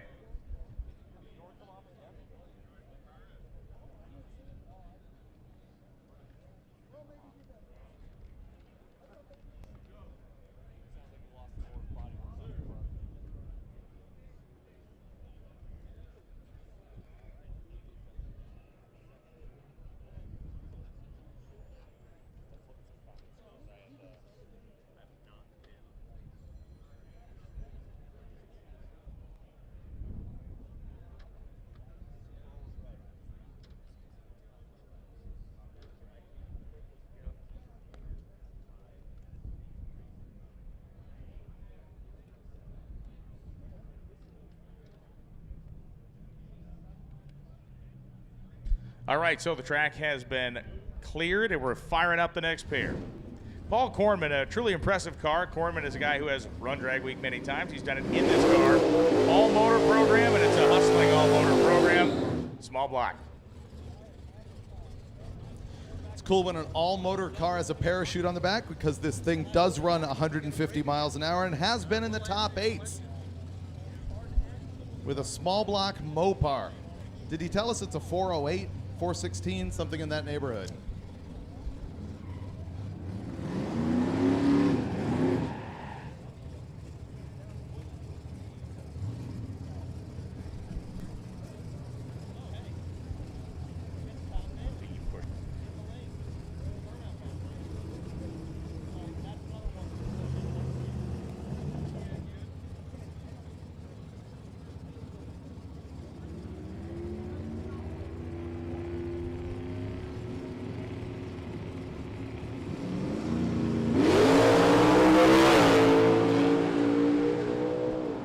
So Jim Weiser, who was running in the street race small block power adder category, will finish second here at 10:34 for Weiser, at 9:07, 1:48 for Paul Kornman. Here comes Tom Bailey.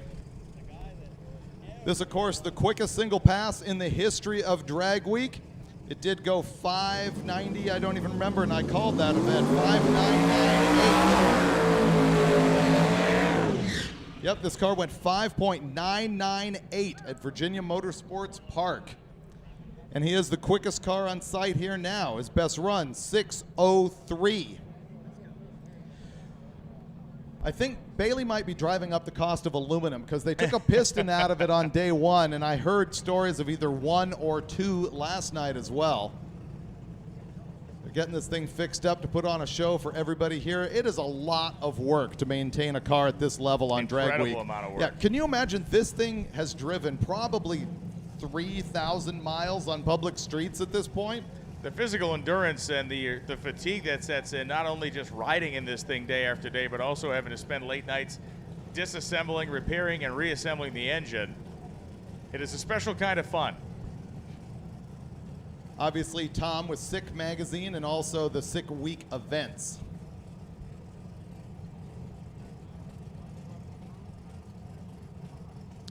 Mentioning that, don't forget the upcoming issue of Hot Rod Magazine, where you've seen all kinds of radical photos of this team over the years. In the rain, with trailers, crazy circumstances. Tom Bailey spools the turbochargers, the big Steve Morris power plant. Gonna make all that power as he comes off the starting line. They softened it up early, they put it to it now. 445, 167 in the 8th, and he's got the parachutes out to a 752 at 121 miles an hour.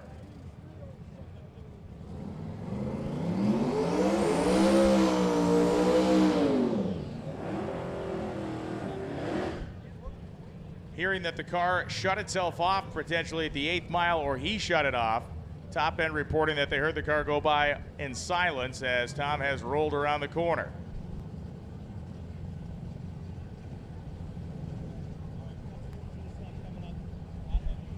Merrick O'Grady coming up in the Kraken Nova and Rick Trunkett. Trunkett made quick work of that turnaround. He's back up here again. The last run did not go according to plan. He needs to hold his spot at the top of Super Street. Big block power adder. It's actually a small block in the car, but it's over the cubic inch limit. Now he's got to work on the rear suspension on that car, working masterfully. You watch it drive that tire, and he's got the parachutes out as the car moved to the left side of the groove. 867, 104. He was on pace for a very representative run. Merrick O'Grady manages a 977.7 at 129.78.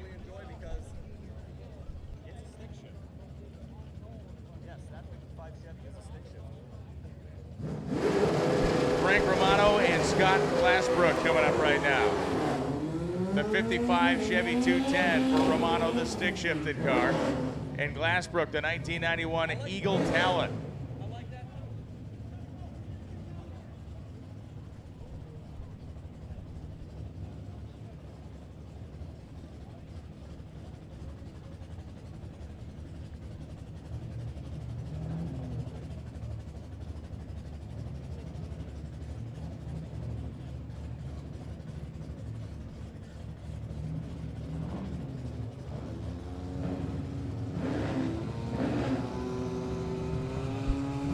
Romano and Glassbrook.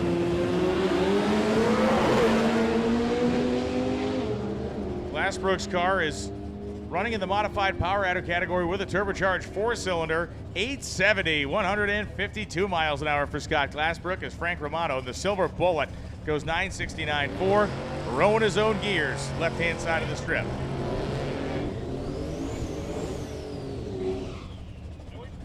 Brian Anders in the Chevette with a strobe stripe down the side. He ran early in this session. He is in Unlimited this year.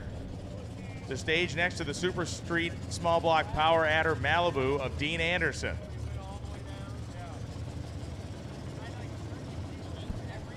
Dean Anderson, third in class, running in the 850s. Super Street big block power adder for the Malibu.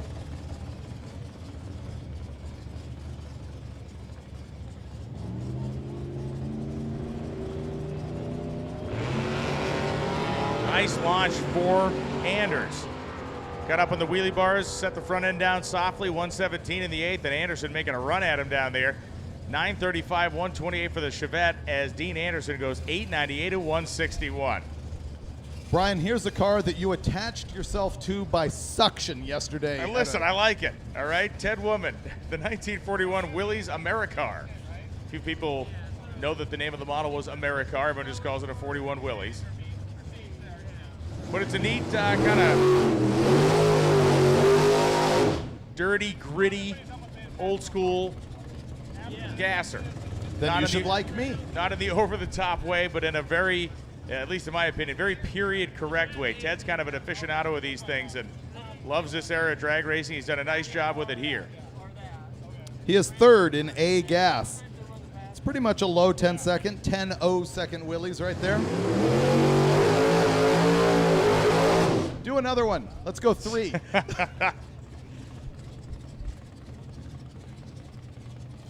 Holden Kramer in a 79 Malibu station wagon will be next to Ted Woodman. And he's another guy who's third in his class right now. All motor big block entry, and that thing has been running in the mid-9s.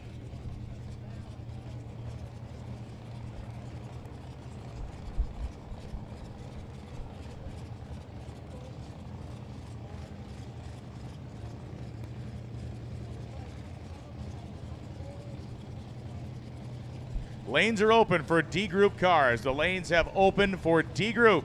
If you're in Group D, come on with it. Group D cars to the staging lanes, please. Willys is off with a little bit of a hesitation. He goes 146 to 60 feet. Actually, they both go 146 or 145, 146. The Willys 1010, and the station wagon with the big block naturally aspirated 987 as here comes Herschel Cronin. This is a blown big block Ford in the 55 Chevy who is leading A gas. People won't stop asking me what's happened to Mike Finnegan, who's also an A gas competitor. He broke the Hemi on day one, and it's a long and aggravating story, but the short version is he hopes to be back Friday, even though he's at a competition. But watch this 55 leave. Yeah, when Herschel gets a hold of the racetrack, and he most often does, this blown Ford engine really gets down with the program. Another run for Brian Acton in the left-hand lane in the Nova, trying to hang on to that number 3 spot. Street race small block power adder. He needs an 8.50.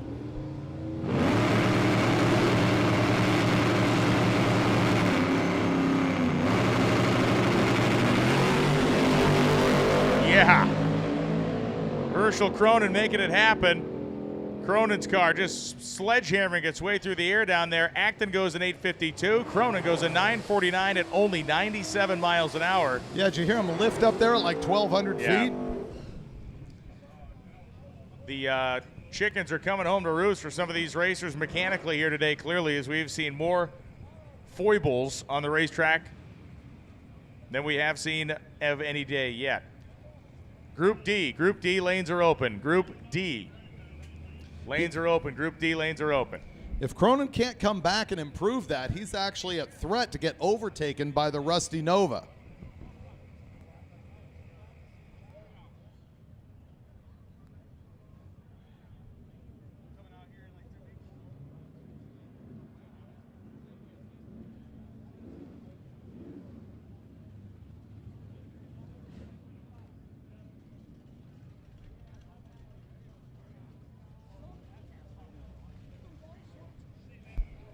Checking the right lane here real quick after Herschel's run. As the presenting sponsor of Hot Rod Drag Week, eBay Motors is honored to share this experience with you. With over 122 million parts, eBay Motors has the world's widest selection of performance automotive parts. Finding the perfect parts for your vehicle is simple and easy. Also, you can buy with complete confidence because all the parts purchased on eBay Motors are covered by the eBay Money Back Guarantee. Right parts, right price, ebaymotors.com. Let's ride.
We need Mark Turner to gate 2. Mark Turner, we need you to gate 2, please. Once again, Mark Turner to gate 2.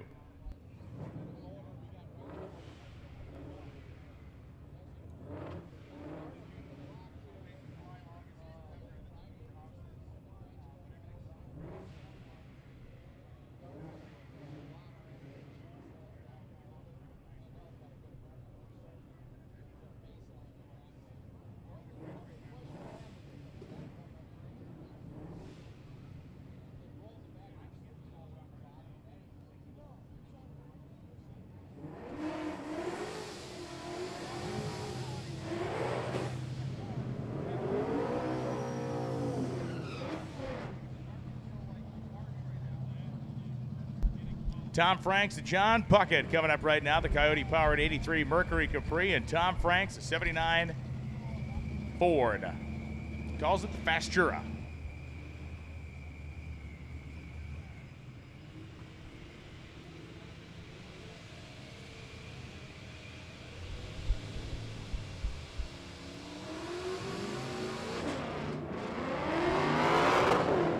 Snappy John Puckett over there. Now, Tom Franks, even if he runs 850, which apparently he's not going to do because the nose is dipped down, is having some trouble here. Had a 2.3 second reaction time trying to spool the turbo. 12:39 at 74 miles an hour. As Puckett goes a 965, 1 at 148, but a tenth and a half behind his best run of the day.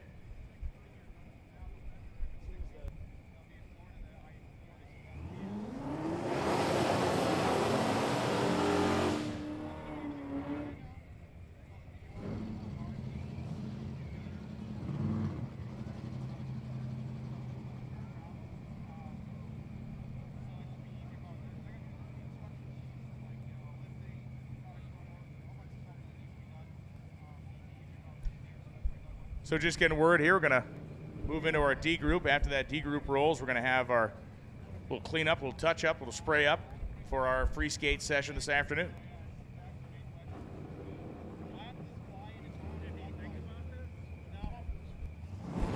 We have packages for Mike Narks and Charlie Hoekstra. Charlie Hoekstra and Mike Narks. We have packages for you at gate 1.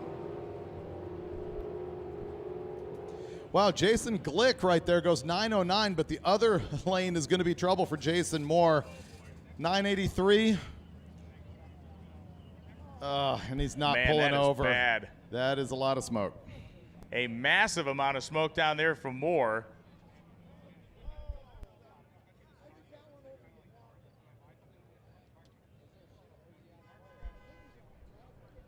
And just a humongous cloud that is beginning to disperse as we finally see the race car. Moore is out of the car.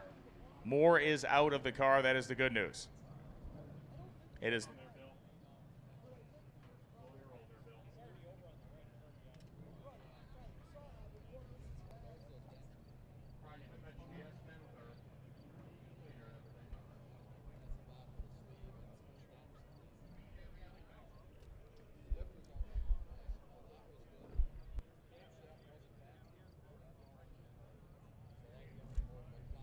So this is not going to come as a huge surprise, but getting early reports that there is oil present on the scene. Now, it did begin after the finish line. That's the good news as far as the racing surface goes.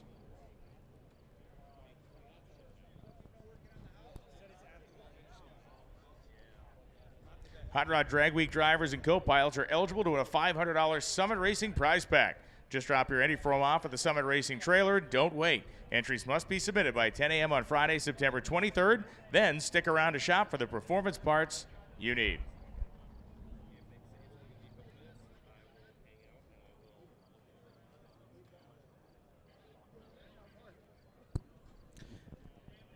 You know, we've survived 2 days without seeing this kind of track lubrication. I wonder if some of this is people stepping on it, trying to move up in their class, or is it simple wear and tear from street miles? I think it's both. You know, I could have gone a lifetime. We went 2 days. I could have gone a lifetime. But yeah, no, I think most of the time when we get into a situation like this, it's both of those things. You got now, what, close to 400 miles, maybe more of fatigue on some of these parts. You get fatigue on drivers, you get fatigue on everybody, and the fact that they're looking at averages going, I got to pick up 2/10, I got to try this, I got to try that. But once again this morning, it wasn't even half over. At this moment, it's roughly half over. There's 2 more drives and 2 more drag races. The good news is we're just getting reports. They do not think this is bad at all. So that is a very positive development. They're walking it and checking it right now, but they believe this will be a very, very quick turnaround. So it's not like a situation where we got a half a mile of stuff to clean up. We should be firing cars here. We're going to let them give us time estimate, but it is not a situation you should brace yourself for a long cleanup.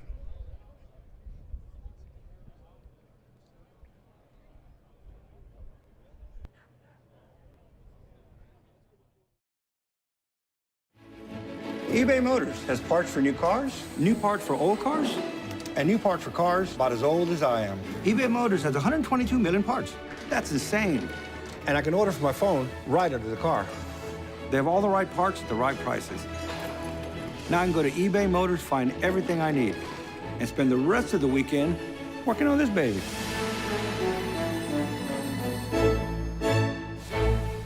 Let's ride.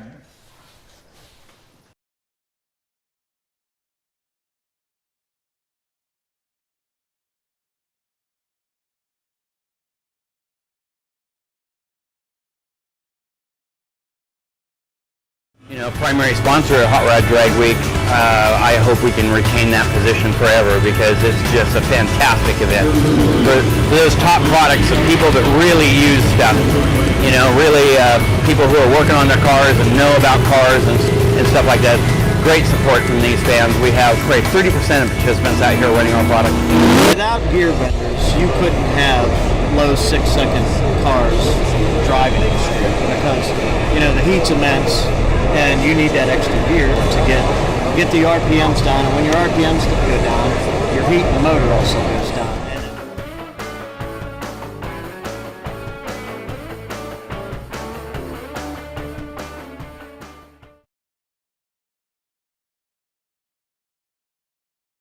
Ready? Do your worst. You've never seen my 68 440 Dart. I am no regular citizen. We don't have the nicest car, we don't have the fastest car. I guarantee we had more fun than anyone else. We spent like an hour and a half out of gas. Let's ride. Not quite the same.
So again, thank you to the hardworking staff here at Byron Dragway. We know it is not an easy deal. We get so many cars in here and everybody's pushing their stuff. And unfortunately, we have seen more carnage in the last 3 hours than we've seen in the last 3 days combined. How's that diaper rule working for us now? Who knows? Maybe it is. Should be universalized. Yeah. You know, we're waiting for the D-level cars to come up, and that's some of the slower cars, but also some of the stuff with the most character and greatest stories behind them, and Brian and I really like making fun of them, so it's going to be a good time when they get up here. Aha's food has been delivered to the tower. Thank you. We'll be taking a slight snack break.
As you can see, the equipment and people are headed to the starting line, which means we're going to be sending cars toward the finish line here momentarily.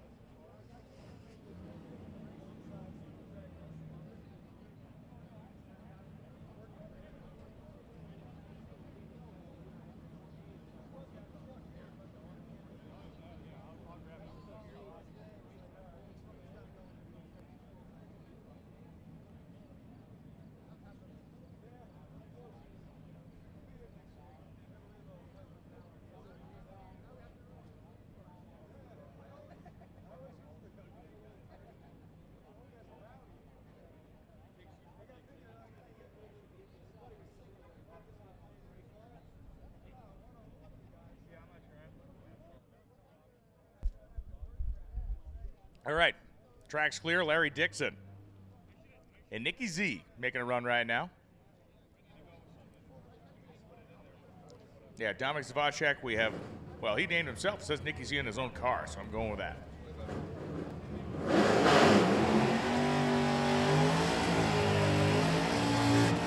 Nathan Thompson just answering a statement you have made, which is wildly inaccurate on every level. So Mike, as fast as his car is, has not made the fastest pass. He has not run yet, and he is not here at all today. So everything you've said in that statement is wrong.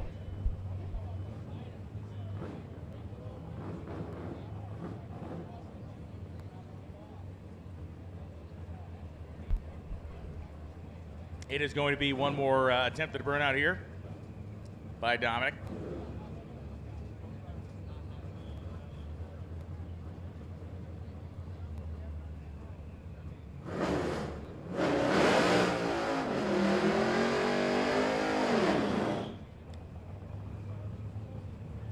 Once again, racers, please pay close attention to the track officials. We want to maintain a really kind of brisk pace here as we're trying to get everybody down this racetrack. Time is of the essence.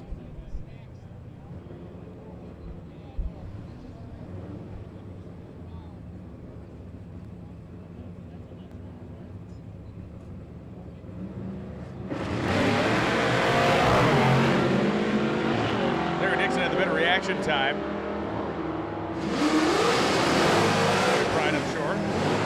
Goes down to the top end as well. Dixon 10:06, 135. Dominic goes 10:08.4, 133.95. Daryl Yost coming up.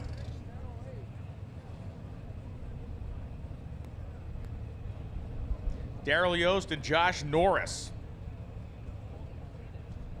67 Nova for Norris. Yost to 69 Chevelle.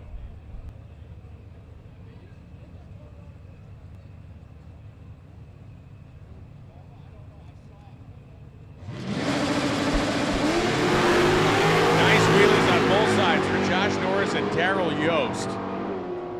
Oh, Yost throws a belt off the car down there, and he throws the parachute out, 979, 101. Josh Norris, 984.0 at 134 miles an hour. As there is the snake-like object lying on the left side is, in fact, a belt. Or it is a snake, but I suspect it is a belt.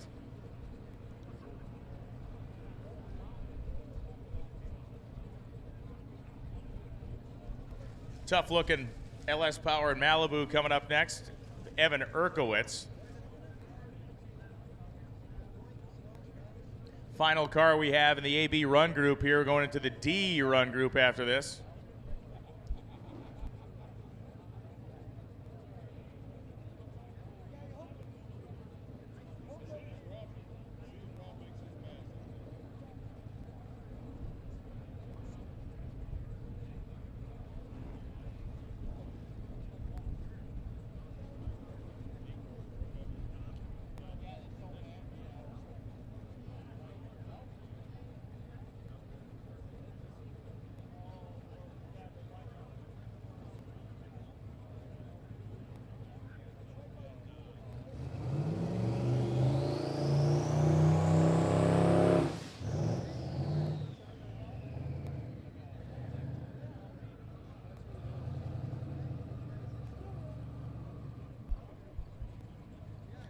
So Urkowitz backing his way up here, and he's going to get those tires wet and now get the burnout going.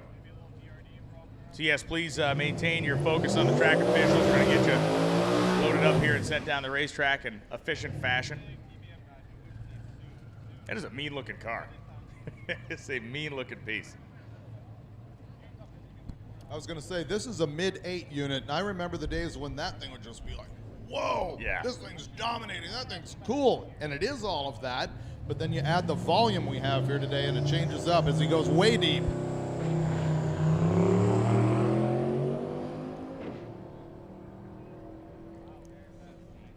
Obviously, as you can tell, the car is lazy leaving the starting line, and I believe Urkowitz is off the throttle at the stripe. He goes 12.88 at just 76 miles an hour. We move now into the D-run group.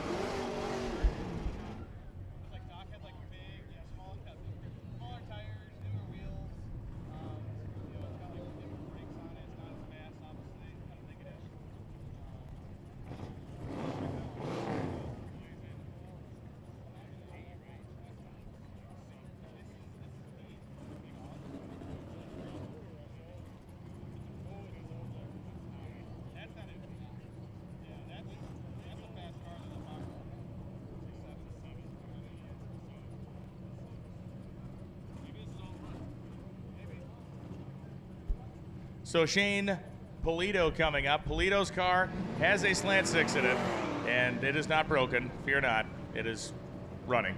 Glenn Sheely takes the butternut yellow Corvette down the left side, the 66 model year Vet. Runs 1208, 110.85 miles an hour. And the slant 6er goes 1692 at just shy of 90 miles an hour. Hot rod category competitors here, the first and second runners right now. These two trucks, Tony McDonald leading the class. Cheryl Kaiser is chasing. She has the 29 Ford truck with the unchopped cab, telephone booth style cab. And Tony McDonald, the more curvaceous 1937 Dodge truck.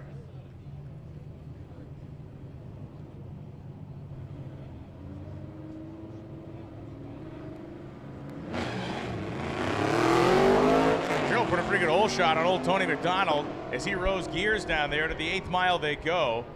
McDonald's already passed Cheryl. And McDonald is going to run an 11.97 to Cheryl's 12.57. Pretty cool to see class leaders sitting side by side. Yeah, Bob Hess coming up right now. This is a Gen 3 Chrysler Hemi in the nose of his Mustang. And if you don't believe me, just look at his license plate, which says Hemi Fox. Hess is also the guy that came up and got his vehicle registration paperwork back from us. How that was lost is anyone's guess, even his own. And Glenn Tunter trying his third pass here, right side. He's tried 2 on the left side with no success. See what he can do on the right side.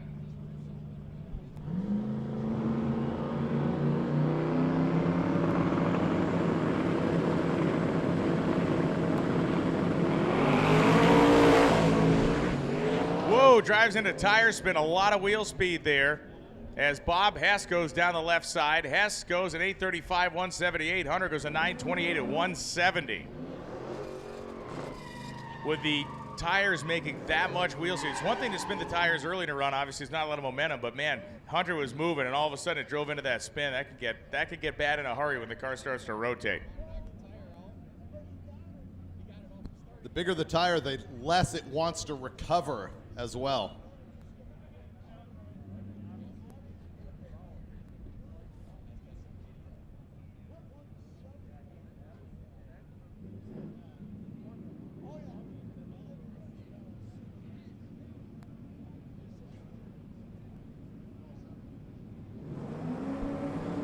Kevin Dunn, nice clean Chevelle in white.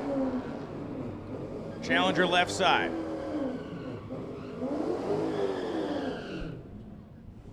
And Kevin Dunn, 12:41.13. Bob Barhorst goes 13:62.4 at 100.31.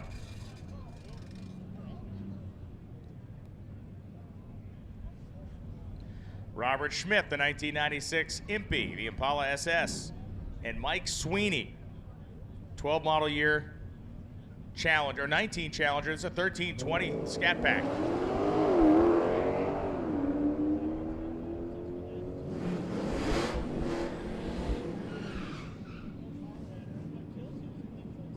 Mike Sweeney goes 11.71, 116. Schmidt goes 12.49, 2, 107.79.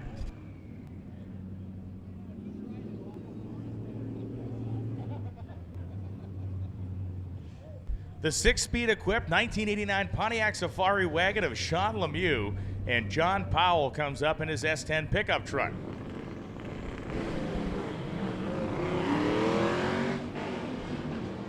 The S10 grabbing gears too. You cannot tell at all when the Muse shifts a gear. It's the whole car rotates. 12.54, 111 for Sean Lemieux as John Powell goes 12.65.7 at 101.98. That wagon's like the majestic view of the dolphin breaching the surface and going under. But orca. Yeah, exactly. Scott Sublett and Neil Jenks coming up now. Sublett, the T-top equipped 1980 Z28 Camaro, and Neil Jenks, a Gen 3 heavy powered 67 Dart. He wants to run better than his personal best at 12.75 in that Dart, I believe. 12.80, 107. The left-hand lane, 12.58 at 113. It was a little slow to pick up, David, but it seems like the Gen 3 Hemi swap thing has really got a lot of steam behind it now. I was going to point that out as well. This is the first time I think we've seen this volume of them. I'm also seeing them elsewhere. The Holley Mo Party and Holley's release of all of the controllers and motor mounts, headers, and accessory drives for those things has all of a sudden made them a popular choice. We actually tested some on Engine Masters. Pretty interesting.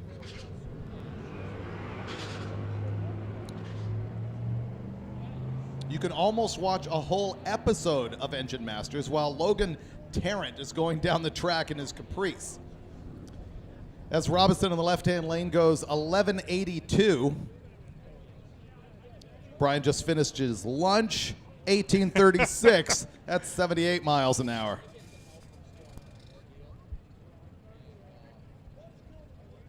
Paul Terlosky, the 1968 Coronet. A Hellcat powering this car. What happens if you actually call that number? Dial it up. Listen, nothing good. Why is he gone with this particular stance? The full-on jack him up. That's the only part of this I'm not quite getting. That and the zoomies. Well, there's that. All right, the phone number's now on the live feed. I'm trusting you to handle this for me. Somebody on the live feed can advise what that phone number does. Here in the tower, it was referred to as the squad car. Yeah, well, it's leaking.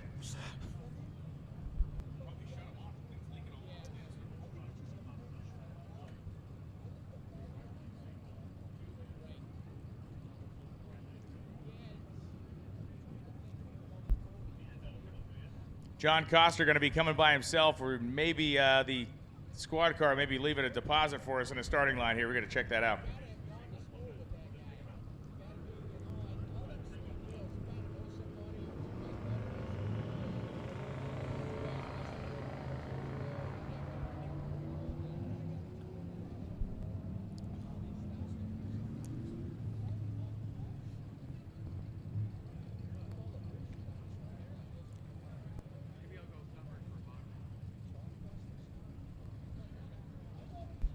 All right, so the squad car is going to go down. They wanted to double check there was nothing coming out of the bottom of it. Yesterday, I quizzed you on the actor names of Adam 12. How about the character names? It's an ancient television show that was off the air 50 years ago. So I don't know anything about it. Reed and Malloy. And Malloy always drove. They never let Reed drive ever. Thank you for that. Actually, cool story, bro. 1395 is 67 miles an hour. What was it like when you used to go to movies and there was a piano player in the theater with you playing the soundtrack live? What was that like? Yeah. Was that pretty cool? It was fantastic. Adam Green and Kane Zarin coming up. You had asked about this truck if he was here. It's awesome that he has a turbocharged 4-liter. Yeah, pretty cool. I think I accused him of having a Gen 3 Hemi earlier in the week, and I was wrong. It's an inline 6 with a turbo on the right-hand lane. Adam Green's on the left with the 79 Camaro. These trucks occasionally show up in NHRA stock eliminator form of that 258 inline 6. They run in like U-stock automatic. This one has the turbo, and it is right quick for what it is. 96 in the 8th mile. This is impressive. 11:59, 118 with a turbocharged inline 6. That's what I mean about how this is a great category, even though it's slower cars. It's just how interesting is that? I would drive that anywhere. I'd break it right away. Right, you would be broken by the time you got out of the parking lot, but you'd feel good doing it. Jason Sturgill and Trevor Hawkins. Hawkins, a 1969 Valiant in green. Great platform. You don't see, I mean, Valiants are cool, you just don't see a lot of them. Jason Sturgill, the 71 Buick GS 455.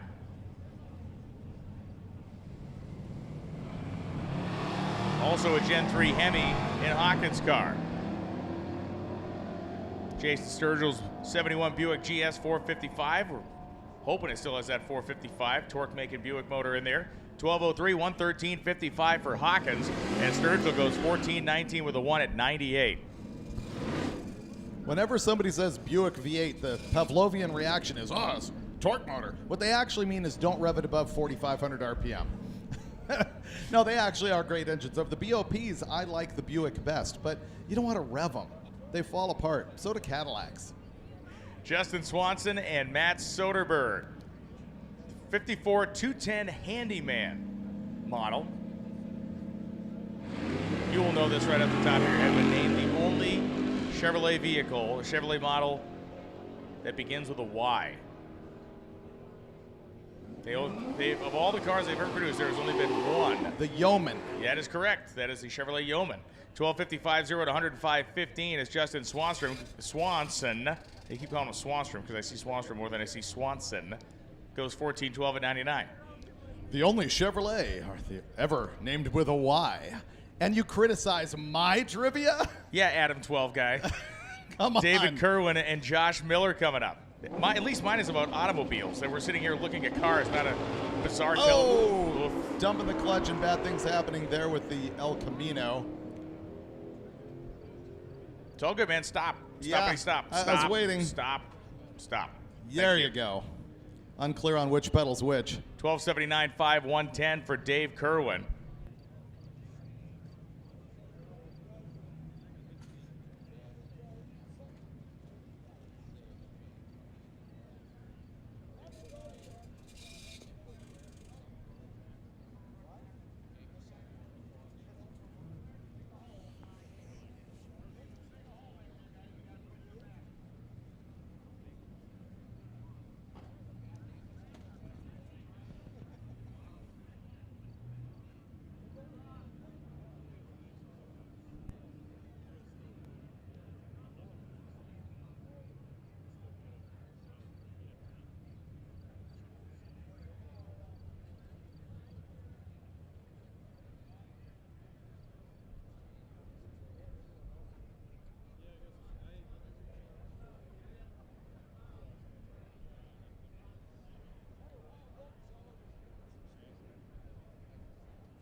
All right, so Kevin Adams and Mike Bogardus coming up now. Bogardus, the really clean little AMC Hornet.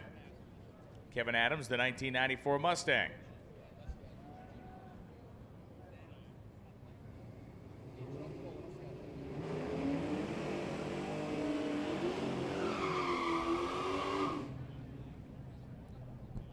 Well, Brian, you know we see the Hudson in lanes. Did you know that they merged with Nash Kelvinator to create what?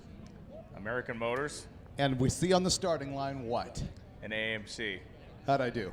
Pretty good. Yeah. Small block Chevy and the C Hornet. Daddy. Like me. Seeking the love. Yeah.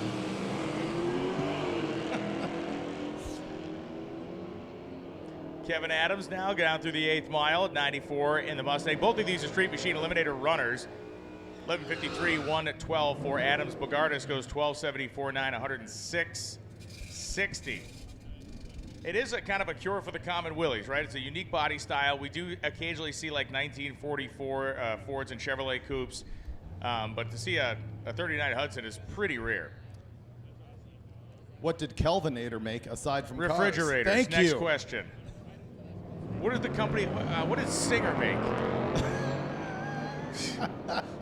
Do they? Yeah. How about Cuisinart? What does Cuisinart manufacture? AJ Crater and Dave Hoff going down the racetrack. Crater goes 12.402 at 114.74. Dave Hoff goes 13-17 on the right side. I got a question. What does the Lawn Boy company manufacture? Brian, run down to Home Depot and buy yourself a Kelvinator.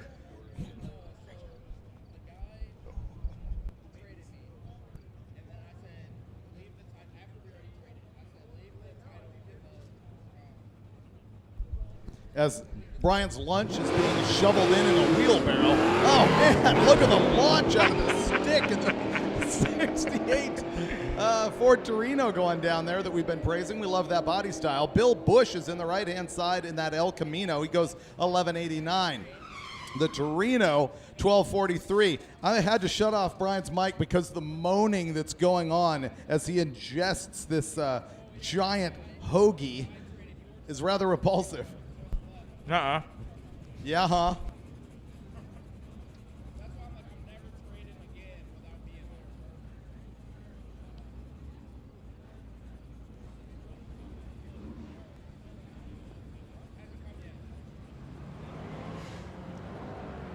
Terry Burkhead has the Jeep Grand Cherokee SRT. Rod Klaus in the 65 Mustang.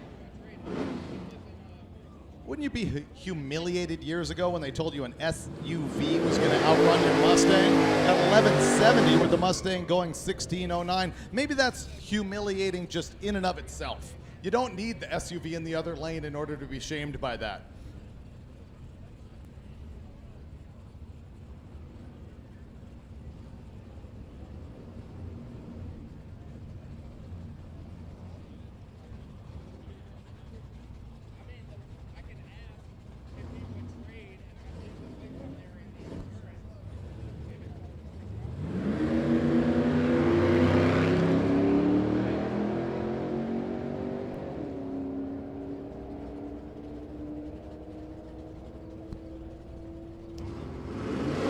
Right-hand lane, 12.62, 110. In the left-hand lane, 13.0, as I was distracted by Brian's hatred of avocados, but no fear of all the onions and garlic and some sort of meat that I think was at one time living. But maybe not. It's not a sure thing. FYI, typically that's a whole requirement of meat. Well, that's what I was unsure about. I mean, I'm questioning it.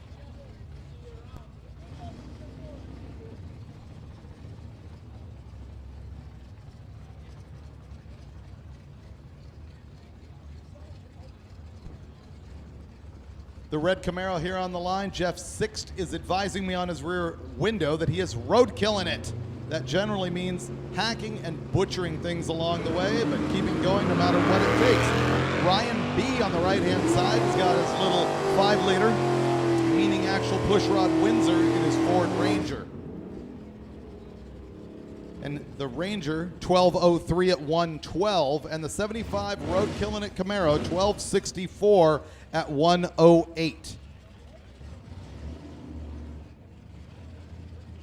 How much acid would Dennis Wilson had to have taken to envision the somewhat two-lane blacktop 55 Chevy next to whatever that is?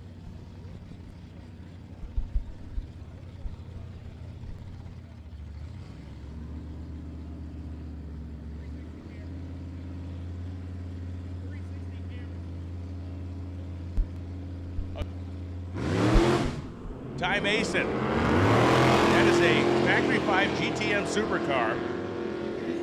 LS power plant, Corvette transaxle. Ty Mason, a former UDRA racer. Great Midwestern Drag Racing Series, 1162 at 120 for Mason, 1357 111 on the opposite side of the drag strip. Everybody needs to watch this Chevy truck launch. Specifically, focus on the bed and rear tires. He under-delivered that time. Usually it is a wheel-hopping disaster and a lot of bed twist. Maybe he'll come back. maybe he didn't achieve his goals, and he needs to come back and see if he can do better. Jeff Watt in the left-hand side's got the Chrysler 300C that went 1162. Kind of cool to see a hopped-up 300. And the Chevy truck 1559 at 89 miles an hour. For a truck that size to run 1550s with a stick in it, it's pretty cool. Hard to power shift one of those things. Justin Trask has got a pretty much stock 6-liter LS in the 55 Chieftain. I really like that car. It's a 4-door. That whole stigma's gone away. You know, the 4-door, 2-door thing that was such a big deal for a long time. That's a spectacular car. And you got Jody Ames, the 14 model year Jaguar. Cool to have a little exotic out here with us as well.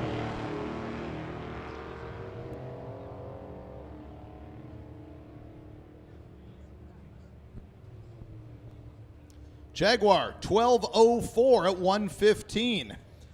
And the 6-liter Chieftain 1247, 108.94 miles an hour.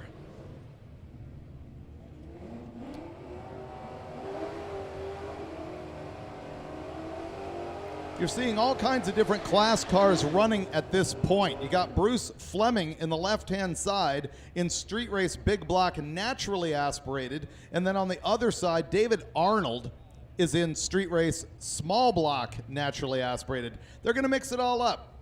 This is just time trials, not heads-up drag racing. And this is our D class, which ends up for being cars 1149 and slower.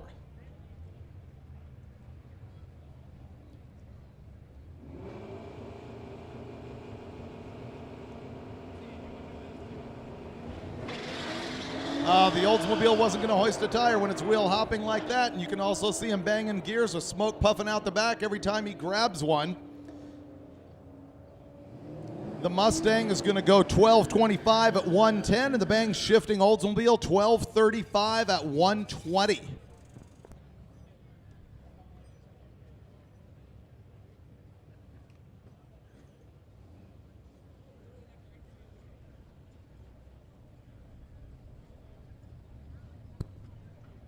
Basically, he just took the tire off the ground at the wrong end of the car.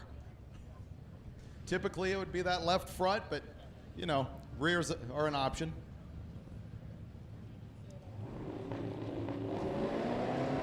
Zadijan on the right-hand side has got the 88 S10. I don't have a name on file for that mint condition Pontiac. The Pontiac ran 1225 at 109. The S10, 1424 at 98 miles an hour. Josh Miller needs a 28-spline axle shaft for a Chevy 10-bolt Moser C-clip kit. He's got the 73 El Camino in the grass near the entrance. A 28-spline axle shaft for a Chevy 12-bolt using a Moser C-clip eliminator kit. 73 El Camino pitted by the entrance. The lanes are closed for the D group now. Lanes are closed for D. We still have some fun cars coming, and then it'll go to an all run. That's when you'll see the desperate racers coming back and trying to get some better numbers. Daniel Cottle on the left-hand side's got the 05 Mustang. Frank Porso just left with the 21 Challenger.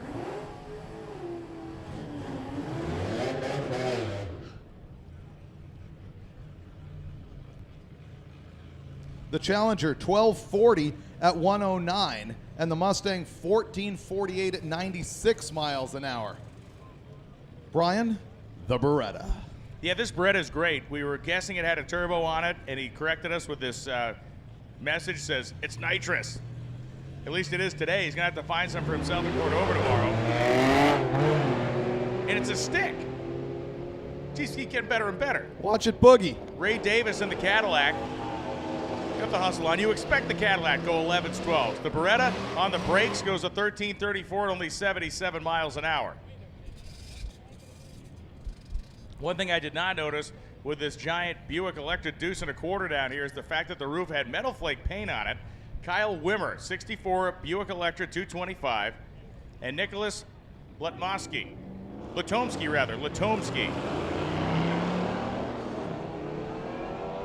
So Latomsky goes down the right side, 86 Camaro. Kyle Wimmer, we believe it is Buick powered, and we believe it is nitrous injected, I think is what the common theme is here.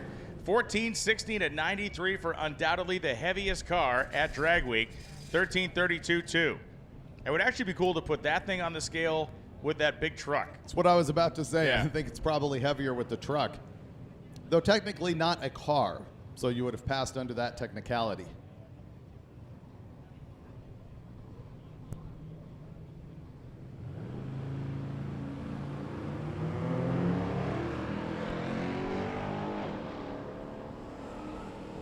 Couple Buicks here, the Turbo V6 on the left-hand side.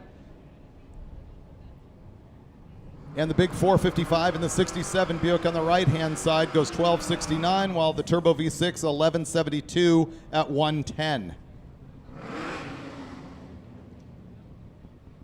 This is Charles Hoekstra. He's got the 86 Ford LTD. They call him Square Top Fox. I think that's like the cool guy thing to call those at this point. Eric Lutner on the left-hand side's got the 71 Camaro. He's actually got a big block in the Camaro and a small block, perhaps even an LS in the station wagon.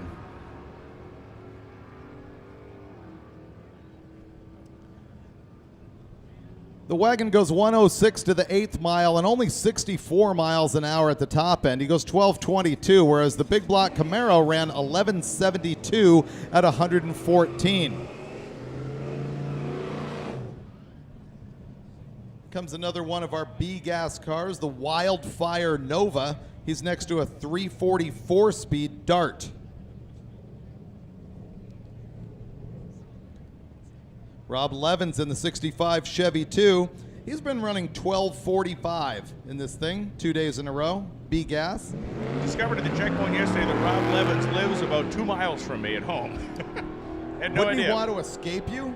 Well, that was why he started running when I asked him what town he was from, and he yelled on the way out. He goes down through at a 1252, 109. Dan Storts goes 1376.9 at 97.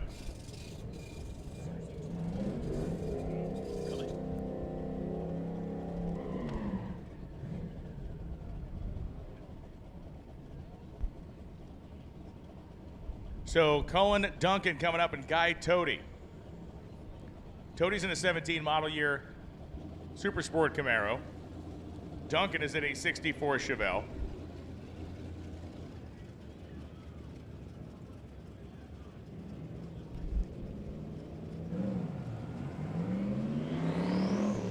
And again, you can hear the turbochargers. You can see the shifting being done by Cullen Duncan. Smoke out that front exit exhaust. 1291, 108 for Duncan. Tody goes 14050 at 95.71.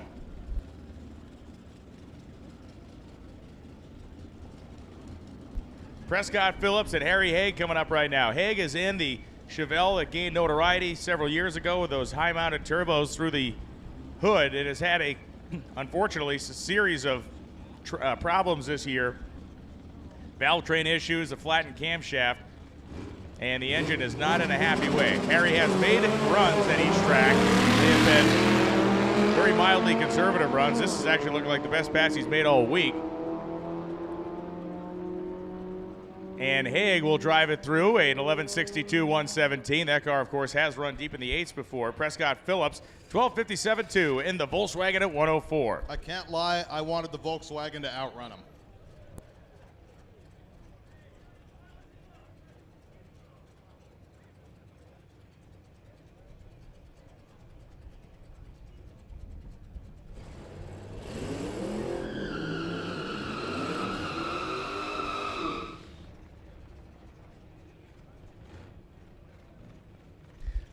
Here comes Pepsi Joe, the B-Gas Volkswagen Bug that is powered by a small block Chevy.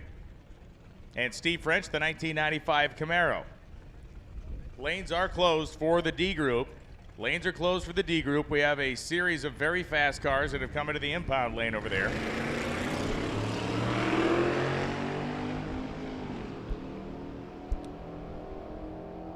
Okay, this is it. All groups. Final run session. Lanes are open. The final run session, the open session, lanes are open for the open session.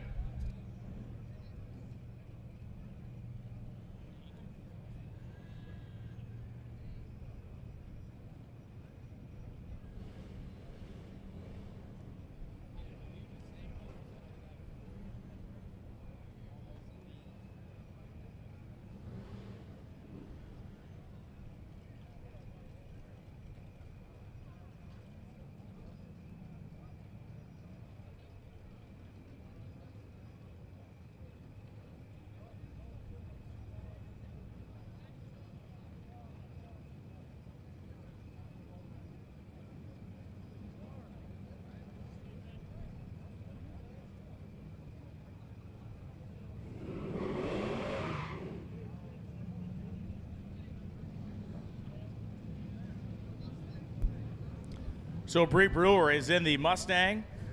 Nova on the right side. We need a 4-inch silicone coupler straight, 4 inches long minimum. Evan Urkowitz, the 1979 Malibu,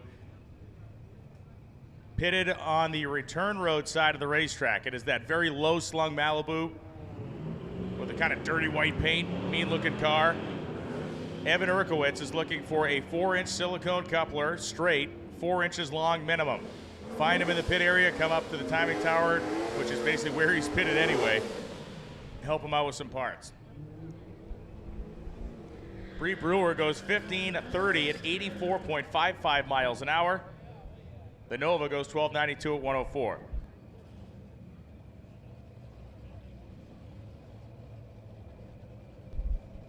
Brian Wibbenmeyer and Mike Finico. Finico, the 2000 model year Camaro. Wibbenmeyer, the 1980 Malibu. Oof. For Wibbenmeyer's sake, I hope it jumped out of gear. Otherwise, it just threw the drive shaft out of there. Or rather, yes, Pachenko. Wibbenmeyer goes 12:52, 109.51. He had no drive shaft problems, nor did Pachenko have any. 19.058 at 74.77 miles an hour. Huge roadkill fans here. Steve Hurlbut and Ben Brown. Brown in the wagon, Hurlbut in the 1976 Duster.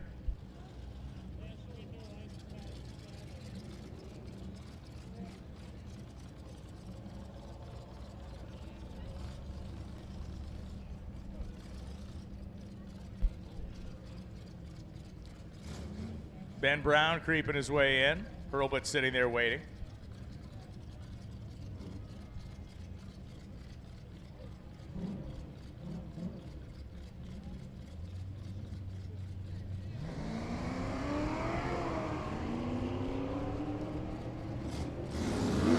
Little fog coming out of the back of Brown's wagon.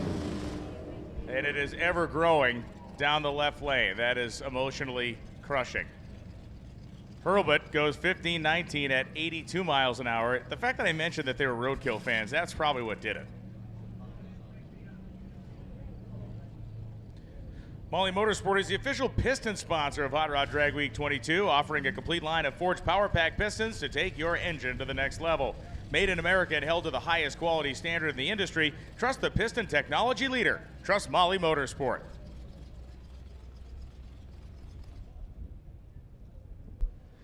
And now we wait for a moment as we're going to check that left lane.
Well, I can report good news at 1,000 feet anyway. There's nothing there.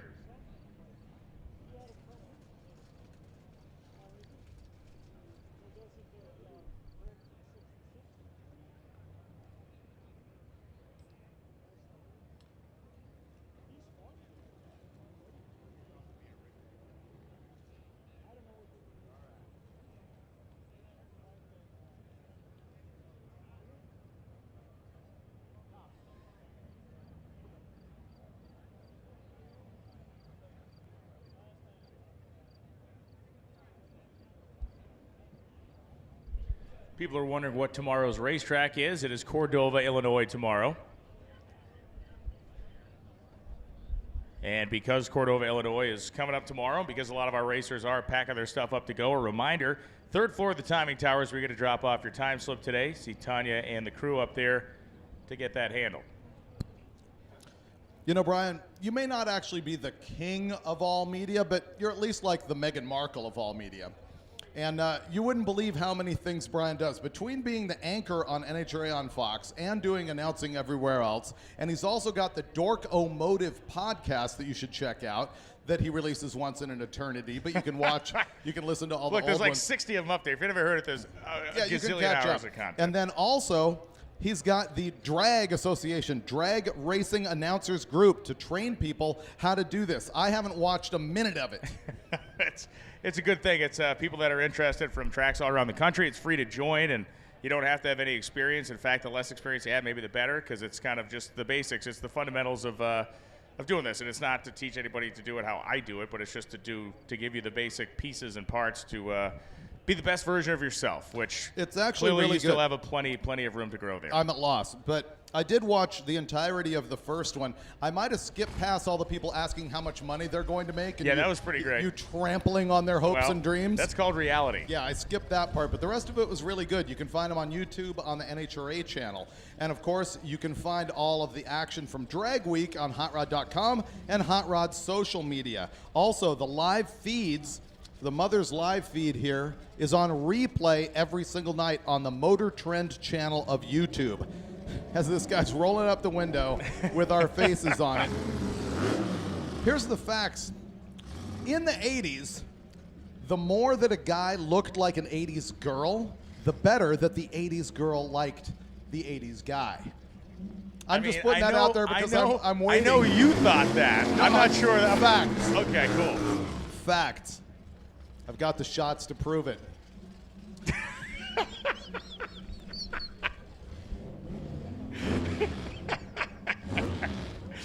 Well, I'm going to go and wash my brain with an ice pick and bleach after this.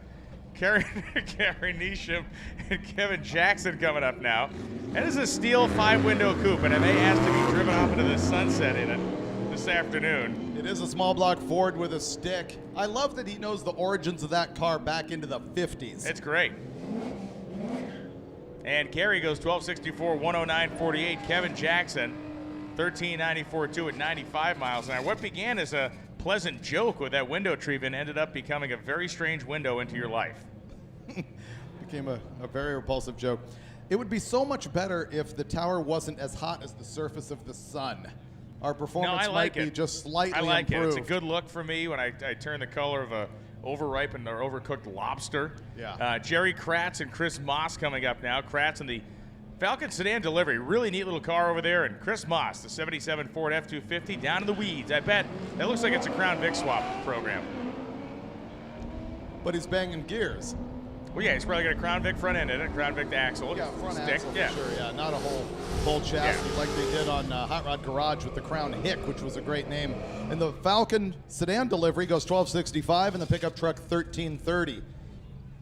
For the unwashed masses, the difference between a panel delivery and a sedan delivery is that a sedan delivery was based on a passenger car, a panel delivery was based upon a truck. Yes.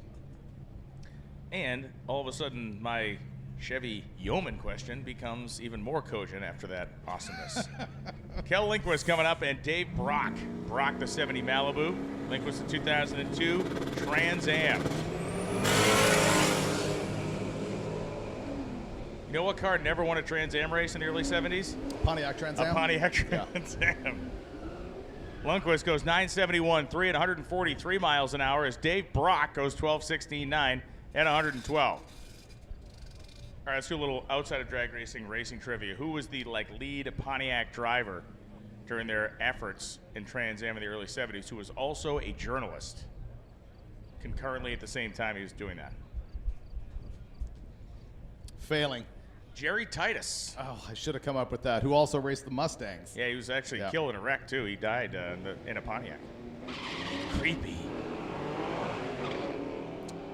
Brent, what vehicle make led to the Pontiac? What came just before it? The family tree. Thank you. Everyone in the grandstands knew that one, right? Yep. Yeah. 12:18, 81.7, 104.29 for Herget. Bart Seswick goes down a 12:52 at 102. Michelle Terzin has thrown this at me in a quite aggressive and disrespectful manner, but I will read it. We have a racer in need of a cheap rear axle to make the drive in the diesel C10. So this guy is simply looking for an axle he can bolt under his truck to make the drive. He's not going to race on it. He needs a cheap rear axle. Jesse Harris, he is behind the impound area in the diesel C10. Find him and get this guy hooked up with the rear end. Dan Chandler's two-wheel drive GMC Jimmy, 12:30 in the right-hand lane, and the Le Mans was 13:13 at 107. What year was Oakland started, Brian? The Oakland brand, I'm going to have to guess, was started. They were already selling Pontiacs. I'm going to say the Oakland brand was started about 1915 or so. 09. Oh, wow, okay.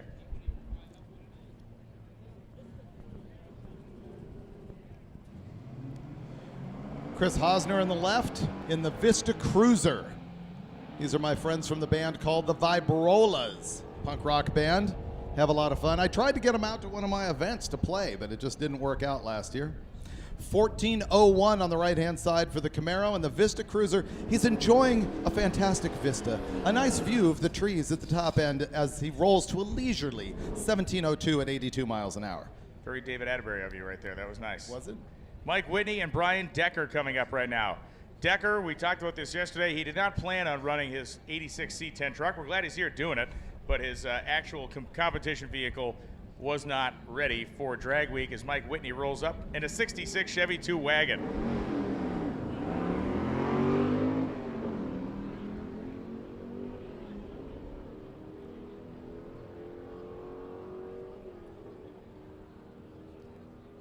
Chevy 2 wagon, 1272 at 108 miles an hour.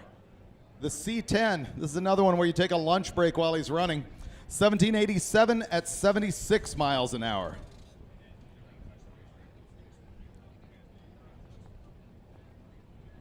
Had to grab Brian's attention. The Escape is because back. the Escape is here.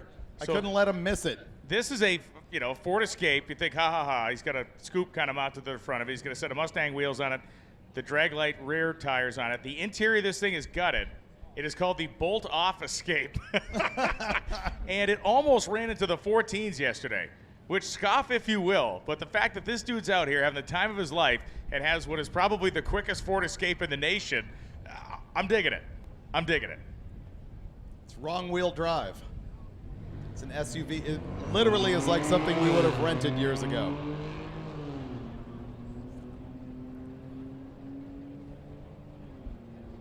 Jeff Kurzak, as Ty Cobb goes down. Kurzak goes at 1388 at 101. 1483, 92 miles an hour. What is more impressive?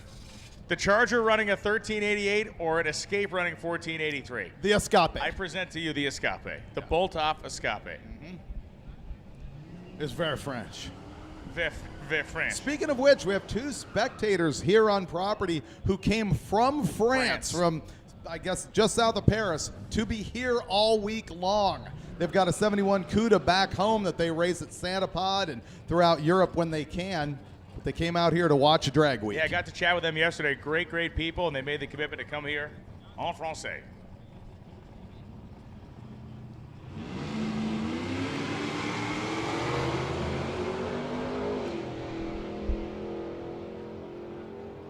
Justin Sable's 04 Yukon Denali. 1154. Once again, who sees that stuff coming? This is cool stuff. Nick Kurzak on the left-hand side, 1206, 111. Here's another body style that's starting to come into acceptability. There was a time nobody would have a 69 or 70 Mustang coupe. But as four doors have become popular and all sorts of, Valiants and body styles that weren't cool when they were new, these things are now righteous. Ray Hageman's got one. It's a 69 model. Austin Mathias is in the left-hand lane in the 66 GMC.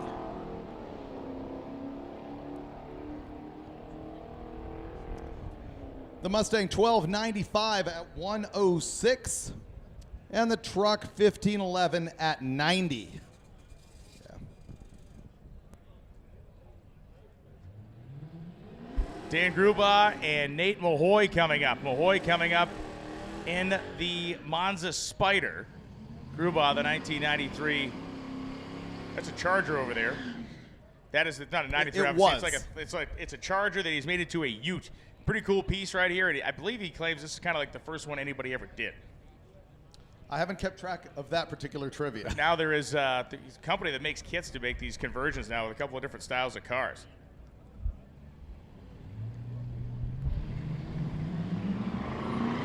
Monza leaves the starting line. Little 1980 model year car. It is a Spider, of course, very clean. Would have had a 305 in it from the factory. Nathaniel Mahoy, I should say, on the gas goes 1298.2 at 107 miles an hour. It's Dan Grubaugh, 1497.2 at 88.09. Grubaugh, one of the vehicles that got help from Red Horse on the road. They're following, and they'll give a hand to motorists on the way. Summit Racing is the official track and pit sponsor of Drag Week, and they are here. They've got a few parts, and they can also help you expedite ordering. So you can get help from those guys, and it's not against the rules. Everybody is down with it. We have a handful of pairs left to run in this D group before we get into our open session to end the day. And when we get to the end of this D group, we're going to roll the tractor out. They're going to touch the racetrack up, a little drag, I think a little spray as well to get things tightened up before this final flurry of runs.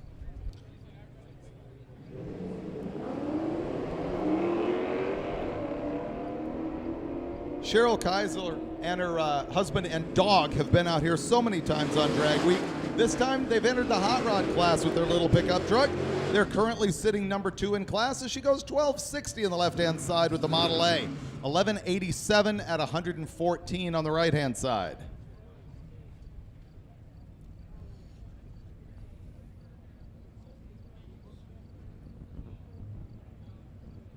This little S10 pickup I noticed was a manual transmission when it went down earlier in the day, and I'm realizing that stick shift shootout has the potential to be enormous. It's going to be fantastic, and it's going to be large.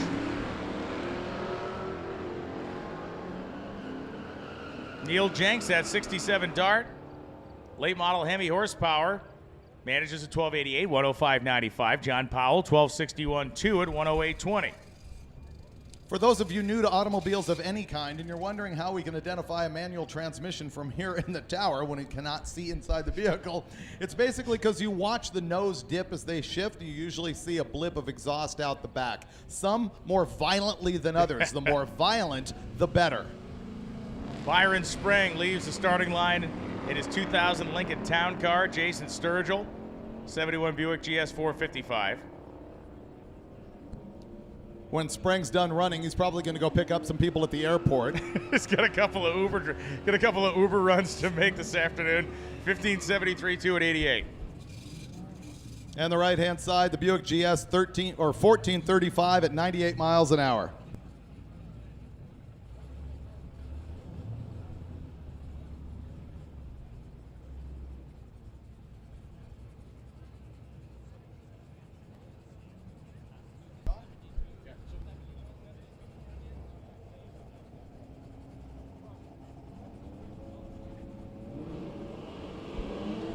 Justin Swanson and Mike Bogardus. Bogardus the 77 AMC Hornet, which through David's logic chain brought us to the Kelvinator company during the last time it ran. And Justin Swanson, which the AMC guys love that. When people talk about their cars and then talk about refrigerators, they really do love it, I know. 1412 at 98. Okay, if they want to say their cars are not cool, that's fine with me.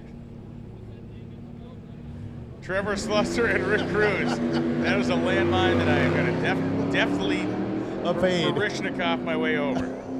Shel Turzen has officially changed her delivery standard on these notes, much more respectful, given the given the deference I deserve.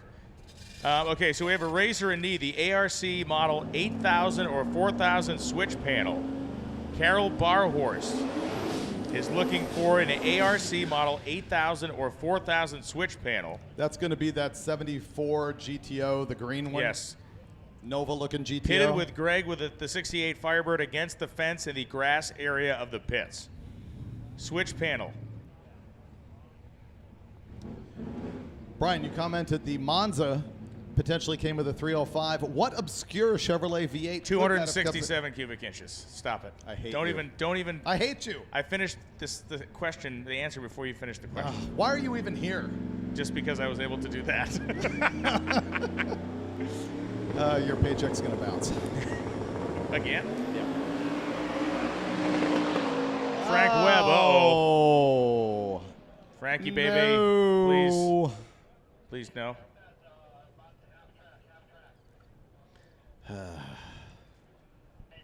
That was the last car of the D group.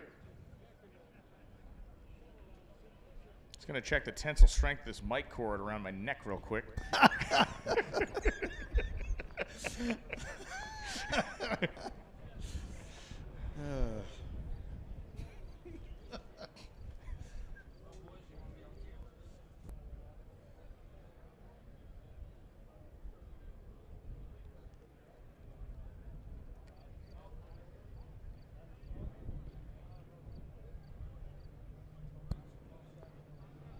I'm happy to know that it's begun an argument in the comments about the 262 versus the 267. That warms my cockles. Good. Warms the cockles of your heart. Yeah, the All cockles. Right. How about the weird? Give me a weird Ford small block displacement. 221. Yeah. Yeah. The 4.1 liter engine. Yeah, you failed at that. I actually finished the question before you answered. I actually no, I didn't fail at that. Can you name all the displacements of a big block Chrysler? Of a big block Chrysler. Yeah, in order from smallest to largest. B or RB? Either. So both? Both. Smallest. Smallest would be 383. Wrong. No, Wrong. that's a Hemi. So, oh.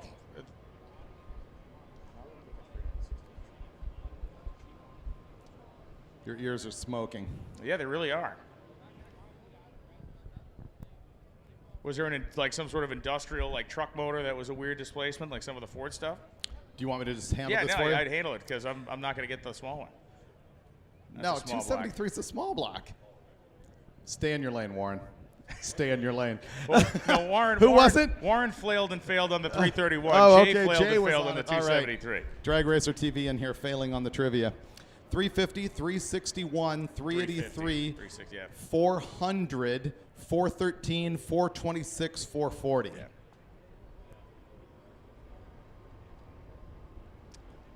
Yep. The small ones, I missed on the small ones. I would have got anything from the 383 up I would have had, but the small ones, no dice. Is the big block Pontiac comment the most annoying comment a person can make? When someone Well, talks you've been about with me all week so far. When someone talks about a big block Pontiac, Yeah. there's no worse thing than that. How about the 5-window Model A Coupe? That's a bad one also. That irritates me. How about the Rock Crusher top loader? That's always a winner. Yeah, the top loader Rock Crusher is a fantastic That's always a win. creation of some idiot that doesn't exist. The 440 Hemi Yep. or the 426 six-pack, that's always a win. Yeah.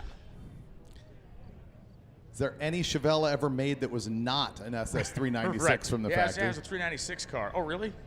Like the other 6 trillion that were manufactured over there? Right.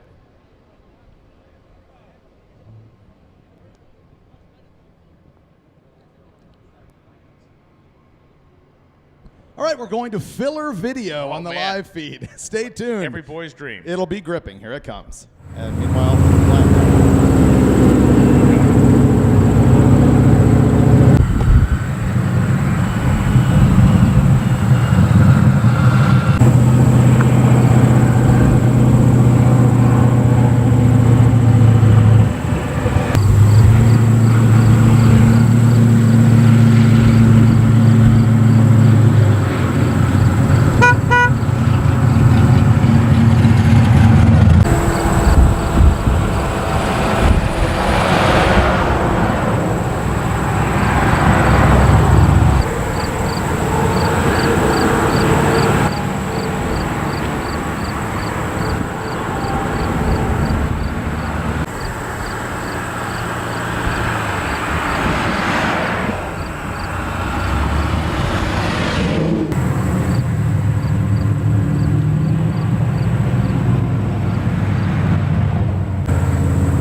It's like a terrible version of Charlie's Angels. Except one guy brings us sandwiches. Same number of breasts, though. Oh, my God.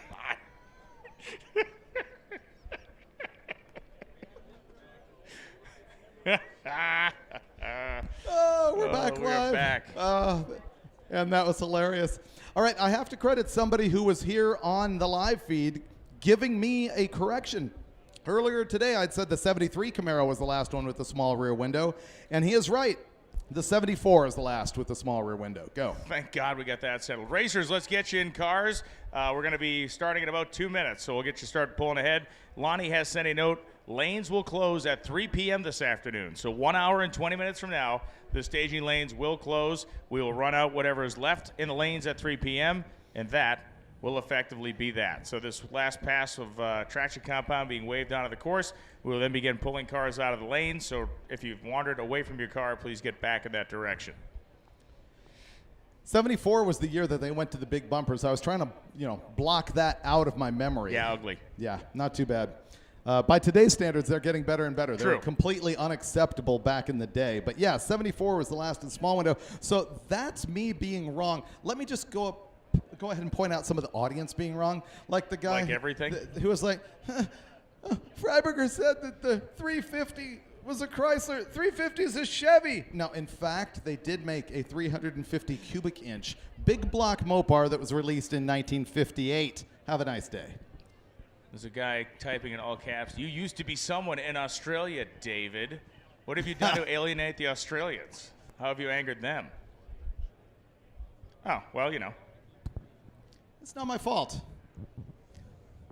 Who wants to hear Brian's Peter Griffin impersonation? Yes. Christopher.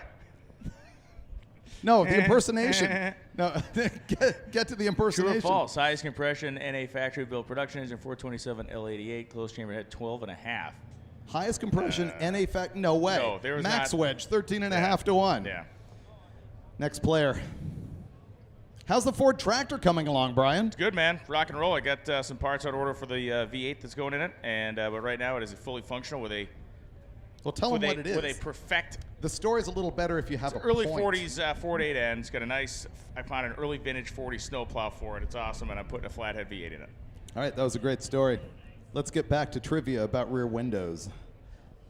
What's the deal with no 5-window Model A? No, it's that when you say it's a Model A 5-window coupe, They only made them. They only made them with 5 windows. So there's no sense in clarifying that by saying it's a 5-window coupe. Yeah, it's like a Ford Mustang. Right, exactly. Or it's more like a Ford 2-door Mustang. Yeah, right. Although they And actually, now they that they broke that. Now that they make the Mach-E, I guess you actually can clarify. Yeah, they broke it. Does David Freiberger live his life a quarter mile at a time? I'm not that good. Usually it's leaking by the 8th, and he has to shut it off by 1,000, so no. And usually the bottom end falls out of it about 1,000 feet. Yeah, usually the crank's out of it by the mile an hour. Oh, the crank's out the whole time. What happened to Mike Roy and his Monte Carlo? My understanding is he sold that car. But yeah, what happened to anybody that's not on Drag Week this year? They're living their life. I don't know. What happened to you? How about you? You asked about Yeah, Mike why Roy? aren't you Yeah, here? why aren't you here, pal? What's your problem? Where's your Monte Carlo? We will never have enough time to correct the audience. The 221 was what, a 4.2 liter, not a 4.1 liter? Come on. Come on, man. How many cubic inches in a liter, Brian? About 60 cubic inches per liter. 61. That's why I said about 60 cubic inches per liter. Precision. Math is about precision. Actually, there's probably I've seen your there's show. some decimal points in there. I didn't bring it up. You gotta I talk to me about rounded. precision.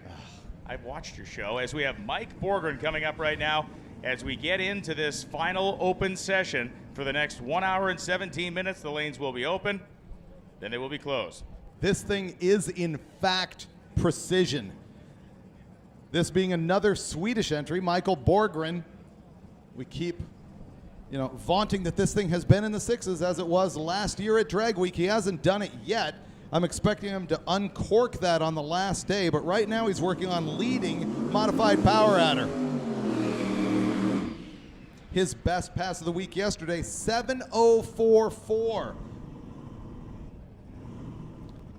It's a 388 LS motor, a single turbo, an iron block. And here comes Alex Taylor over on the left-hand side. My guess is that we're going to go for a couple of solos.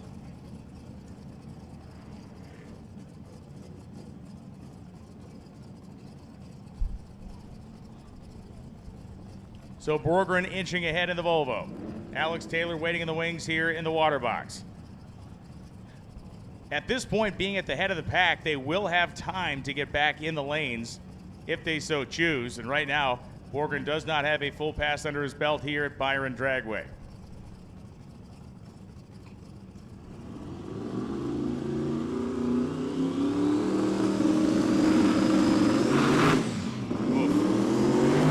And still doesn't, and won't.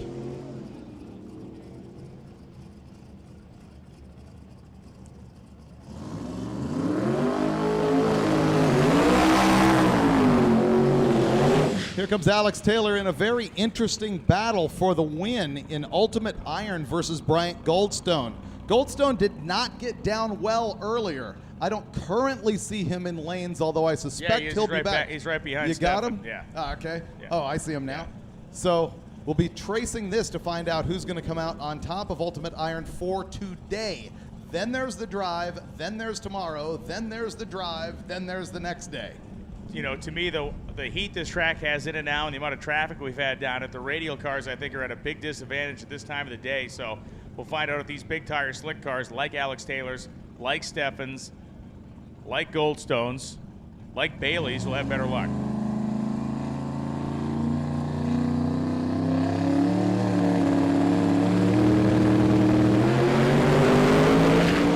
There we go. Alex Taylor's on a rip out there, a little wiggle, 160 in the 8th. Taylor goes 7-10 at 203 miles an hour. A brilliant run out there. The crowd goes wild. Nice lap. The way it was going in the 8th mile, I was thinking might have been able to run a high 6, but a 7-10-9, 203.12. Nice mile an hour out there. Good pull for Alex. It was a kind of a cool raise your hand in celebration, a bit of relief and happiness there for Dennis Taylor. You know, we don't have to say it 100 times, but Alex is a very competent driver. She's driven that radio versus the world car and everything else. That thing did try to move around on her. If you look at the way it was black tracking about 330 feet, it's got a little kind of kink in the tracks where she did a nice job keeping it in the groove. We broke her in on that at Roadkill Nights, where we race on Woodward on a crowned road. Actually, we didn't break her in. She already had it down by then, but man, that's a hairy event. And that guy, couldn't tell exactly. I think he pushed all the way through the beams, but he's going to get a time anyway. Yeah, there you go. Warren says it's more of a rolling start. Good call. As he goes 11:05, 128 with that purple Hellcat car in the right-hand lane, 11:84 at 121. Brian Goldstone's in the lanes, as is Tom Bailey. Jake Buckert and Brian Burrich coming up now.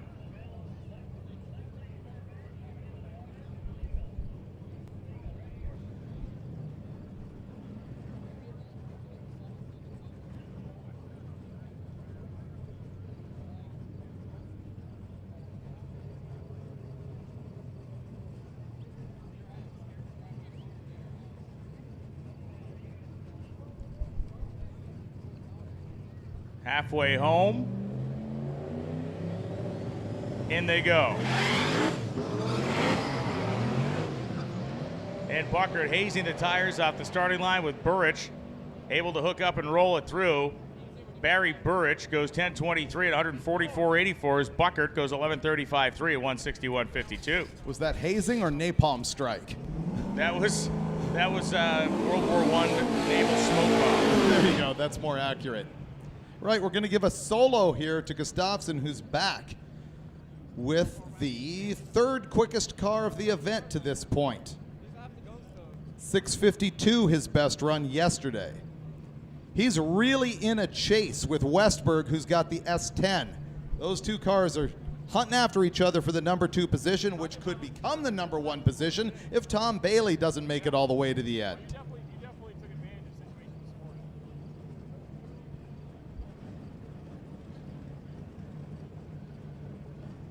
Stefan's car in the first run shook the tires, and he did a really good job of pedaling himself to a 704, 192. So if that is the worst case scenario, it could be worse. But Gustafson just wants to get a clean one, mid 6-second pass here. About 210 or so, 215 miles an hour.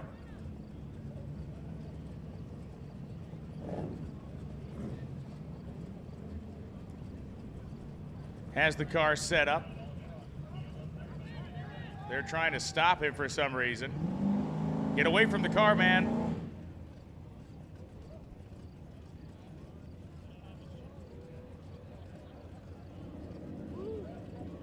Dennis and Magnus and the guys eagle-eyed as they saw that the pins were still in the parachutes. So that was actually a good catch by them. As not to say Stefan wouldn't be able to get it stopped, but you go hurtling through there at 200 plus miles an hour, you want all the help you can get. At first I was thinking, man, do not run up on a car that's just about to launch like that, but then that was a good save on the parachutes. Yeah.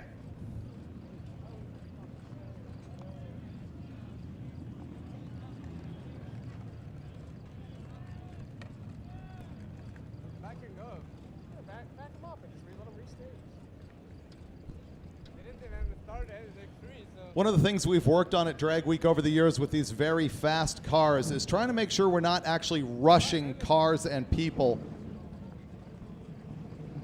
rushing them before their runs. We know that this can be a stressful situation, and then there's inexplicable things to us. Well, he's going to drive it down the track, I think, and bring it back around again. I'm not sure why he wouldn't restage it, but that's what he's going to do. They told him to just keep it out of the groove, which he's doing.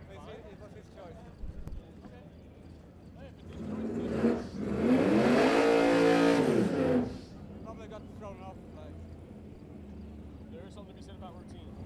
Yeah.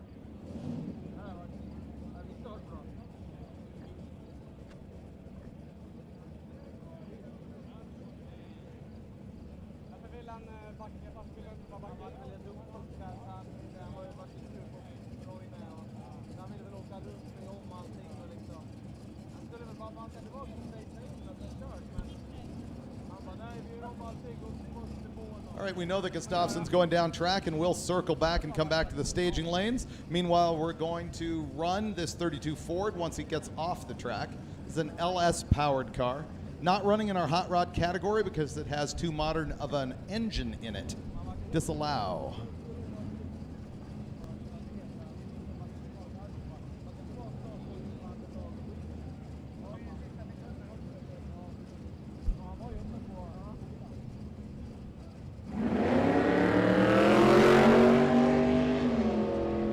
There goes Tom Brissy.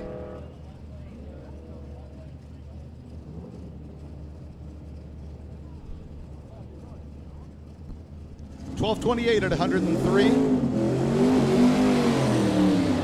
From the 3-window coupe, which was introduced when, Brian Loans? 1929?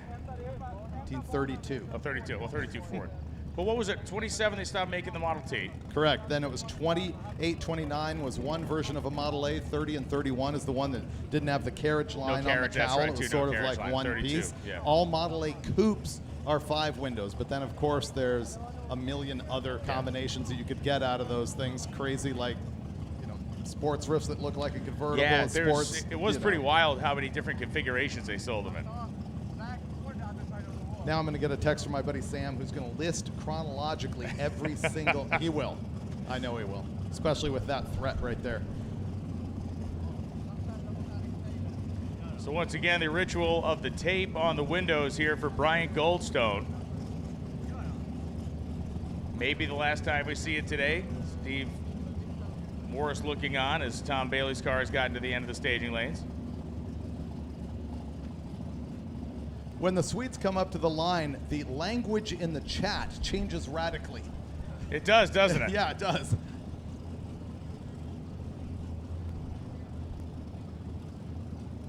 Yes, you don't have to point to me the words that are Swedish. I can identify English and Swedish as different languages. Thank you, though. Is there nothing that cannot be ridiculed by Brian Loans? Really, there isn't. Even the way you said that, not the best.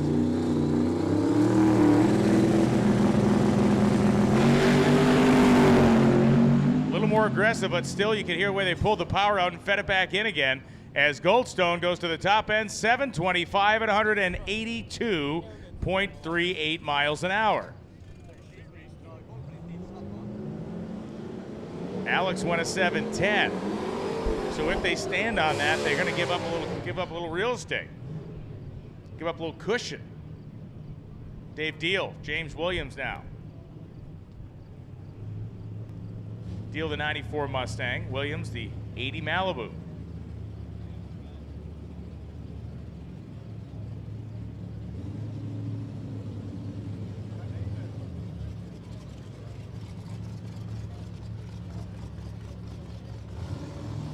What innovation, David, did Carl Kiekeffer bring to racing in the 1950s?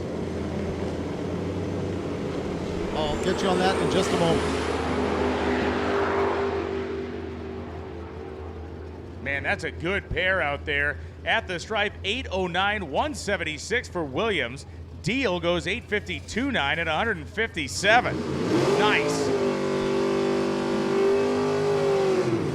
Chrysler NASCAR Racing, sponsored by Outboard Boat Motors, right? Is that what I'm... Owned Mercury Marine. Owned Mercury Marine. That's where I was headed.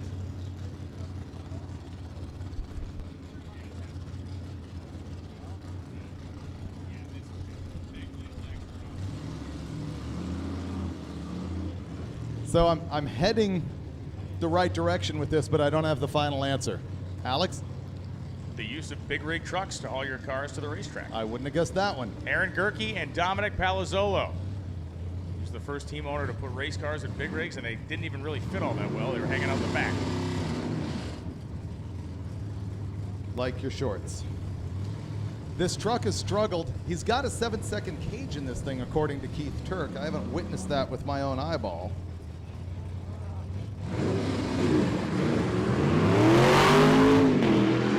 I'm just going to go ahead and disagree with myself there.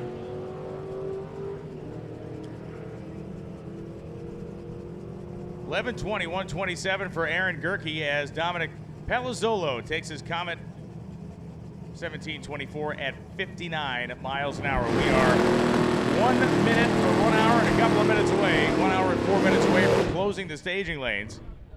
104 away from closing the lanes.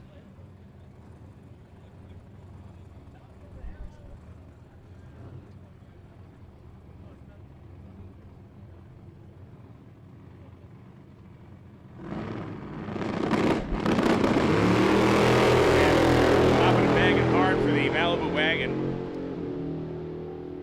With an 871 on a 555 big block. 11:14 at 131. And here comes Tom Bailey. Here's Tommy. He's got the sick eyeball poking through the grill. I believe this is the only class where a grill plug is allowed. He is, of course, in Unlimited. Really, this is the most ridiculous spectacle in drag racing, is seeing this car drive down the street, sometimes in the rain with a trailer on the back. Is. You mentioned Jeff Lutz and Drag Weekend yesterday, the kind of couple of those we did. Seeing his car driving in what was effectively LA traffic was another next level type of experience. When we drove from Phoenix to Irwindale Raceway. No, I'm sorry, Phoenix to Fontana. Well, Tom Bailey knows there's this little pesky blue pickup truck from Sweden that ran down in the sixes today. Tom Bailey knows that he only ran 752 today. He needs to rectify that immediately. Here we go.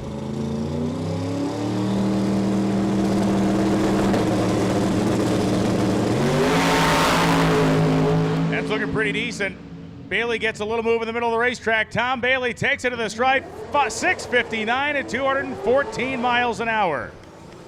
And it was moving all over the place down there, and he was able to hang on to it. 659.6 at 214, outruns Michael Westerberg by less than 2/100ths of a second. He's got big mile an hour of the day by about 10 numbers. Man, The difference in power that thing makes over everything else here is evident by the fact that even when it gets to the 8th mile, you don't know if it's going to make it to the finish line in a straight line. Nice piece of driving by Tom Bailey.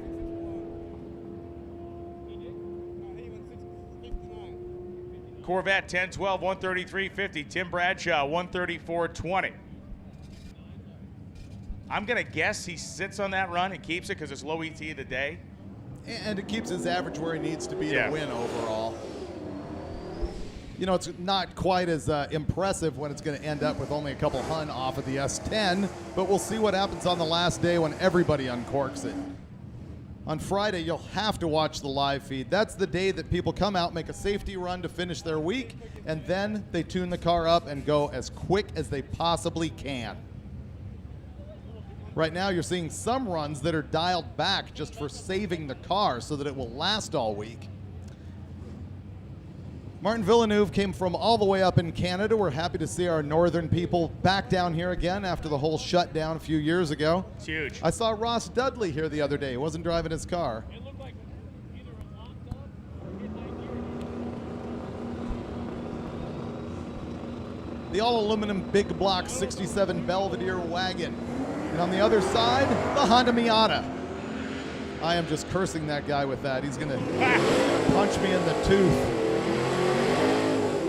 The Honda S2000 goes 935 at 158, and there's that 993 for the wagon, which is cool to see what it can do, but he's got to dial it back to a 10.0. Here are our French fans here right in front of the tower. The girl and the guy with the blue backpack. She's wearing sort of the one-piece shorts, top suit thing. I don't know about women's couture, but Wow. they both You know came what? from Paris. I just feel like I was on the red carpet at the Emmys with that description. Good gravy, man. They came all the way from France for this and are clearly more stylish than Brian Loans. I could have described their clothes. however, you just had a tongue seizure. What would you have? Hammer with your short and the clothing. Sebastian Albert and Ballard 10 light. Just lightning reaction stuff here. 848, 161, 56. Albert goes 1096 forward, 121, 64. Onesie? Is that what it was? I would have gone onesie. She's not a baby. I would have gone onesie. Marcus Clark, I would have gone onesie. That's yeah. With a shrugging shoulder, I would have gone onesie. What do you want me to do? Tom Frank, 79 Fastura, looking for an 850. Marcus Clark, one of our daily driver competitors in that nice clean white Nova. And here we go again. Tom Frank's car goes 881, 163, 28. It's like the thing doesn't want to run before 2 o'clock. Tom Frank's car is like, don't bother me until 2 p.m. After 2, I'll do whatever you want, but before that, forget about it. That's me on weekends. Weekends? 931, the best run Tyler Hedrick has made. Dustin Trance has made a best run of 8.601.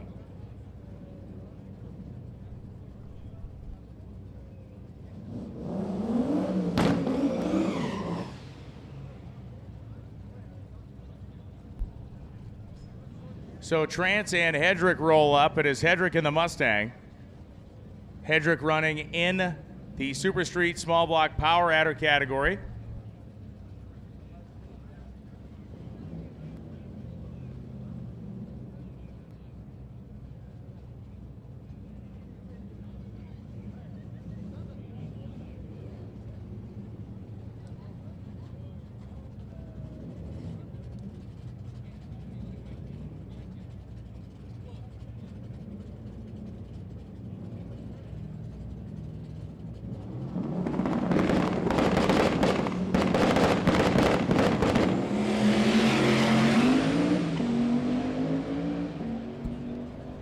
Dustin Trance in the right-hand lane with his LS-powered Mustangs looking for that 8. He goes 8.500, a perfect run in class. Street race small block power adder. That was an 8.500, flawless. And in the left-hand lane, 896 at 164. Did you hear my, exuberance, Brian? Yeah, which person's clothing were you describing then? I was doing something else over here. I didn't know. Yeah. Who went 850 with the zeros? Dustin Trance. Rick Johnson. Dustin Trance. Wow. Yep. Good for him. He stuck it out. Took advantage of the overtime session, if you will, here. Rova Kahuja coming up now. The 67 Olds 442. Left front dangle happening there as Adam Buntley in his 01 Mustang goes down the left side of the racetrack. 10:51, 128. The speed in ET for Rovic. Buntley goes 11:68 to 128. And with Trance having run 8.500, I can officially say, Rick, you can't be a hero from the sofa. Jesse Medafrey in the lanes with the greeny trucker.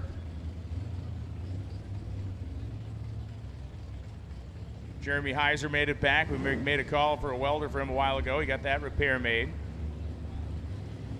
Another of our primer 55 Chevys. This one running left-hand side of the racetrack. Has not made a run yet, I should say. And Kevin Wells, the 72 Chevelle on the right side. Survey says 1094, 114, 46, 11708, 113 for the Shoebox Chevrolet. Shoebox is Marty Pixler. Mike Turner, Dean Teppen. Men of style and taste. The 1970 Dart, the 1965 wheel standing Nova. Mean Dean Teppen. Stops the clocks, 10:46, 127. Turner, 12:34-2, 107.79. Justin, you thought it was safe to go outside. The big diesel Dodge is back. Jeff Lingenfelter will be the car opposite. Dominic Labershi.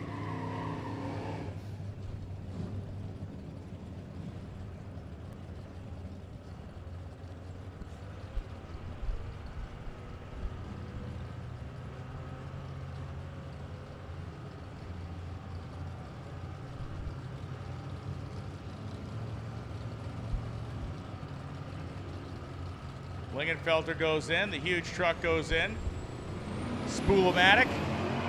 Yeah. Oh, he's getting it now. 148.60 foot to,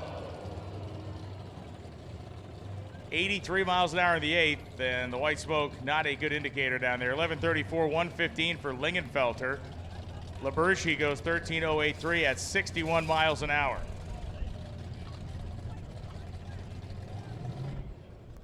Yeah, hopefully it has popped an intercooler tube or something off it, but we will find out.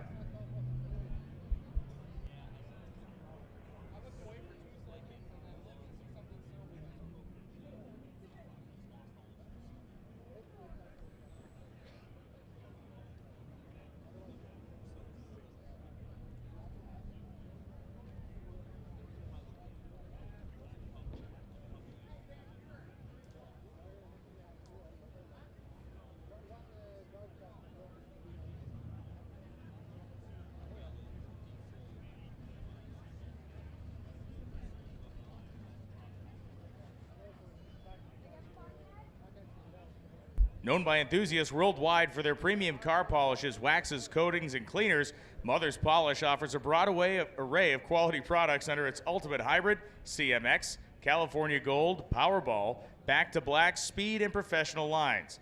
Stop by your favorite automotive retailer today and stock up on the latest Mother's Car Care products, including their cutting-edge, super hydrophobic, Ultimate Hybrid, and CMX ceramic product lines.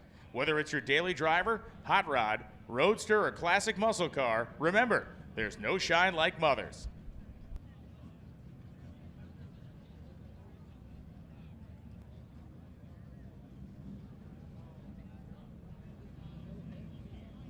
MotorTrend is the exclusive home of Mecum Auctions. You'll be able to watch complete coverage of the Mecum Auctions live on MotorTrend TV and MotorTrend Plus. You can also view the bidders feed, extra content, and replays on MotorTrend Plus. Can you imagine us hosting a Mecum auction? It would be awesome. You think it would? For us, it would be. I don't know how everyone else Would anything sell? No. No. But it would be cool. Maybe they'd pay to get us away. They're like, hurry this up. Let's sell some That cars. works- Get that these works guys out too. of here.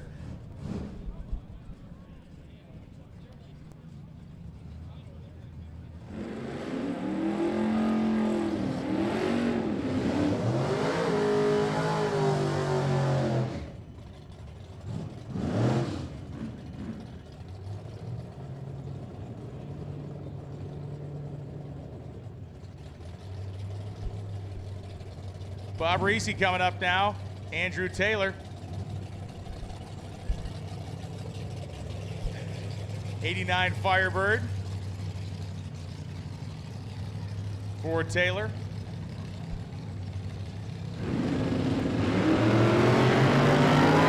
And Bobby off the starting line first. Bobby Peanut Butter Cup. Bobby Cups goes to the top end, 1060, 126.64. Bob Reese running in the street race small block naturally aspirated category at 11.12 at 120 for the Pontiac. And the machine you've all been waiting for. Jesse Badafrey in the Truckter. It is part John Deere, it is part Chevrolet, it is all American. Brian Acton on the right-hand side, street race small block power adder. He's third in class. He just watched Dustin Trance go 8.500, the perfect number in class. Is he going to be able to put something down to get around that? It's going to be hard because he can't go quicker than 850. Staging lanes will close in 50 minutes. 50 minutes. Acton staged. Acton staged and hooked up. Badafrey moving out as well in the Truckter. Acton goes across the 1,000-foot mark at the stripe, 8:55.159. Badafrey takes the greeny Truckter to a 12:23 at 106.24.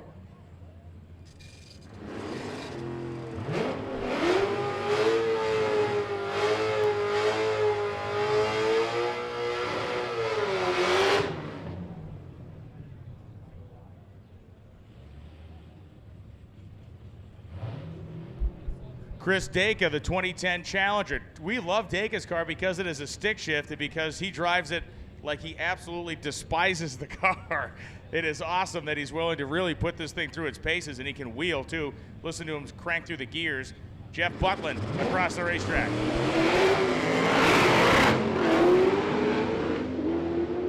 I think it popped a tire up a little bit on second grab. It might have.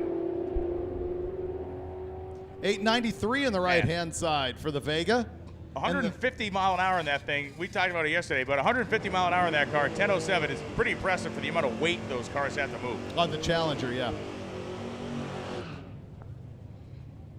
Kevin Adams and Guy Tody. 17 Camaro for Tody, Adams the 94 Mustang.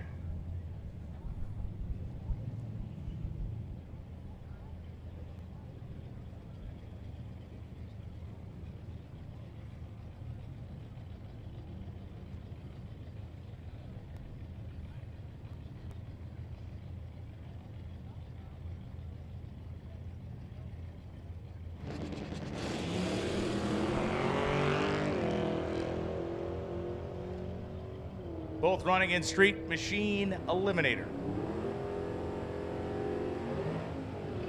1140, 117.96. 1426 at 94.76 miles an hour.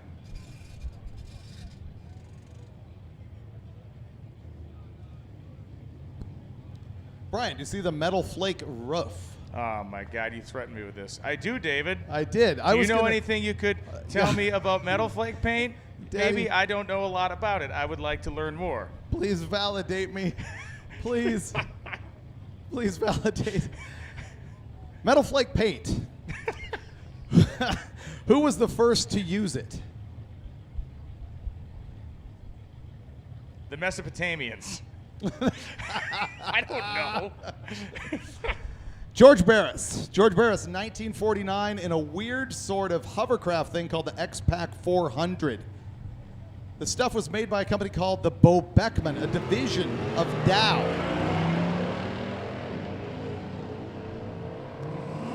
Brad Dyer is going to pick up 2/10 to run away from this story.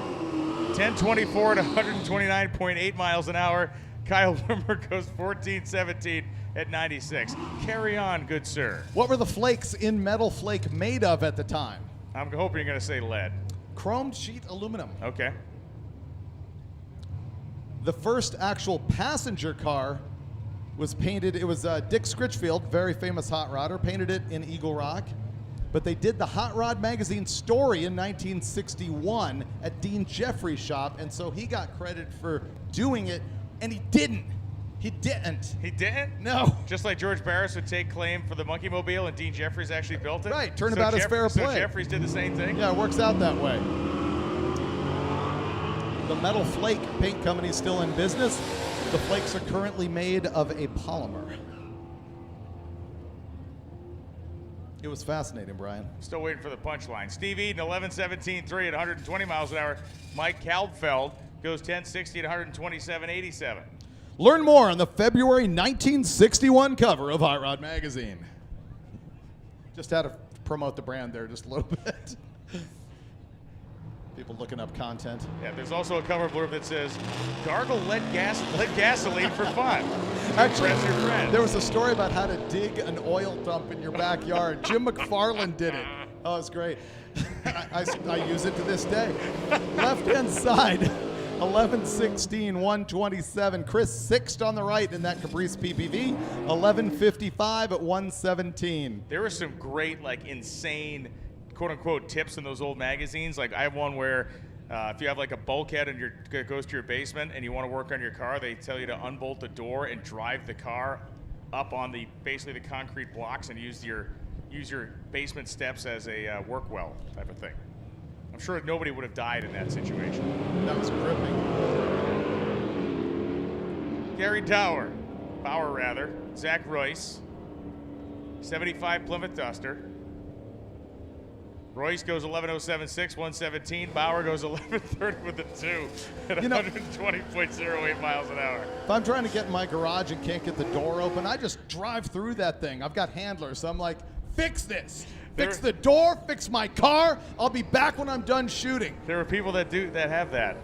Car dealership owner guy that we both know. Raymond Davis and Keith Firstead coming up right now.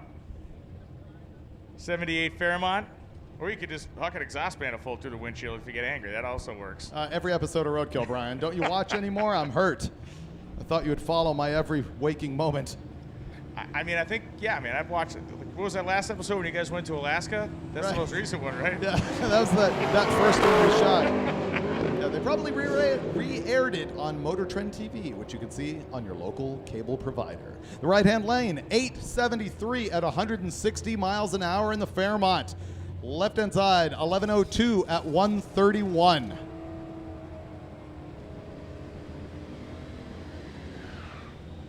Bruce Fleming coming up, that great-looking 1967 Olds 442. Jason Pratt, the well-worn 1981 Olds Cutlass Supreme. Would have been factory equipped with the 307 Oldsmobile engine in it.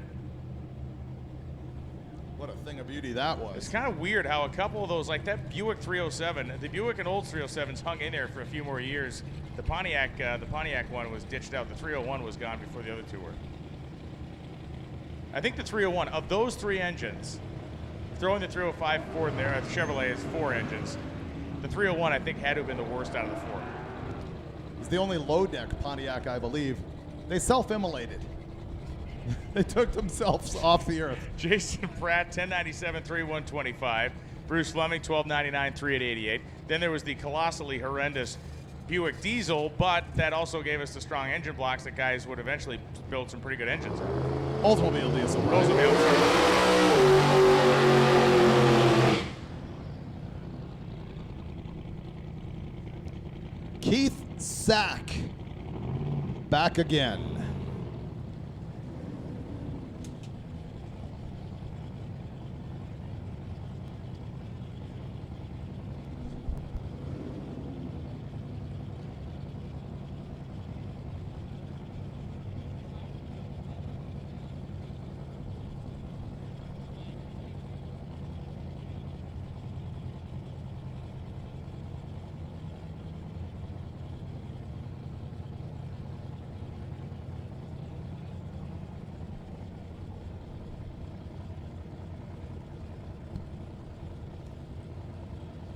Keith Sack in Pro Street Power Adders had a struggle this week. He put down a 1090 on day one, then 16.9. It's just not getting down the track.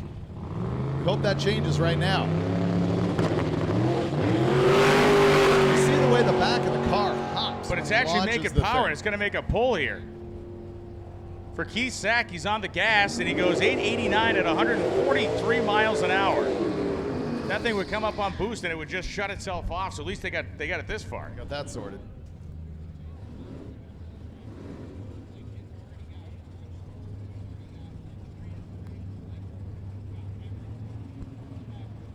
Christopher Vanderwalker is in the 2021 Charger, and Paul Kornman on the right-hand side in the Dodge Demon. Brian, a Dodge Demon looks a lot like a Plymouth Duster. Does Plymouth remind you of anything that you might want to say?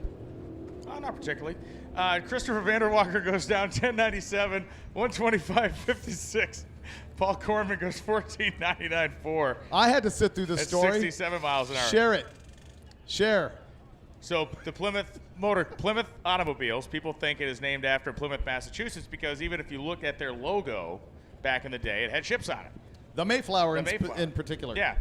But Plymouth Automobiles were named after a brand of string. This is a true story. There was a brand of twine known as Plymouth twine that was used by farmers. It was like one of the most trusted brand names of any product in America. And so when they were looking to add another brand, kind of come up with a name, they went and used the Plymouth name because so many people trusted it. Plymouth as a brand was building basic, durable, low-cost automobiles, and so they named the brand after string, and it was successful for a very long time. And then they made the PT Cruiser and a bunch of other stuff that sucked, and then they closed it down. Bye-bye. Oh, this car destroying the tires on the right-hand side was your leader in all-motor big block in the mid-8s. But that's not looking fresh. Yeah, 12-17 coasting. And we got no number on the other side. Did he leave before the tree was activated? If not, it's a good bet. He did. He left before the tree was activated. Yeah.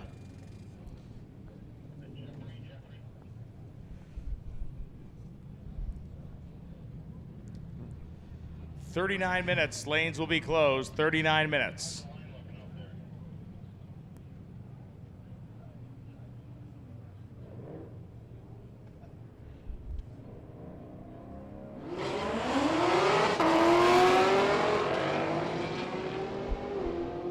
Norm Jensen and Brian Clark. Jensen's bright green at Z01 goes 10:04 at 138. For Brian Clark, he goes 13:34.1 at 110 miles per hour.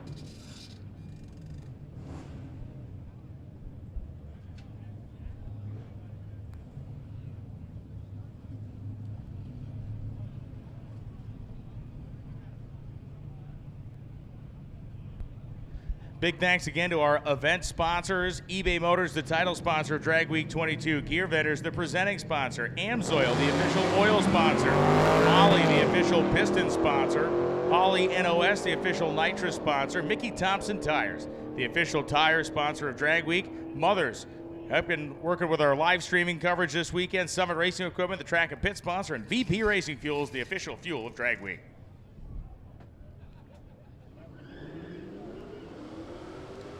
Another left before the tree started. Matt Colvin coming up in his pickup truck.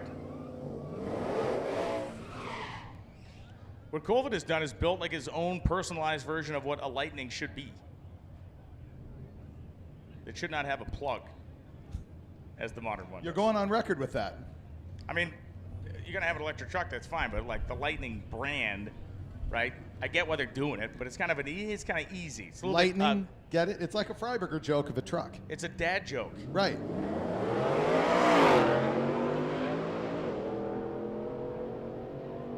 Eighth mile for Colvin at 105. And Matt on the gas at a 10:58, 131.43.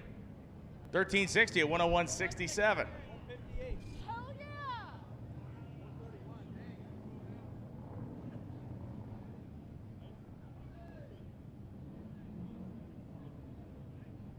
A certain Ford funny car racer may have had one of those pickup trucks during the Brainerd weekend. It scoots along pretty good. Yeah. Dave Paschal, one side. Fox Mustang sitting on the other side.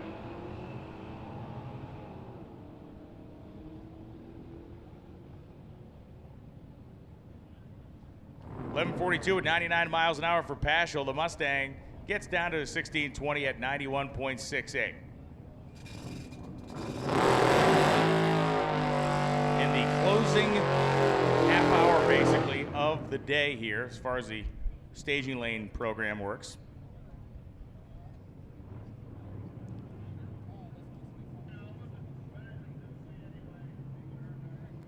Pairs and pairs and pairs and pairs.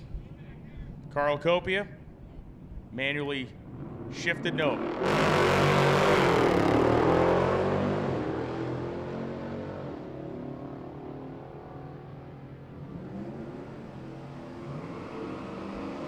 .1057, 128.47 as Dan Seitz now is going to back up and heat the tires of his always very clean Mustang. Guy's stuff is always top shelf. Jim Weiser, the 84 Monte Carlo, will be in the left lane.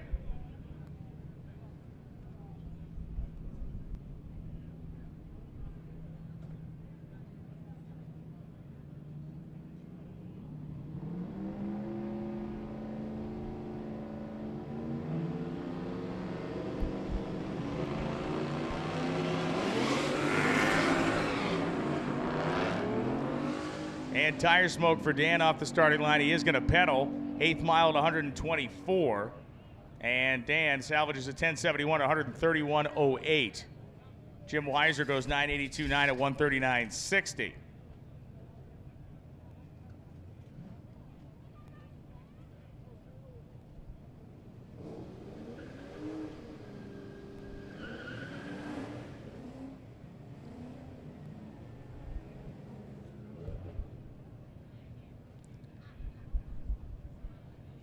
Bart Shevchek, 98 Trans Am, got to meet him. Got the correction on the last name, which is, it's like the Zizix Road of last names. Zizix Road in California looks like, well, Zizix. His last name looks like Schroeder. What is Shevchek?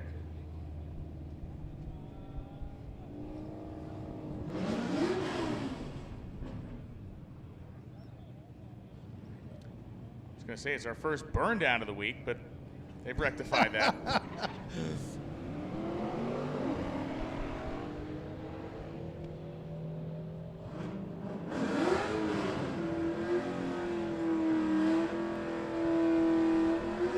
.1247, 111. 1595 at 87.6 miles an hour is KJ. Making a lot of wheel speed here in the G-Cat. Got to line up next to Jeremy Heiser. It's a QA1 suspension project vehicle that they wanted to unveil here at Dragway, and it will go into their own company fleet at the end of the week. Talking about the G-body on the left, powered by a Hellcat engine. Lifting the tire just a little bit, KJ pedaling it. A 1.760 foot time.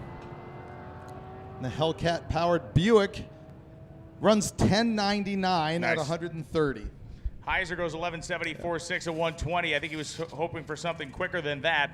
A reminder, we have those food vendors on the west side. If you're cruising that way, grab yourself something on the way toward the gate, or grab yourself something this afternoon. If you're going to be following us, you got 100 plus miles to drive this afternoon. Get yourself a snack, as they have food available for you right now, and great deals going on here as we near the end of the day.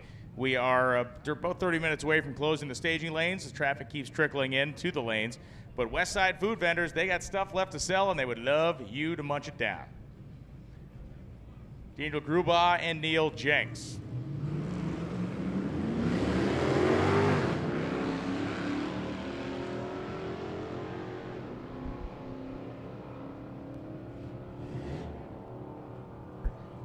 Jenks goes down 13 flat, 106.07. Grubaugh 14.71.2 at 94.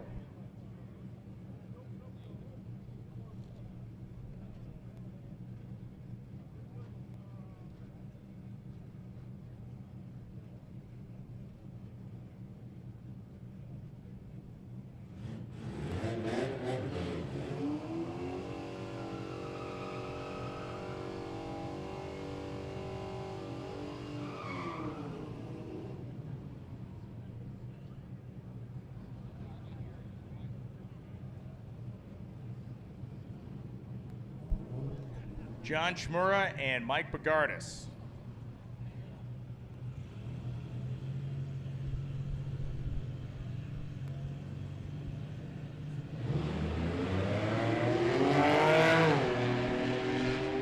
Shimura taking the Beretta down the racetrack. Oh, please let the Beretta win. Please. Yes. 1236, 113 from the Beretta, and the AMC 13 flat 105. Thing's great. Yeah.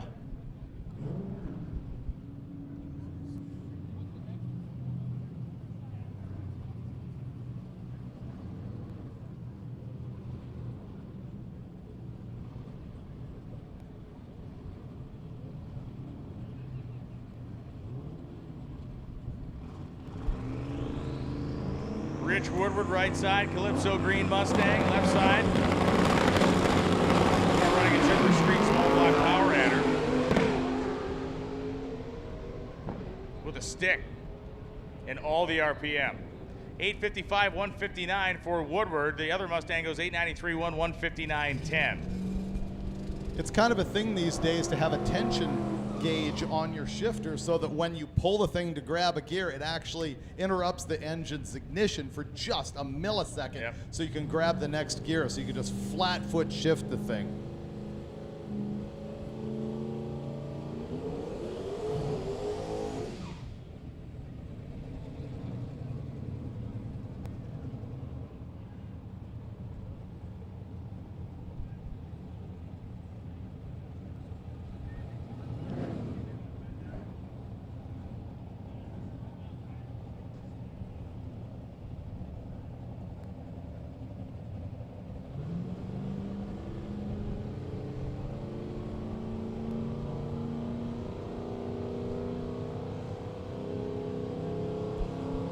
Billy Skinner and Chris Hayes now.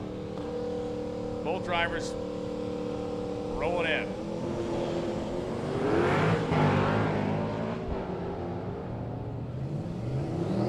Billy Skinner has Sill coming up the starting line, but mechanical trouble up top. He goes 10:36, only 95. Chris Hayes goes 10:10.7, 134. Yeah, picking up the rear tires on the starting line. Yeah. Evan Urkowitz and Robert Courtney. It is the 150 mile an hour, mid 10-second Honda.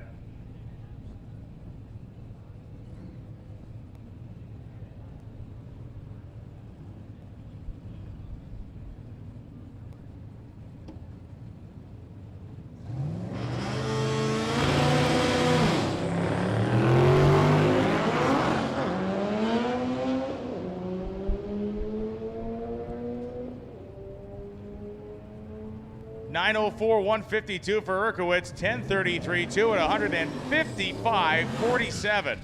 155.47. Picks up 30 miles an hour on the back. We just looked at each other. I think the guy's launching the thing in second gear, obviously on purpose, because it falls on its face so hard. Yeah. Well, I think it can't be geared that tall in first gear. We don't get the 60 foot on that. I think it was a 189 60 foot.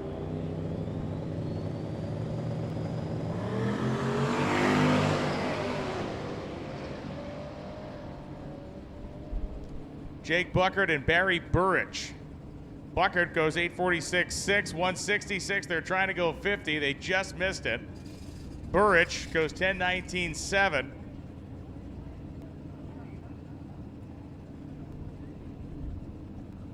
And we got one racer making the U-turn program down there, which is acceptable. You notice if you give me 5 or 6 years, I can work a button? No, you can't. We're still in a qualifying. It switched automatically. Because you leave it on that screen. There you go.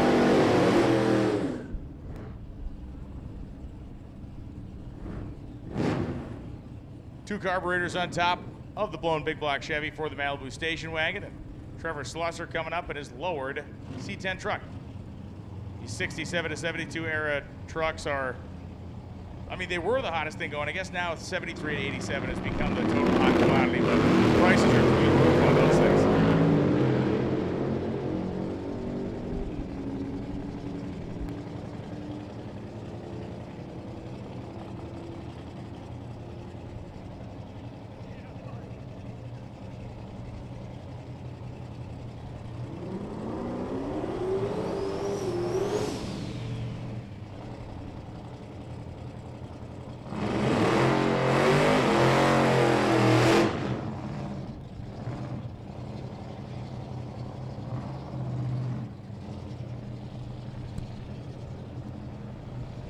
Richard Flint is trying again in small block power adder with the Honda S2000. It's got a single turbo LS motor in it, packed in there tight.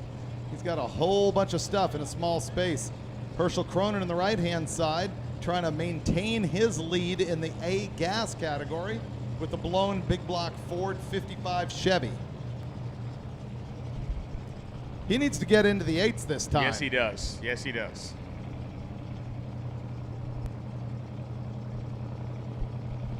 See what he can do here. It's going to be the first 150 feet. Going to tell us a pretty big story here. Whether he can do it, needs to get it all down low. Certainly no small shakes pushing all that frontal area through the top end of speed. Looks like he grabbed it, Brian. The short time was 1:34 out of the 55 Chevy. Late on, it doesn't want to shift. Right. Keeps running into the rev limiter down there. He goes 10:61 at 93. Flint goes 13:99.9 at 69. Kevin Robertson just popped his head in here. Kevin's the owner of the facility, and he said, hey, just make sure you thank the staff. And 100%, he is right. Huge thanks go out to the staff here at Byron Dragway for being here first thing in the morning, getting our racers in, getting everybody settled down, maintaining the racetrack, certainly working diligently to keep the racetrack surface fixed up and good after it got pounded by some oil downs. Dealing with spectators that have come in with traffic, probably a little bit irritated. There's been a lot going on here for a Wednesday. Yeah, so it's been thank you huge. very much to the entire crew. Super professional and super glad to be here today, and thank you to Kevin for opening your gates to us.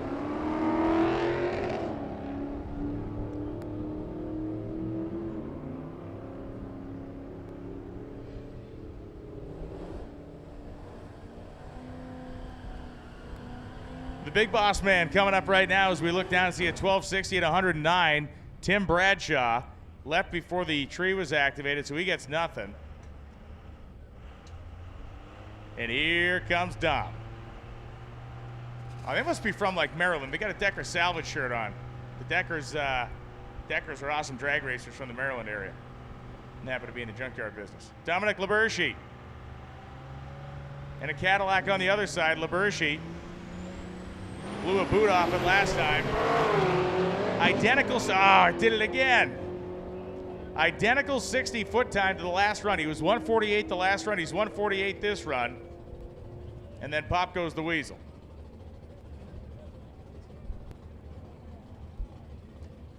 $15.95.6 at 50 for Labershi. 10.62.1 as it is a Oldsmobile battle.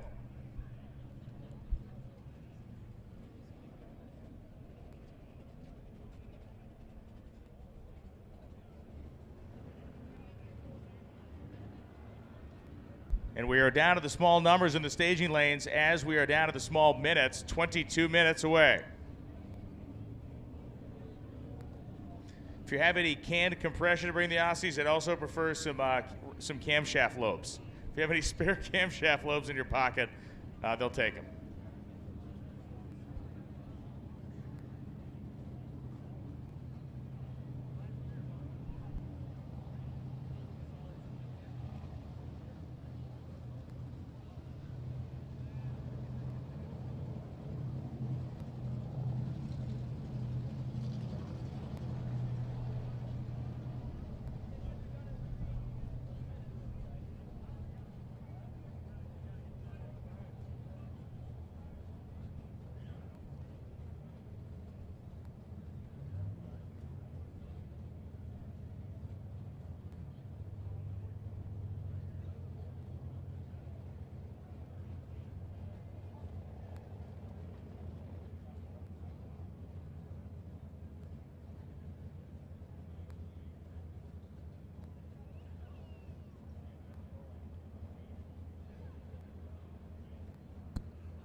In a moment, it'll be the battle of the 67 Oldsmobile 442s. Bruce Fleming on the left, Rovik Ahuja on the right-hand side. The yellow car has a nitrous plate on it. The red one does not. How do you think this is going to end, Brian? Well, having seen both of these cars now make about 50 runs over the course of the last 3 days, Rovik, unless he's going to run without the bottle. Oh, that could be fair. That'd be interesting to see. Yeah, that would be cool.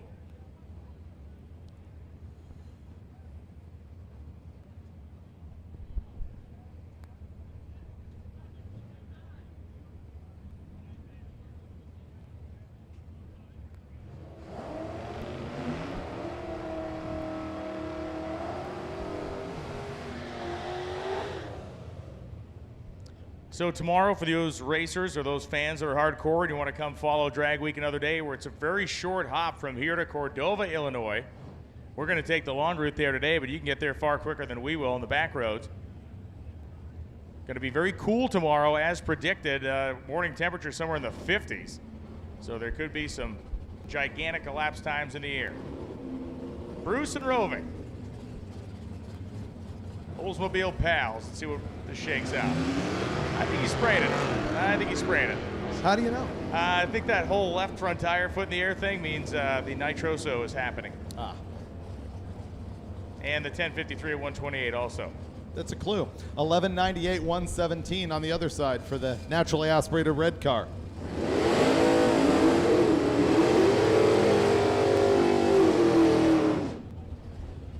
Emily Ballard again. Boy, she came in this morning 5th down in street race small block power adder, obviously trying to improve that position. Her best number's been 8.518. She really needs to run that 8.500 in order to move up. Paul Kornman on the left-hand side. And David, let's take a minute. A reminder to our racers, tomorrow will be the same run group order. We will begin with Group C tomorrow morning in Cordova, Illinois. All motor small block on the left-hand side, second in class.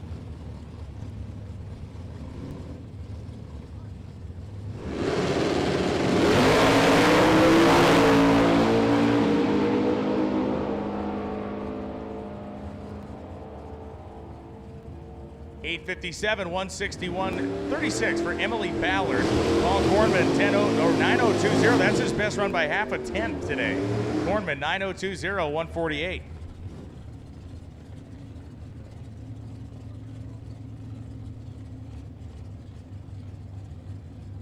Michael Reminis, 89 Mustang, naturally aspirated, and Kevin Wells. The Mustang, the leader in all motor big block.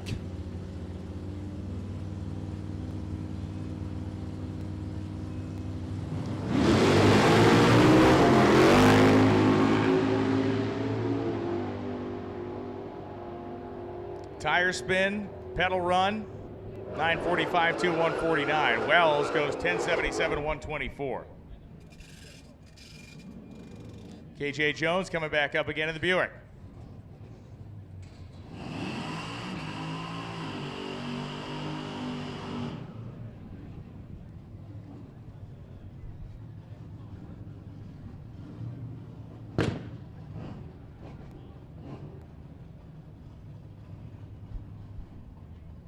Jones getting a lot of heat into those rear tires.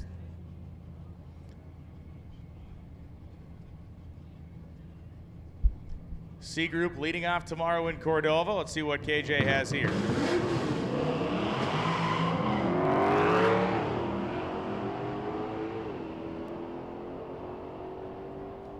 Pretty decent side-by-side race here. Mustangs out front. 1093, 129 is KJ, and the G-Cat goes 1120 at 132. Comes Jeremy Heiser. And the waning minutes here at Byron.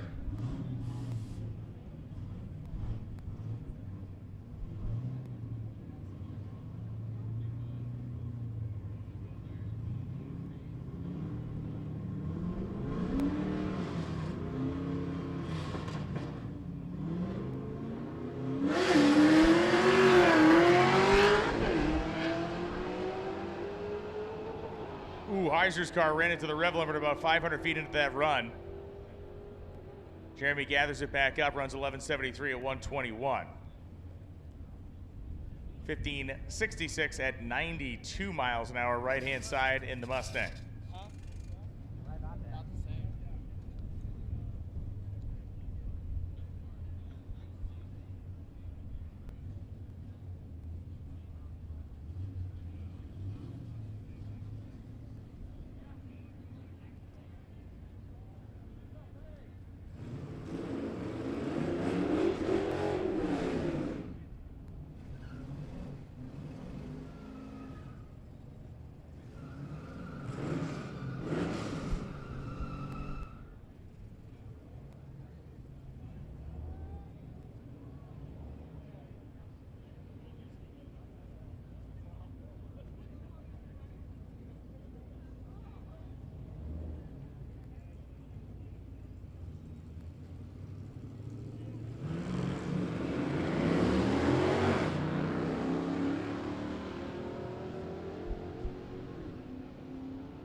Mopar Neil Jenks, late model power there, of course, goes 1304-106. Camaro goes to 1596 at 80.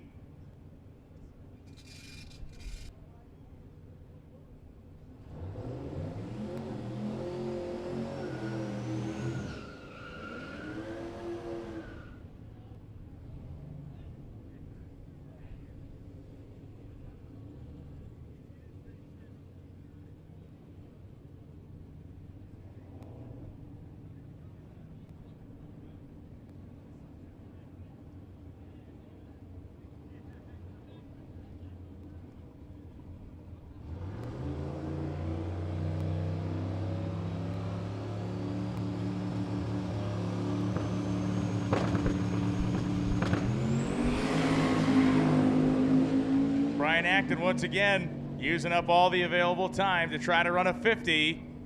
And Acton runs a 54, 159.83. I believe that's his best. No, a 52 earlier was his best run. Can you imagine the old days? Let's say the beginning of Fastest Street Car Shootout. If we had an event where we were like, okay, you're going to bring your 850 car in the middle of the heat of the day, and we're going to make you lap it 6 times in a row.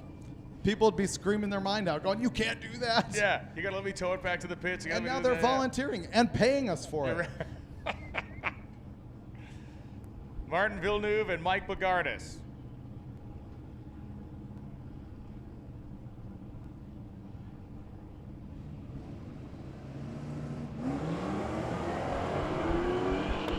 The wagon trying to keep it out of the 9s. He needs to run 10.0 something. And Villeneuve goes 10:37, 133.91. And they will pack up and say bienvenue à Cordova Dragway. The brakes on that thing probably working harder than most cars out here. Hauling that thing to a stop at the big end in every pass. Here comes Rich Flint in the S2000 again. Tim Bradshaw driving his Mustang.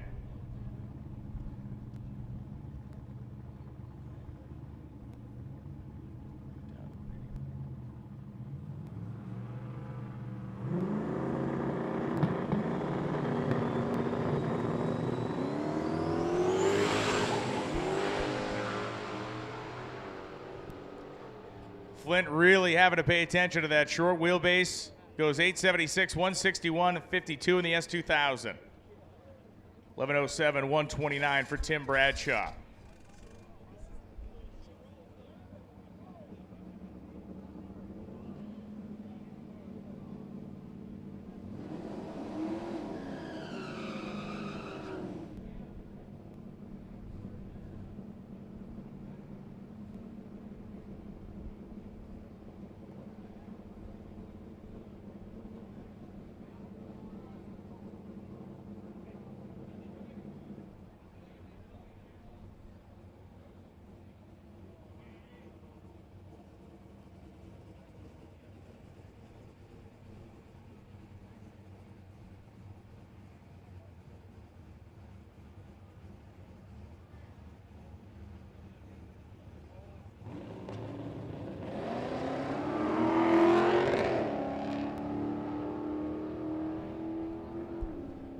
Will Russ taking his GTO for a cruise down the left lane.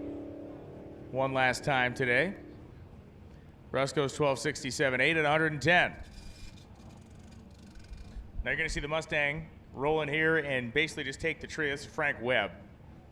They want to get credit for being here, credit for staging the race car. They'll get a 20-second default elapsed time.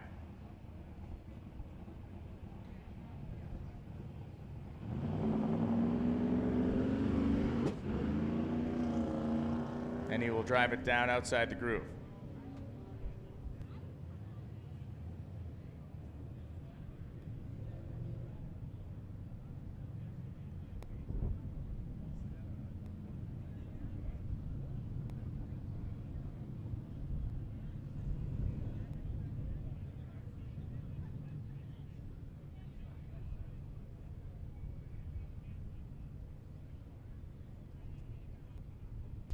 Jake Buckard and Neil Firstad now.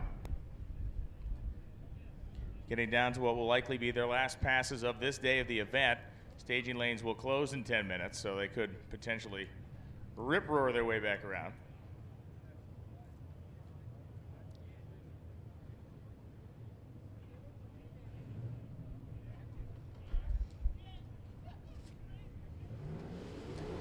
What unique attribute did Cordova have going for it before 2020?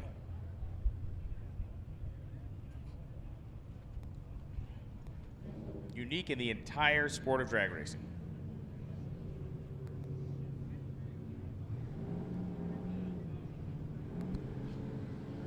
Make yourself feel better. Go ahead. Played host to the single longest running event in the history of the sport. Oh, Cordova. Ah. The If World I Series. wasn't thinking about this track, I might have come up with that. Keith Furstead went 867.2, 158.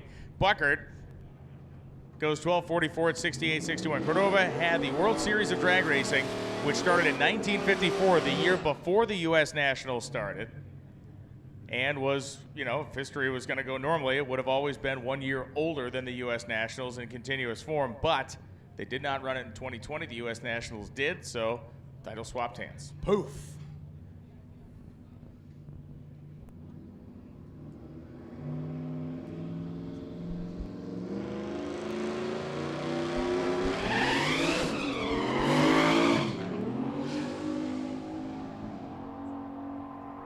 Dan Sates trying to get something going here.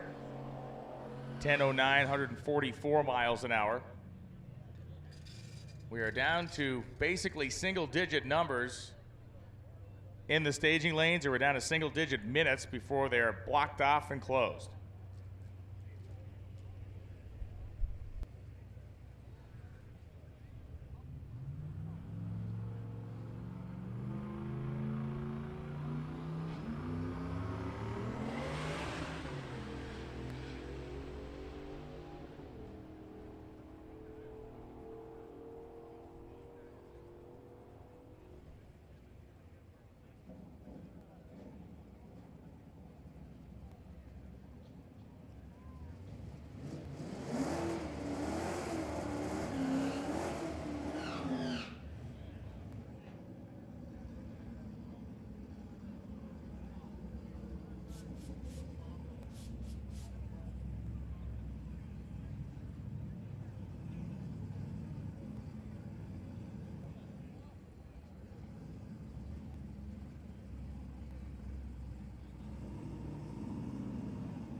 Martin Villeneuve, the battle wagon here on the left-hand side of the racetrack.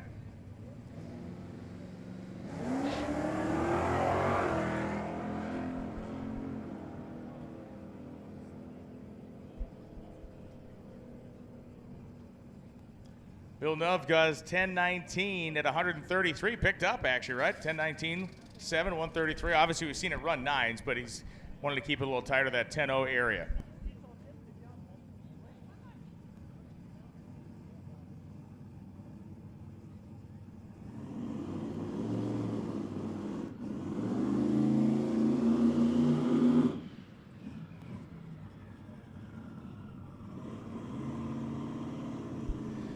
Got to say, the observational powers of some of our viewers on the internet are just spectacular. Like, the track goes uphill at the end. Yeah, in the shutdown area, Chief. There's not a giant ski jump curl on the racing surface. Although that would make for good TV. Yeah. It really would. Kind of like those stadium trucks. What are they Oh, called? yeah, the the extreme stadium trucks? super trucks, Stadium yeah. super trucks where they jump in the middle of the track. We need that for drag racing. Mike Borgren. Love it. Mike Borgren has been fighting the fight to get this thing down the racetrack. If I had to guess what we're going to see here, I think we're going to see them really tiptoe it off the starting line. But the problem becomes obviously trying to ramp that power in. You got to do it somewhere, and they have not quite found that sweet spot yet. Yeah, they're going to have to like walk across a bed of nails on this thing to make it work, I think. 690s car.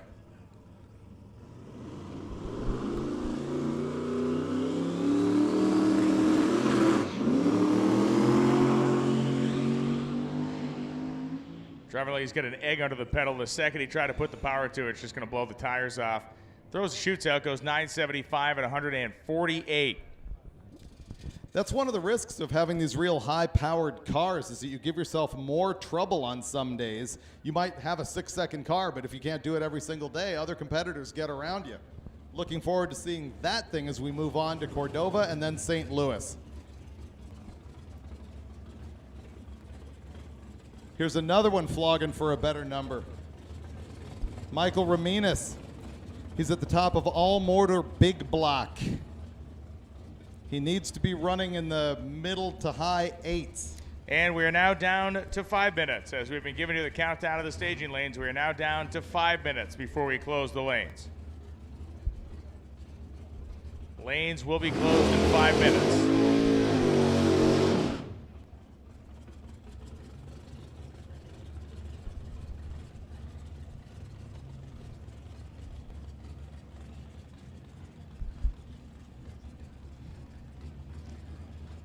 Mike Remenis left the starting line, looked like a early 60s top fuel car a few minutes ago, and it just ripped the tire. That's looking better. No shame in that game right there, as Remenis 124 at half course, and Mike goes 882.3 at 150. Nice run.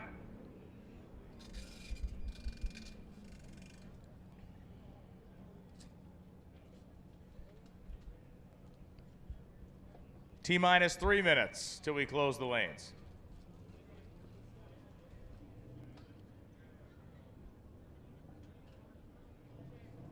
The official word comes from Lonnie Grimm, but as we're counting down, both of our watches are reasonably well synchronized.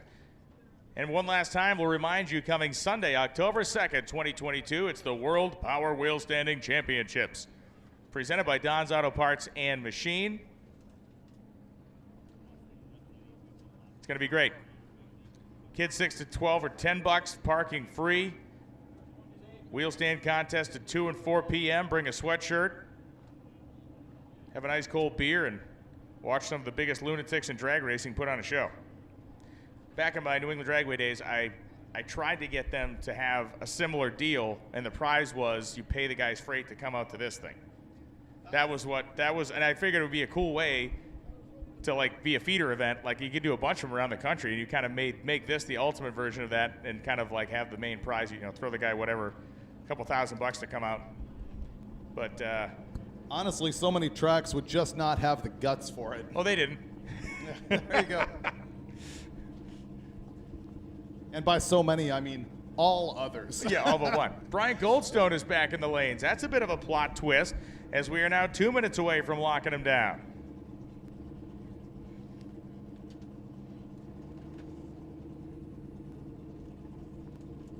This car is kind of becoming, in some ways, the world's fastest arts and crafts projects, with the door being fixed and the tape and all, but it is an awesome effort. They have gotten this thing back to a point where I'm not sure any of us expect them to be able to do it. We're going to see them make one last ditch run this afternoon.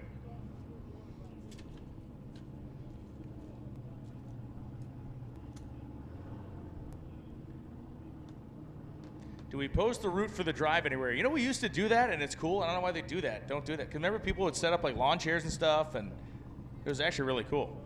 Mike Alimi, are we still posting the route on hotrod.com every day? BTA Fire is asking if I'm going to ZMAX Friday or Saturday, and the answer is I'm going to ZMAX tomorrow night. We are live on Fox Sports 1 on Friday evening from ZMAX, so I must make sure I am there for that show, or I'll be stuck working with Freiberger forever.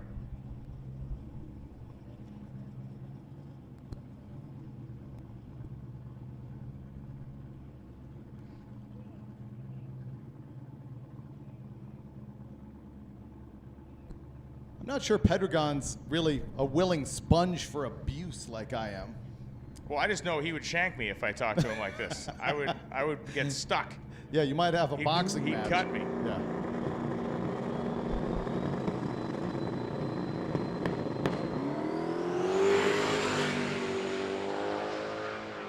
Well, he's making it down. Nice, smooth run. There it is, 8.516.160. That was a great tune-up. That was a perfect effort. Did you see the S2000, 851? Yes, I did. Absolutely unbelievable. 160 mile an hour speed. Those guys, and again, they're doing it the hard way. We've been talking about this the last 3 days. That is a car that is half a second better, faster, but yet there they go. They've been able to tune it back to a 51. 3 o'clock, I have 3 p.m. I believe that means we're going to be locking the staging lanes off. It is closed. Staging lanes are closed. Brian Acton and Brian Goldstone, the two last cars to run. Now, Brian Goldstone, the car was only running on 7 cylinders. Rick Johnson from Gear Vendors came up and told me last run, running on 7 cylinders, bad melted plug wire or something. The Taylors loaned them the stuff. They got a plug wire together real quick, and now they are back to make one last run at it. They'll run after Brian Acton.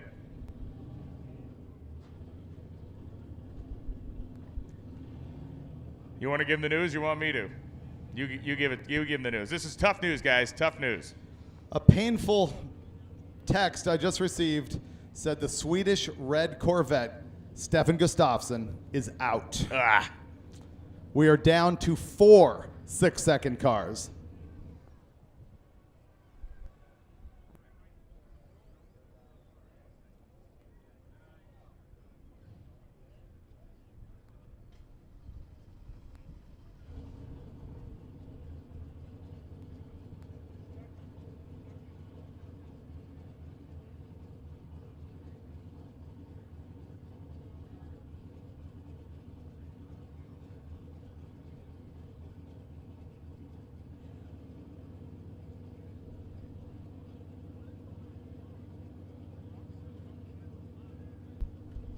It's something, man. It's something. It's with that first night, it's this quick process. You just broom out a dozen cars or whatever, like within the first 12 hours, and then it's these dribs and drabs. And we saw some major mechanical failures on the racetrack today, and we saw some ET failures, drive lines getting ripped out of stuff, guys running off to get their cars welded back together again.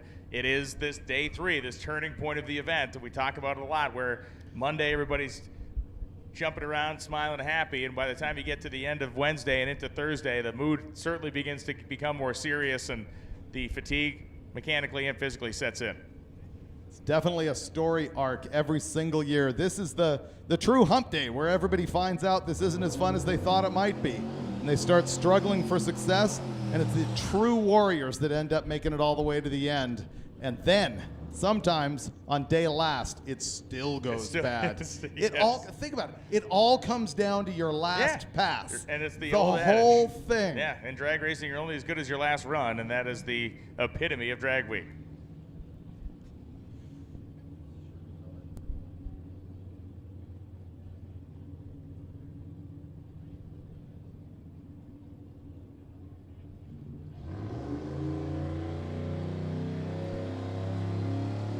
Here comes Acton. Let's see if he can do what the S2000 did.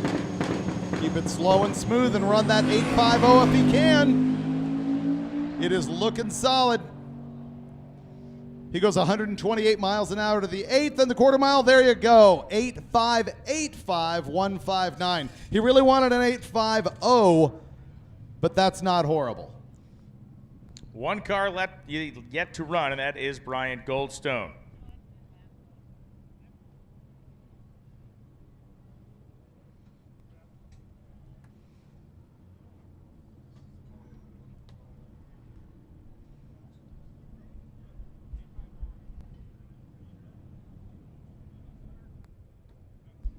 Once again, we had some keys found this morning. No one has come to claim them yet, which is kind of shocking because of what they're attached to. If you drive a Ford and you lost your keys, you got to come up here and get them. You're just going to tell us what the keychain says. We'll give them back to you. I don't know how you could go this long without realizing you lost your keys, because we got these things returned at like 9:30.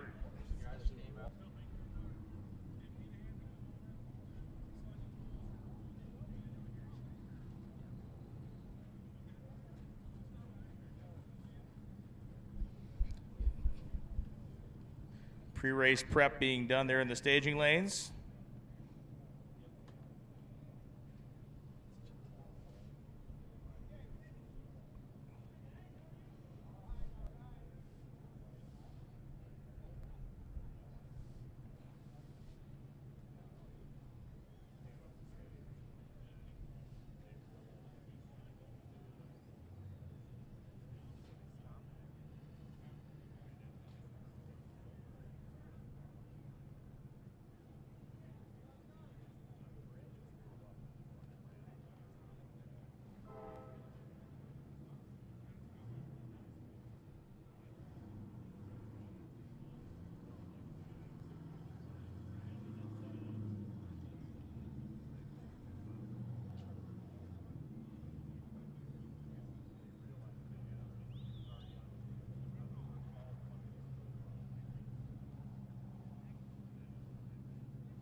Racer in need, Taylor Hedrick. He's got the 2002 Mustang with an Outlaw bumper on the front, car 341G.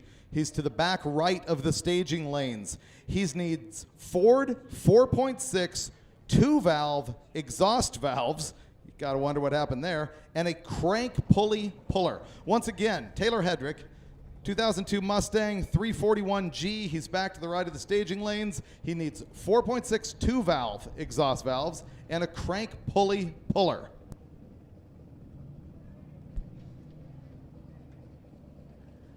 And then there was one. Brian Goldstone coming up to the water box to close out day 3 of eBay Motors Hot Rod Drag Week 2022, presented by Gear Vendors. Thank you once again to the racetrack. Thank you once again to the management here and the hardworking staff. For reasons known only to the mechanical gods, you guys got put to the test harder than anybody else has so far this week, and you certainly rose to the challenge and got our racers the necessary runs in a timely fashion.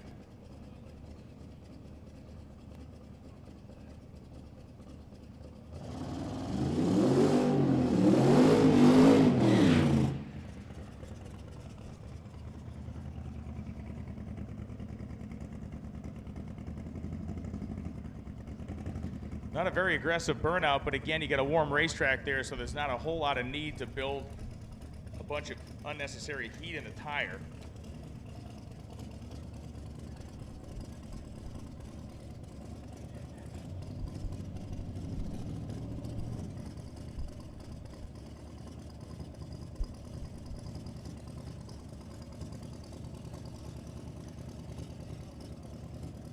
We'll listen to this car idle here, David. I'm not, just kind of circumstantial, but it does not sound to be the cleanest idle this car's ever had in its life. They were running on 7 cylinders last run, as we were told by Rick Johnson, and diagnosed a bad plug wire.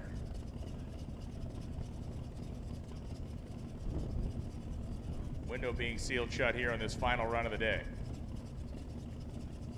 Doesn't have quite the tension of the Larry Larson truck run in Noble, Oklahoma. If you remember that, the very last time, the first year he brought the truck out, was the last minute of the day, barely got in the staging lanes and was trying to put down a representative run, spooled the thing up, and then poof on the starting line. The silence was deafening.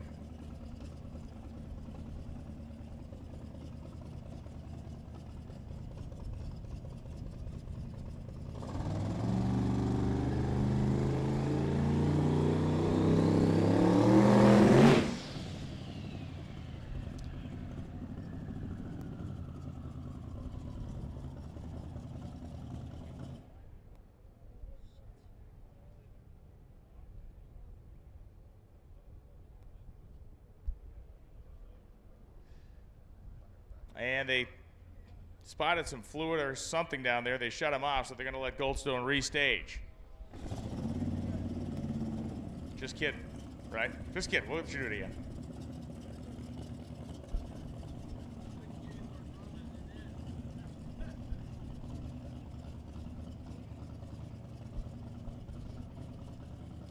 So one last attempt for Brian Goldstone. He has not gone quicker than 7:25 today. He's made 3 tries at it.